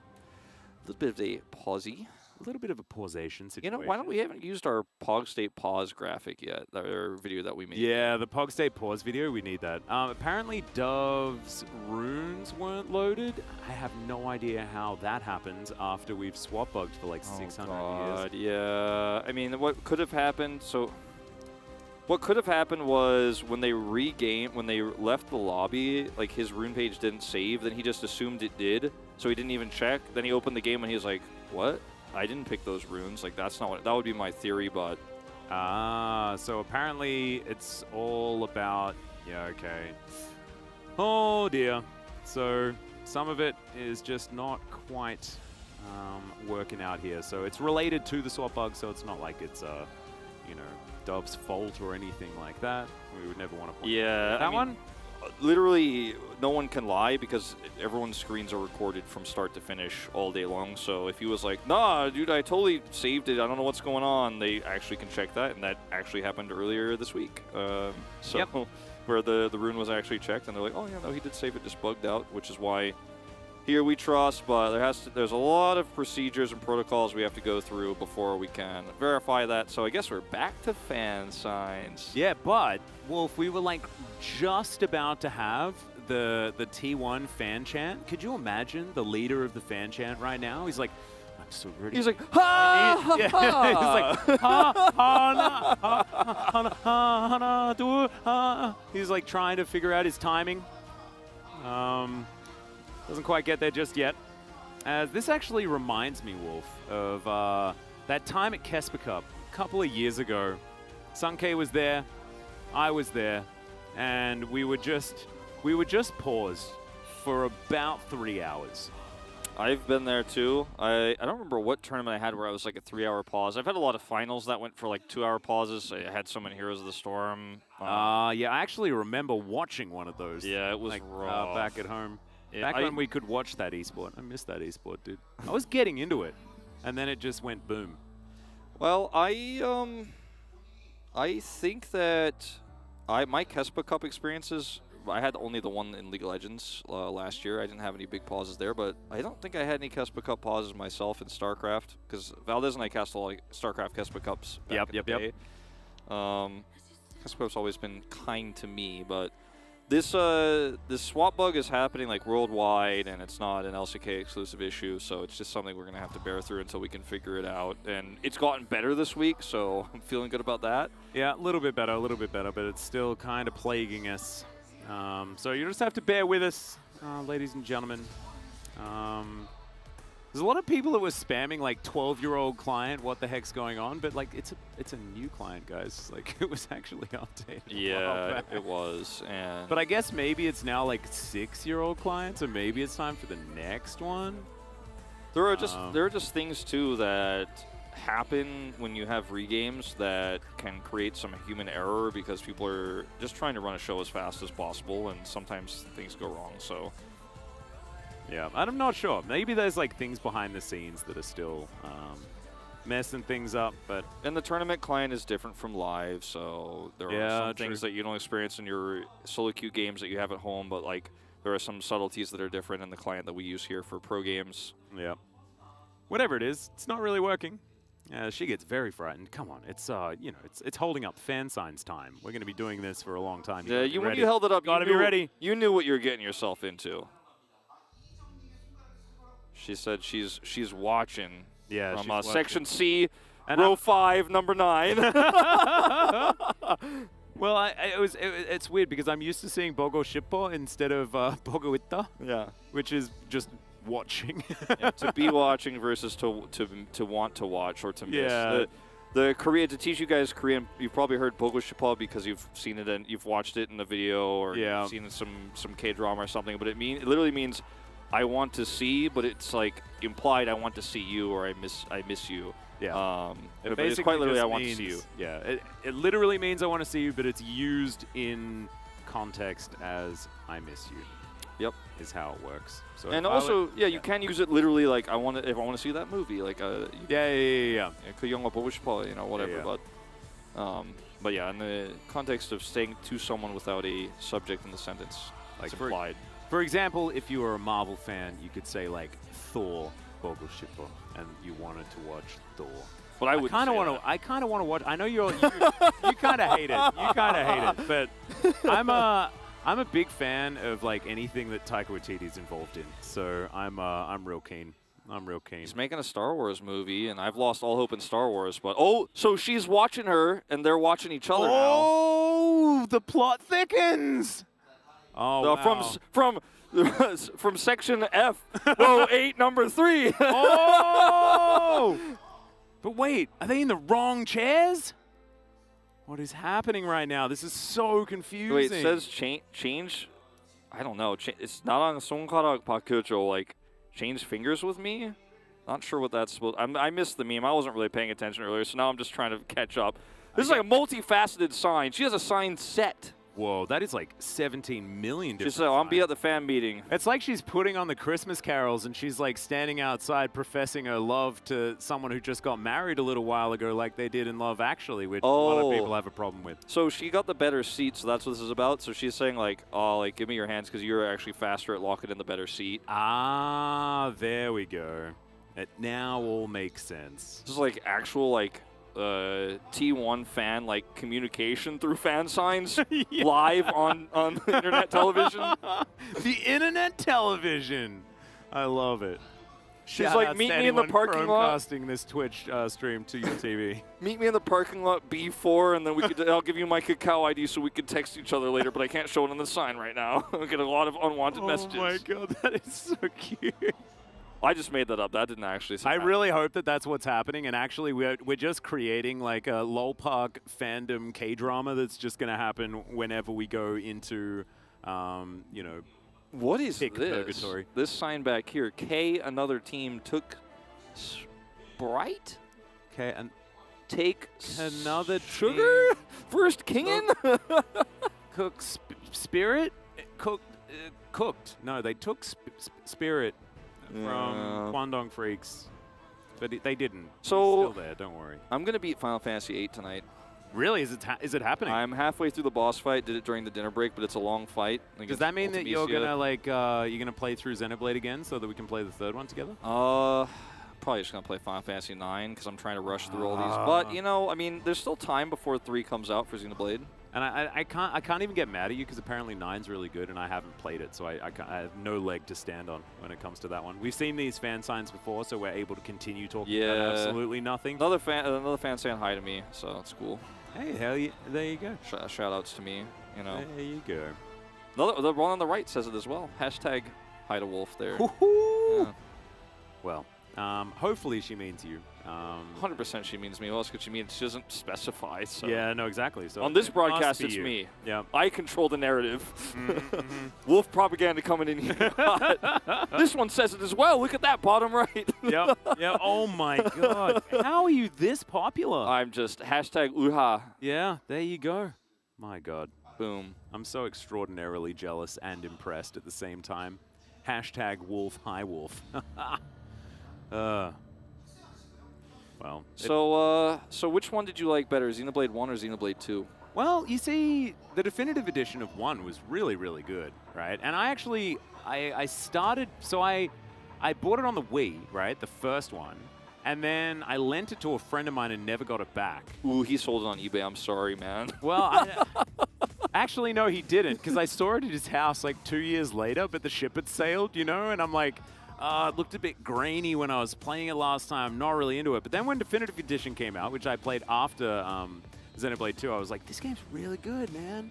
The side content wasn't as good. I liked the Torna content a little bit better in Xenoblade 2. But I really enjoyed 1 as well. I think it's hard. It's hard because I liked both of them. I liked one. I liked one way more. I thought 2 was pretty fun, but 1, the story gripped me a lot more. The definitive edition, I mean, the graphics were bearable because like the Wii graphics to me, they just not hold. Yeah, no, it was not great. Before we had to like download the HD texture packs if you wanted to like actually see what Shulk's face looked like. Yeah, I remember. The sandwich that disappears when he bites it and stuff. They kept that one in at least, but yeah. It didn't. There was more variety in 2, though, it felt like. But I think the combat was a little bit crisper. Yeah, I think that one, when it was like remastered, it didn't fix like the datedness of its combat. But for me, I thought 2's combat was better. 1's story was better. Yeah, no, I agree. Although, what was that? Who was the Southern accent guy? In 2? In 1. Southern accent guy kind of bothered me a little bit. Wait, are you talking about? Wait, who had a Southern accent in 2? In 1, rather. I don't know. Did you play with? I played in English. Hold on. Oh, okay. You're not talking about Ryan, right? No. Not it's Ryan time, baby. Yeah, not anyone that's like in your party. It's the other guy. Oh man, I wonder if anyone has... Oh, Dixon? Yeah, Dixon. Yeah, Dixon. Yeah, nobody likes Dixon. Yeah, he was a bit annoying. Yeah. I wasn't a huge fan of Dixon. He was 100% a caricature of like Keith Bandit is also one of these from Yu-Gi-Oh! With like the American Southern accent with a bandana, American flag, America Kekona. My name is Dixon. Yeah, the token American guy randomly when everyone just has a British accent for some reason. That was the thing that was better about Xeno 2 is the fact that they used different accents for different titans around the world, which was really cool. And then you had one that was like the Australian land, and it was fun to hear the language of my people, you know. When I played 2, I didn't know this at first. I played in Japanese, but my wife pointed out that one of the characters, Zeke, I believe his name is, has like an Osaka accent actually as well. So like he has a different Japanese accent. Oh wow! Okay. So I thought that was kind of cool. So Osaka is like Tantal. Is it cold in Osaka? I think they've got really nice beaches there. I think you're thinking of. It's just Tantal's the really the cold. Titan. Yeah, Tantal is like all cold and stuff. I haven't played the game in so long, too, especially. Like, I remember playing that with you, like shortly after you first came to Korea. Yeah, no, it was actually in like 2017. 2017. It was like late 2017 because I didn't even arrive until like March of that year anyway. Man, we are taking forever to get into. I know. We could actually have like a full synopsis of the entire whichever game series that you wanted to talk about as we say. Okay. Let's get it. Okay, here we go. Fan chance.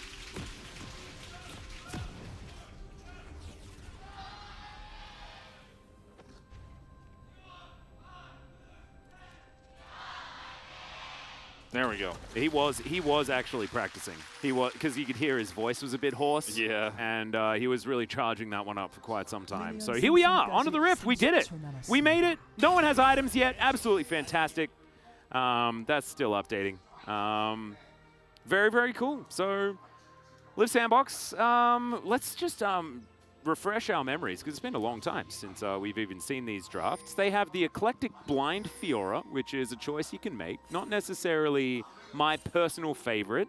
Yeah. But it might be okay this game. I mean, it has some power if it's empowered by Croco. Like, if he gets up there and has some successful ganks, then you can find yourself in a really nice winning position. Notice how much respect Zeus has already shown with a ward there. Like, I'm just making sure they're not all party bushing me to get a kill early, because if Dove gets a lead, then Zeus, basically, his lane becomes unplayable, and he falls far behind, and that's when Jace is worthless. In the LCK, we usually only pick Jace as a counter pick, so he very rarely ever falls behind or loses lane. So as long as Zeus is safe here, and I mean, look, Zeus is one of the best Jace players in the world, so I think he knows what he's doing here. But if he plays this slowly, it's just going to be another range issue that Live Sandbox will have to deal with later on. Yeah, I think that Fiora ultimately should win in the end, right? But it's just how far behind he falls trying to get to that position. Yeah, in side lanes, 100%. Eventually, she starts to threaten him, and he can't do anything. But I think that's just the story about Fiora and has been forever. Of course, tier lists around the traps. She is certainly sneaking up there these days in a pretty good spot at this point in time. Of course, having the ability to throw down the Grand Challenge and then do max health damage does make some sense now that people have gotten beefier. And the longer the team fight goes, Fiora actually ends up being, sometimes relevant because she can make a larger impact if she has a nice flank angle and can actually get that grand challenge off instead of like, I'm going in, I'm CC'd 17 times and I'm blown up because the meta is explosive. We're slower now, so... Yep. Ooh, we have stepped away from that ward. So Croco is making sure that he's keeping T1 as confused as possible about his whereabouts. Like that. I do like the Ahri here with the Vi in isolation. We talked about earlier, and you mentioned it was comfort. And it is. Like, Closer has been pretty outspoken. He likes to play Ahri. Croco is kind of like the iconic Vi next to Owner, who played it first, of course. And then Dove is playing Fiora. He likes it. Prince, most famous champion career, is the Ezreal. So it all does line up, just not extremely well into what T1 are running here. T1 reacted very well on red side and have a much stronger draft overall in terms of theme. Yeah, but I mean, it's not unwinnable. If Live Sandbox get ahead, this draft can just snowball super hard. Oh, it absolutely can. We have to remember as well that Owner is on his iconic Lee Sin. Come down to look to steal this one away, but isn't able to. He was like, maybe I Sonic Wave steal this, actually. Let's go for it. Nice little charm there onto Faker. As, the Ring of Frost also dodged out of the way up. Claw going to have to come in as Lissandra 4-0 against the Ahri, but didn't necessarily look like that was the case in that last little passage of play. Dove does have Riposte available. Azaius probably thinking about all-inning this one. Okay, Croco going to decide to go towards Owner. Don't know whether that was the right choice as the Empowered Shock Blast comes in. Closer had even teleported over, and that Safeguard made sure that T1 was absolutely fine. Oh my god, he almost dies. Yeah. If Zayas actually gets a lineup. I think Riposte was up, so I think Dove, like, if he was actually in line to get a hit, then he would have. But he was playing with fire, 100%. Well, Faker gets a free back and an insane amount of CS denial. Like, this call from Closer was absolutely not the right one. And also, Closer, like, began the lane and he was kind of winning and everything was fine, and now that's over entirely times infinity. Like, literally, we cut away from Faker clawing away, and then he comes back with a free lane. Yeah. Like, all of his advantages were just tossed to the wind with that teleport. And then he has to walk back to lane without it, loses so much farm. Yeah, that's it's definitely fantastic news for T1, but not great news for Closer here, who's going to have to try and salvage this whole situation. I do like that Faker goes for Darkseal this game. It just feels like that kind of game where if you get even slightly ahead, the rest of the game is 100% free and it's a win more for T1. And, I mean, it's also a gold efficient item. Yeah, no, it certainly works. Faker going to look to try and charge that one up with the help of Owner. Of course, the gank assist, certainly after level 6, going to be fantastic as Croco's going to walk over this ward this time. And in total, 4 wins and 1 loss for the Ahri Vi combo. And I believe 3 of those were actually by this team. So 3 of those wins, that is to say. Well, Zay's going to chase Dove down here towards the top side. This, Jay's pretty strong at around this stage. It's going to take a while before Dove is actually anywhere in the lead. As, okay, Croco just going to queue into Owner here for a moment, but Owner is going to be able to take at least a couple of the little wolves. Faker claws his way out. Now, how is the Lee Sin supposed to get out of this one is the question. Riposte comes down, good charm lands from Closer, and Owner's still going to flash and try and safeguard out, but it's not going to be enough. And First Blood goes over to Croco. He's so close to Faker, who has ult. I mean, that was so close. He's going to have to claw his way out. I don't know what the cooldown is. He really does want to claw, but doesn't quite have it available. Circle of Frost is fantastic. He's also got a Blast Cone, and man, Faker did not want to flash. Yeah, he really didn't. He gets the claw up. Zayas is like, guys, I mean, I'm just trying to get advantages up here. Like, could have just walked away. I didn't want to come do this. I don't have teleport, and he was not going to get involved, as I'm not sure exactly where we're going to jump back into here. So Faker does have ult and flash, but Closer is zoning him away. Does claw here, so he's super far away when they do collapse onto Owner, who then gets charmed after the riposte. Tries to get his way back over to Faker with the flash. It almost makes it, but not quite. Yeah, Closer also flashed. Zayas.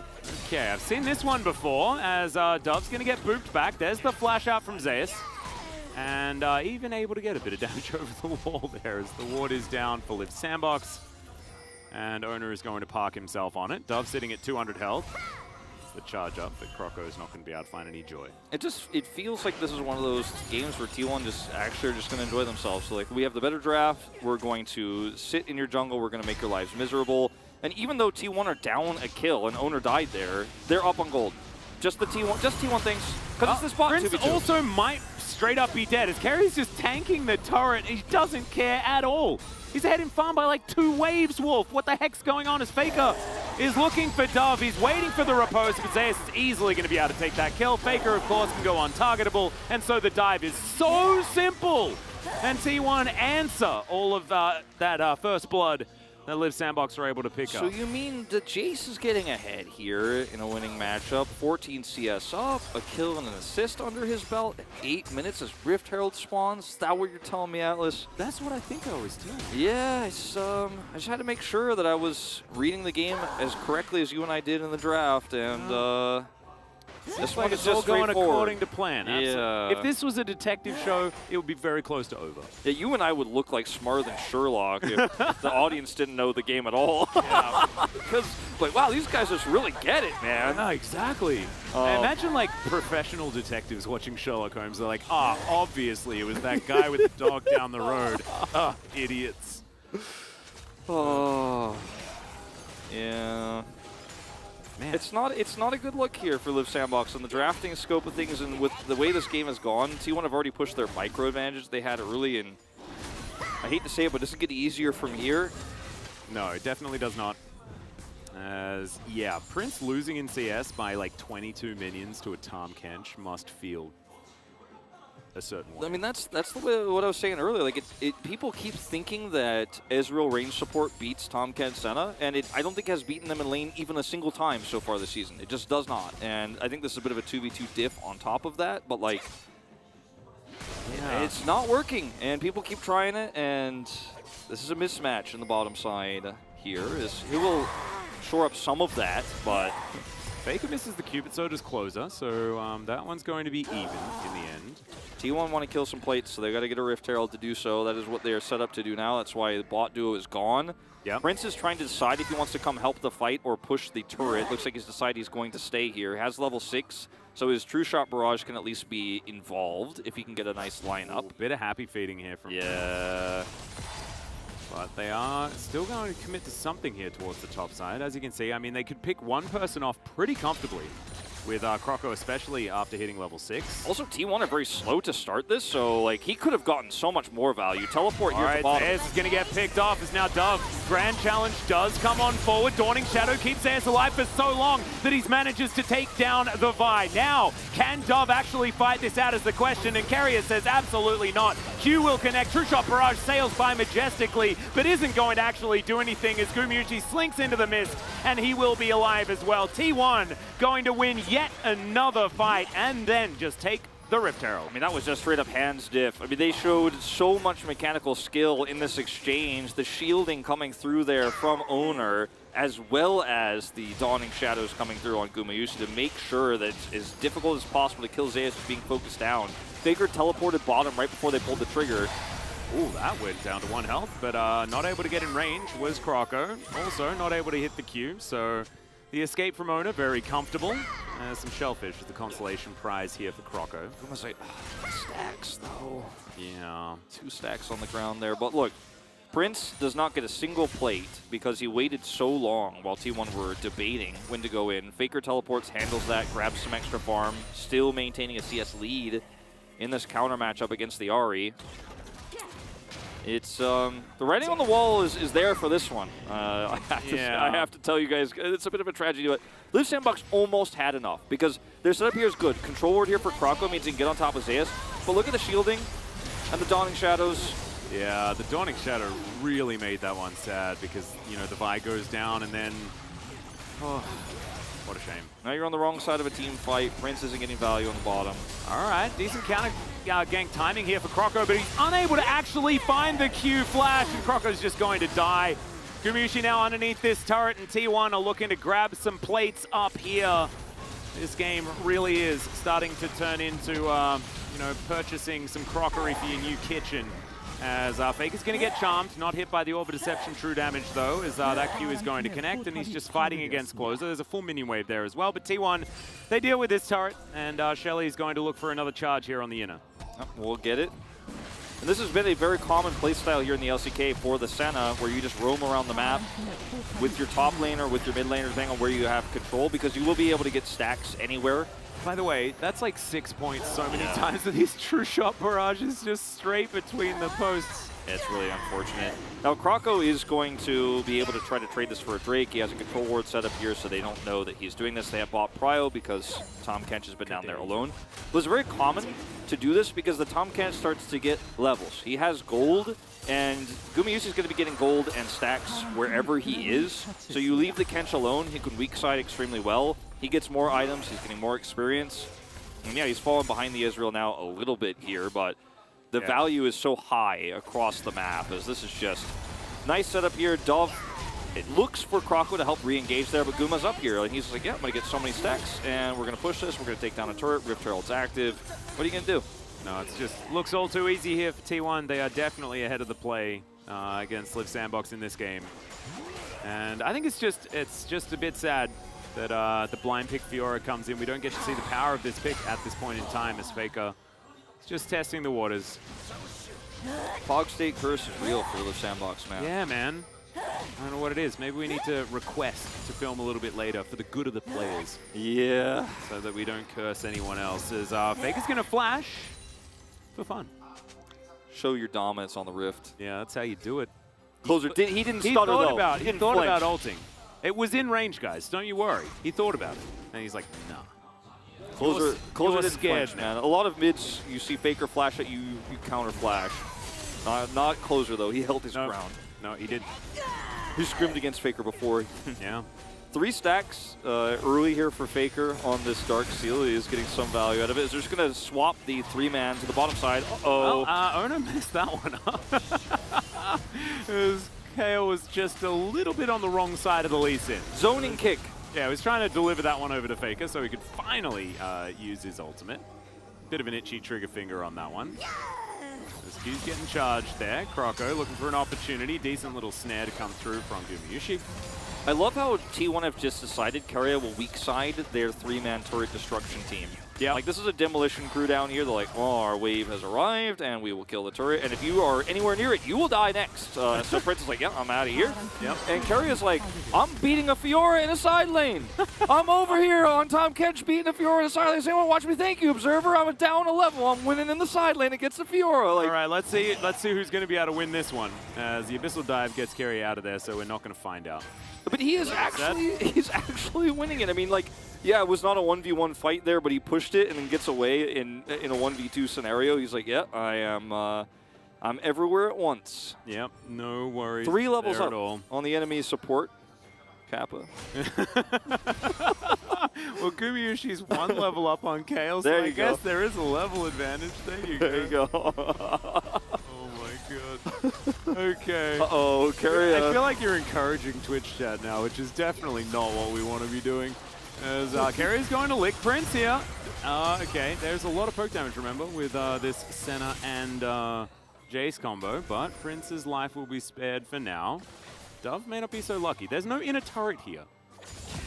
As Ona will look to try and taxi to that minion, is unable to actually land the ability on it. Dove flashes. Q connects that time around.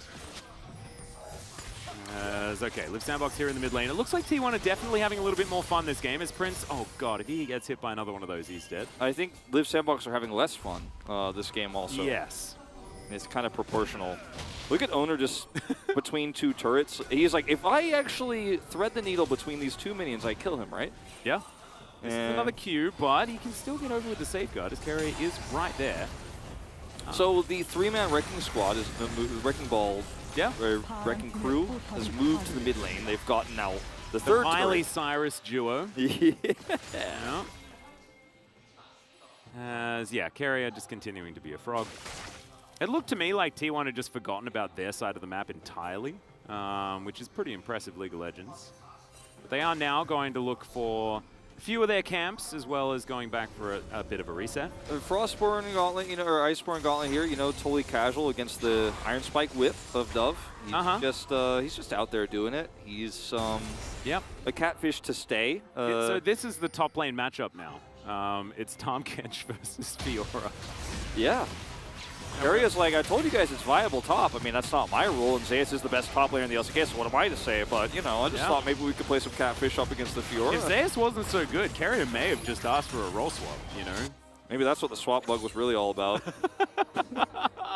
Carrier actually just, like, got out of his chair, and he's like, guys, it's my time. Zeus, like, I know you're the rookie, you're the Magne, you're going to have to play support Jace bottom lane with the Senna. I'm going to have to request it. There was some infighting, we had a long pause, and I guess Zeus got to play top after all. Alternate history here at the LCK. Ooh, we are setting up for a gank rush. As Ona might take the bait. Ooh, was a little bit frightening there. As, He's like, Faker, check it? Thanks, Faker. Bloom. Always scry those. Oh, they can't eat. Oh, no. Thanks, the Faker. Answers are everywhere. I kind of thought that was going to work because T1 were playing pretty fast and loose. Now might be there. Oh. They're just luckier than you two. You know, it's just, it's not fair. Was Bono lucky? Bono. I don't know. You said you two. I had to make the joke as Closer's ulting. There's the Abyssal Dive, though, as Carrier is just going to lick Closer. So he presses his ultimate button and then gets tongue lashed. And that's the end of that chapter. Faker now will find Croco, or has Croco found Faker? No, Faker has found Croco. The Everfrost comes down. There's the Frozen Tomb. That Q is pretty comfy. And Ona will help pick that one up for Faker. Oof. That's a head scratcher right there. Yeah. I mean, quite literally, Croco was just a little bit lost on that one and got totally punished. I mean, he's 2 levels down on Faker. It's not going to work out. Well, Carrier's going to get his fin shook. He's, of course, a catfish. Gonna eat that gray health, so walk it out. Fine. Yep. Nom nom. Back up to 50%. No worries there at all. Ona and Faker gonna take down this inner turret, and yeah, it's a 7,000 gold lead. 7-2 in kills. It's almost Baron time, and yeah, Live Sandbox look like they barely even really connected to this game. It's just been the T1 show from start to finish. Outside of that one first blood, yeah. This is one of those games where he flashes. That's how he was over here. I thought he was actually trying to make a play on Faker because we didn't really get the full picture of this, and then... And he didn't have vision of Faker either. Yeah, so it's not as egregious, but he dies regardless. Yep. This is just one of those games where you look at the draft and you're like, unless something goes really wrong for Zeus on the top side, I felt like that was the one place that Liv Sandbox could crack. You're like, I just know this is going to be a one-sided game. Like, I think every single person, even the Liv Sandbox players probably looked at each other like, how did we end up with this draft? And they just locked on the floor like, I don't know, let's just try our best. And then it's 2,500 gold to lead for Zeus. Ooh. Wow, that really shows you the state of this game, where Croco sees a Senna and he's like, I don't think I can. Nope, and he's right. Yeah. He's definitely correct. But the one place where things could have gone wrong for T1 is their strongest point on the map, where Zeus gets the biggest gold lead across the board on a non-meta champion, Jace. Yeah. R5 Jace was the answer all along we were looking for here in the LCK. And Zeus, once again, is just going to show that it's still pretty good. Getting some flashbacks, of course, doesn't work every single time, but in this particular game, it was the answer that they were looking for. I love the flexibility of this composition from T1, just with the fact that you have Carrier as like a side lane tank if you want it, right? It's just pretty cute. Yeah, he's like, I can put your weak side wherever you want it. Yeah. Where you want it, Chief. Well, here's the Abyssal Dive, as Carrier is going to look to start this fight. Grand Challenge has been issued now, and Dove says, no, I don't think I really want that one, as that's going to be another charge here for Shirley. She'll be taken down in the end. T1 get exactly what they want, though, as Croco wants round 2, not able to get the punch off. And Faker just claws his way out. He didn't know where Closer was, so playing it safe. As, yeah, those hit pretty hard. Yeah. Nice little shield to be set up there from Kale, just to make sure he takes as little damage as possible. But this tower is not long for the world, as Faker's going to... there it is! There's the flash ulti we were looking for, as Kale throws down his ult as well. Ona and Faker are going to do some infighting for a moment. But doesn't really result in anything whatsoever. It's play fighting here on T1's side. and Liv Sandbox. This is just gross, man. I'm a bit speechless. Breaker? No. The Dom1 series made me really rethink how excited we were for Prince and Liv Sandbox, because they had that one great series against Kwangdong. But this is one of those games where, I mean, just watch how coordinated this is. He's like, oh, Orb of Deception, and then Faker Flash Stun, the root, the kick, the death. But it's one of those games where you realize, okay, we shouldn't make too many broad sweeping judgments in week 1 after one series for Liv Sandbox. We're like, wow, yeah, this team's got it. I mean, they did look better in that game. This is just it's a lot of hands difference going on, and a lot of Liv Sandbox probably feeling like they've been fighting uphill since this series start, right? Yeah, and they would be right. Zeus has done a fair bit damage this game. He's done a lot. It's big. Okay, I was going to have to flash away from Faker here. Faker doesn't actually have his flash available, as the Baron has continued to be leashed here. T1 still haven't dealt with all of the vision in the area, as Gamushi gets taken down to half health. Croco going to be knocked up here, though, as Faker turns up. They get the Circle of Frost. A very comfortable pickup for Owner, as now everyone's trying to get out. Closer desperately trying to Spirit Rush away, but he doesn't have enough charges. Dove now tagged by the very end of the Piercing Darkness. That riposte was all right, as the Abyssal Dive after the Flash Carrier, desperately wanting to get all of the kills. This time around, Zeus picks it up. That's a double. They might even get an ace, as Carrier's just walking through the base of Liv Sandbox here at 23 minutes. Zeus is just trying to win the game. They are done with this one. T1 want to go home. Zeus has been doing this all game long. Guys, let's just kill the buildings. Let's kill the Nexus. Let's win the game. Hey, look, successful stop of the Baron, Atlas. Yeah. They did not get the Baron. They did not get the Baron, that's true. They will get the Nexus, however, and they will win this series 2-0.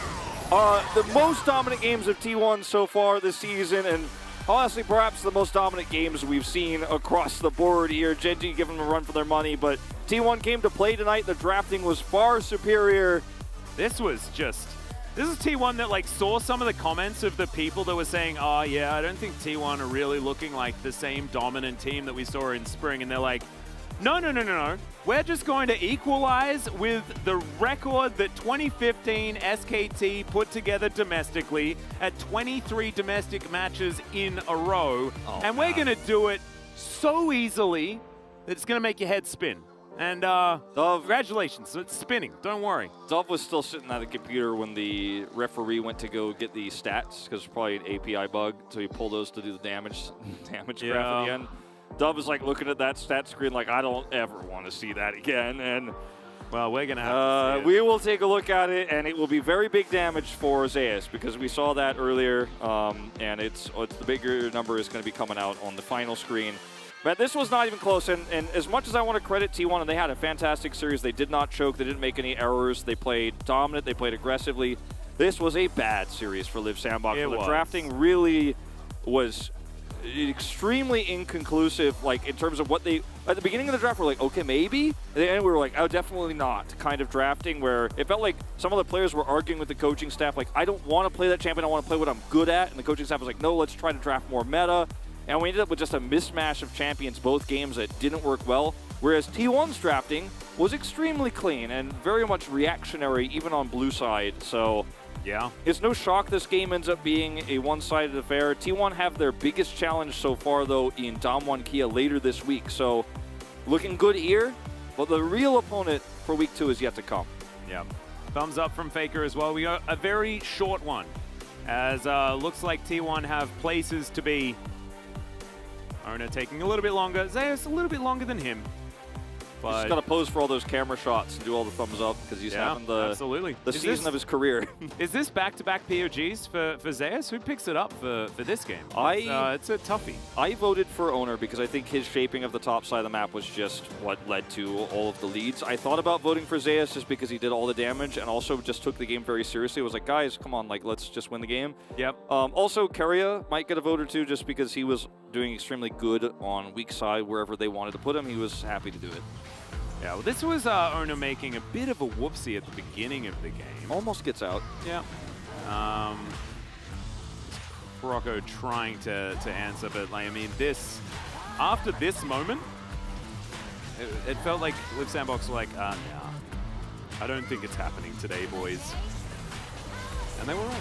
Yeah, I mean, looking back at it, there were some pretty bad kicks for Owner, but he had some moments. He definitely had some moments. I think his pathing and his his hovering at the top side was really what led to the leads there. But Faker also controlled the lane. Remember when Closer teleported top and lost all his advantage? That was like the turning point here of the game. Here are the final moments here, as this is just not even really a team fight, it's a slaughter. It is. No bailout for you. Kale, not this time around. Oh, man, it's so weird how Renata sometimes looks completely busted strong and other times looks like she does just nothing. What's that Faker meme that's like, here a man smiles? Like, I see the little smirk on his face while he's shot calling here. Yeah, and you can tell he's loving playing this game right now. He had a great performance on the Lissandra too. He might pick it up himself. When in doubt, vote Faker is off in the media way, so he might have 3 votes waiting for him there.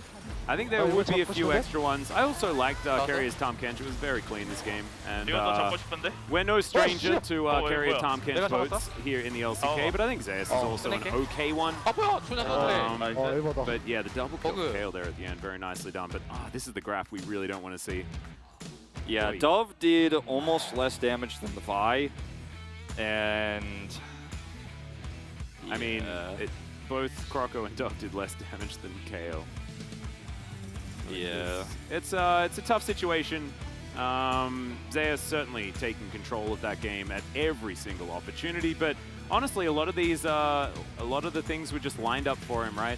Yeah, I mean, you know how if you were on the desk, you'd probably come back and say, that was a game of League of Legends. If it were me, I'd be like, that was not a game of League of Legends.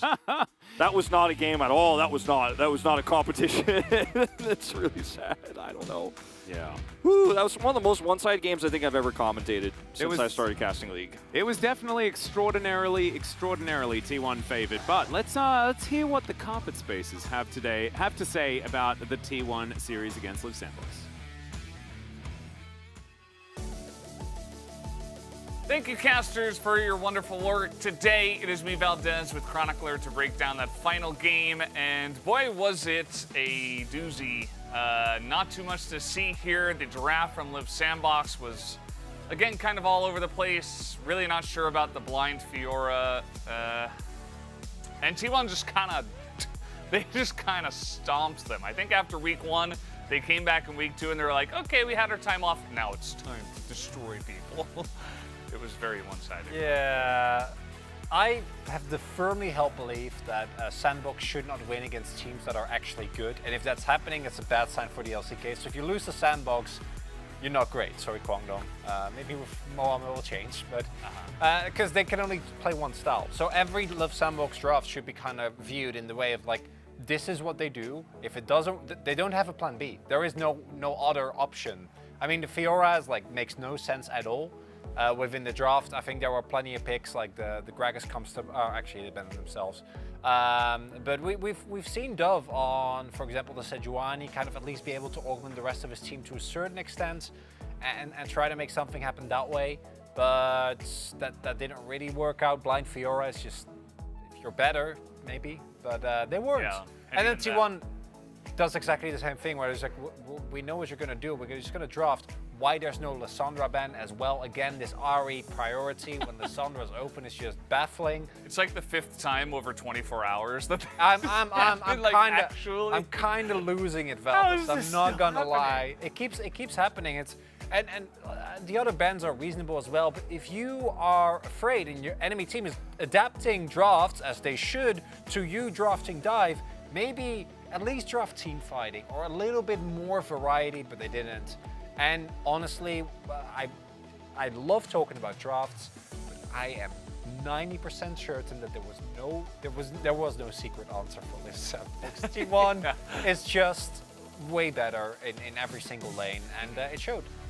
It really did show. I think that there were multiple times, especially like the roams from Faker, for me, were really what did it. You know, like they were saying, you know, maybe he picks it up just for that, like a great game on Lissandra. The fact that he had Lissandra, again, one of those issues from the draft. So we do have one highlight that we do want to go over here. It's a bit of a montage. Yeah. More than just one. We called it colloquially T1 ends the game, because that's what actually happened. To me, the 1-2 unit of Owner and Faker was the game-winning duo this game. I went with Owner like Wolf did. I wouldn't be surprised if Faker ends up picking it up. Because Live Sandbox is Croco. And we have seen so many times in the past that if you shut down, before it was Croco and Summit, now it's Croco and Dove. If you just keep killing them and they will walk into it, there's just nothing to do. And T1 out-skirmishes expertly, really nice timing from Guma here on the roams. They proactively set up the dives using the Lysandra as you should. Proactive plays onto the top side of the map repeatedly. And then from this point on, they fell way too far behind. Every single skirmish is just going to be won by T1, and then we just kind of watched the game. This was like 15, 14 minutes in, and the game was done. It was just not a lot to talk about, not a lot of gameplay. 14 minutes. Yeah. It was, yeah. With games like this, where the skill gap is so big, there is no, the itemization from all that. It doesn't matter. They're just T1 is light years ahead of Sandbox, and Sandbox have one trick. T1 sees the trick. I actually wish we would have included the Scryers up, because like, I know what you're gonna do. Like, I know 5 of you are gonna stack in that brush, and honestly, Kwangdong walked in there. That's how they lost, right? Like, or I mean, maybe Hanwha Life will walk in there, but T1 won't, because they're too good. Yeah, I mean, it just doesn't happen. They had a lot of vision on the map as well. They're like, yeah, I mean, they can only be in one spot, and of course they're gonna fight because Live Sandbox, right? This is what they do. They fight, Yeah, I think they're light years ahead for sure, RT1, and it's kind of how they got a lot of wins in spring, right? I think they just outmuscled teams. They just destroyed you in lanes early, and it was like you don't even get a chance to fight against T1. So we'll see how that develops. The only big difference this time is that these drafts were actually great and tailored to their opponent. And that is sure, for a lot of T1 fans, a really big adaptation that hopefully they can continue as they take on Damwon at the end of the week, because that match is going to be amazing. Yeah, the Damwon match, I think, there's going to be a lot more depth to it. Oh, yeah. And yeah, I hope so. It shouldn't be a team, at least, that T1 can just smack down in the early game and win from there. So should be fun. Guys, we do have the POG ready to go. Let's see who does pick it up. There are about 3 members, and yes, Zeus is going to be the one that picks it up. He did do the big boom boom damage in this game, and he did take it very seriously, as Wolf said, so bonus points all around. I didn't want to be typecast, so I didn't vote for Zeus, and I already regret it. Should have just stuck with what I know, which is stan Zeus and tell everyone how great he is, because he was. If there isn't at least a little bit of a spread for like the entire top side, I would be kind of surprised. Because Zeus did the most damage. He was set up by Faker and Owner, and all 3 of them played really well. It's not even like Carrier and Guma didn't play well. It's just all the action took place on top side, because that's how you beat Live Sandbox. You focus top side. Okay, well, you know what? When you said that, I'm like, it's definitely going to be 11 out of 13. At least me and Wolf were on the same page. Yeah. I thought Owner did well. And not even a single person voted for Faker. So global. Not even the safe media votes. Not even like the even the Faker fanboy votes. I should have followed my heart. It was just straight up 11 out of 13. I agree with you guys for what it's worth, but we don't get votes anymore, as Atlas loves to say. Guys, we do have the interview ready to go, so I'll hand it over to Ji-sun for the translation. Thank you very much, guys. This is Ji-sun for the POG interview, joined by the solo POG of T1, Zeus. You guys are now tied with 2015 SK Telecom's match win streak. How does that feel? Well, in fact, we are still on that record, and we are still going on, so it doesn't really hit me that hard, but maybe in the future, when I look back to these days, I would be like, yeah, those are good times.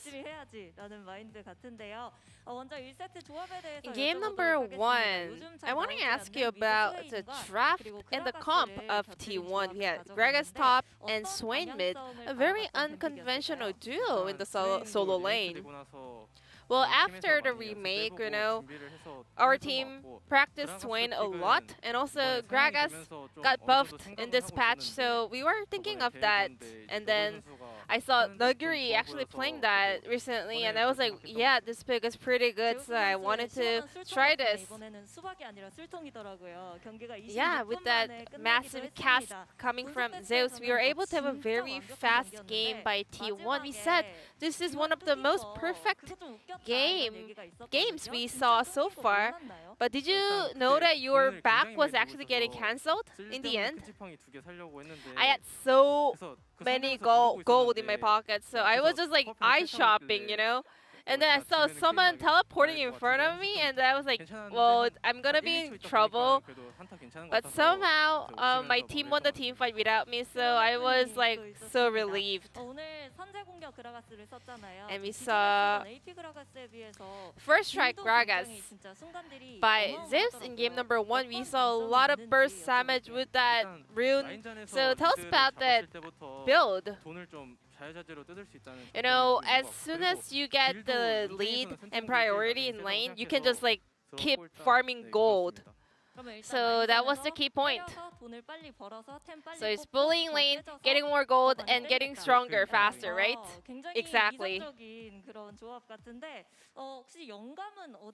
Where did you learn that from? I've been playing solo queue, and then Kenyan was my opponent top laner, and he was like just like farming all the gold away from me.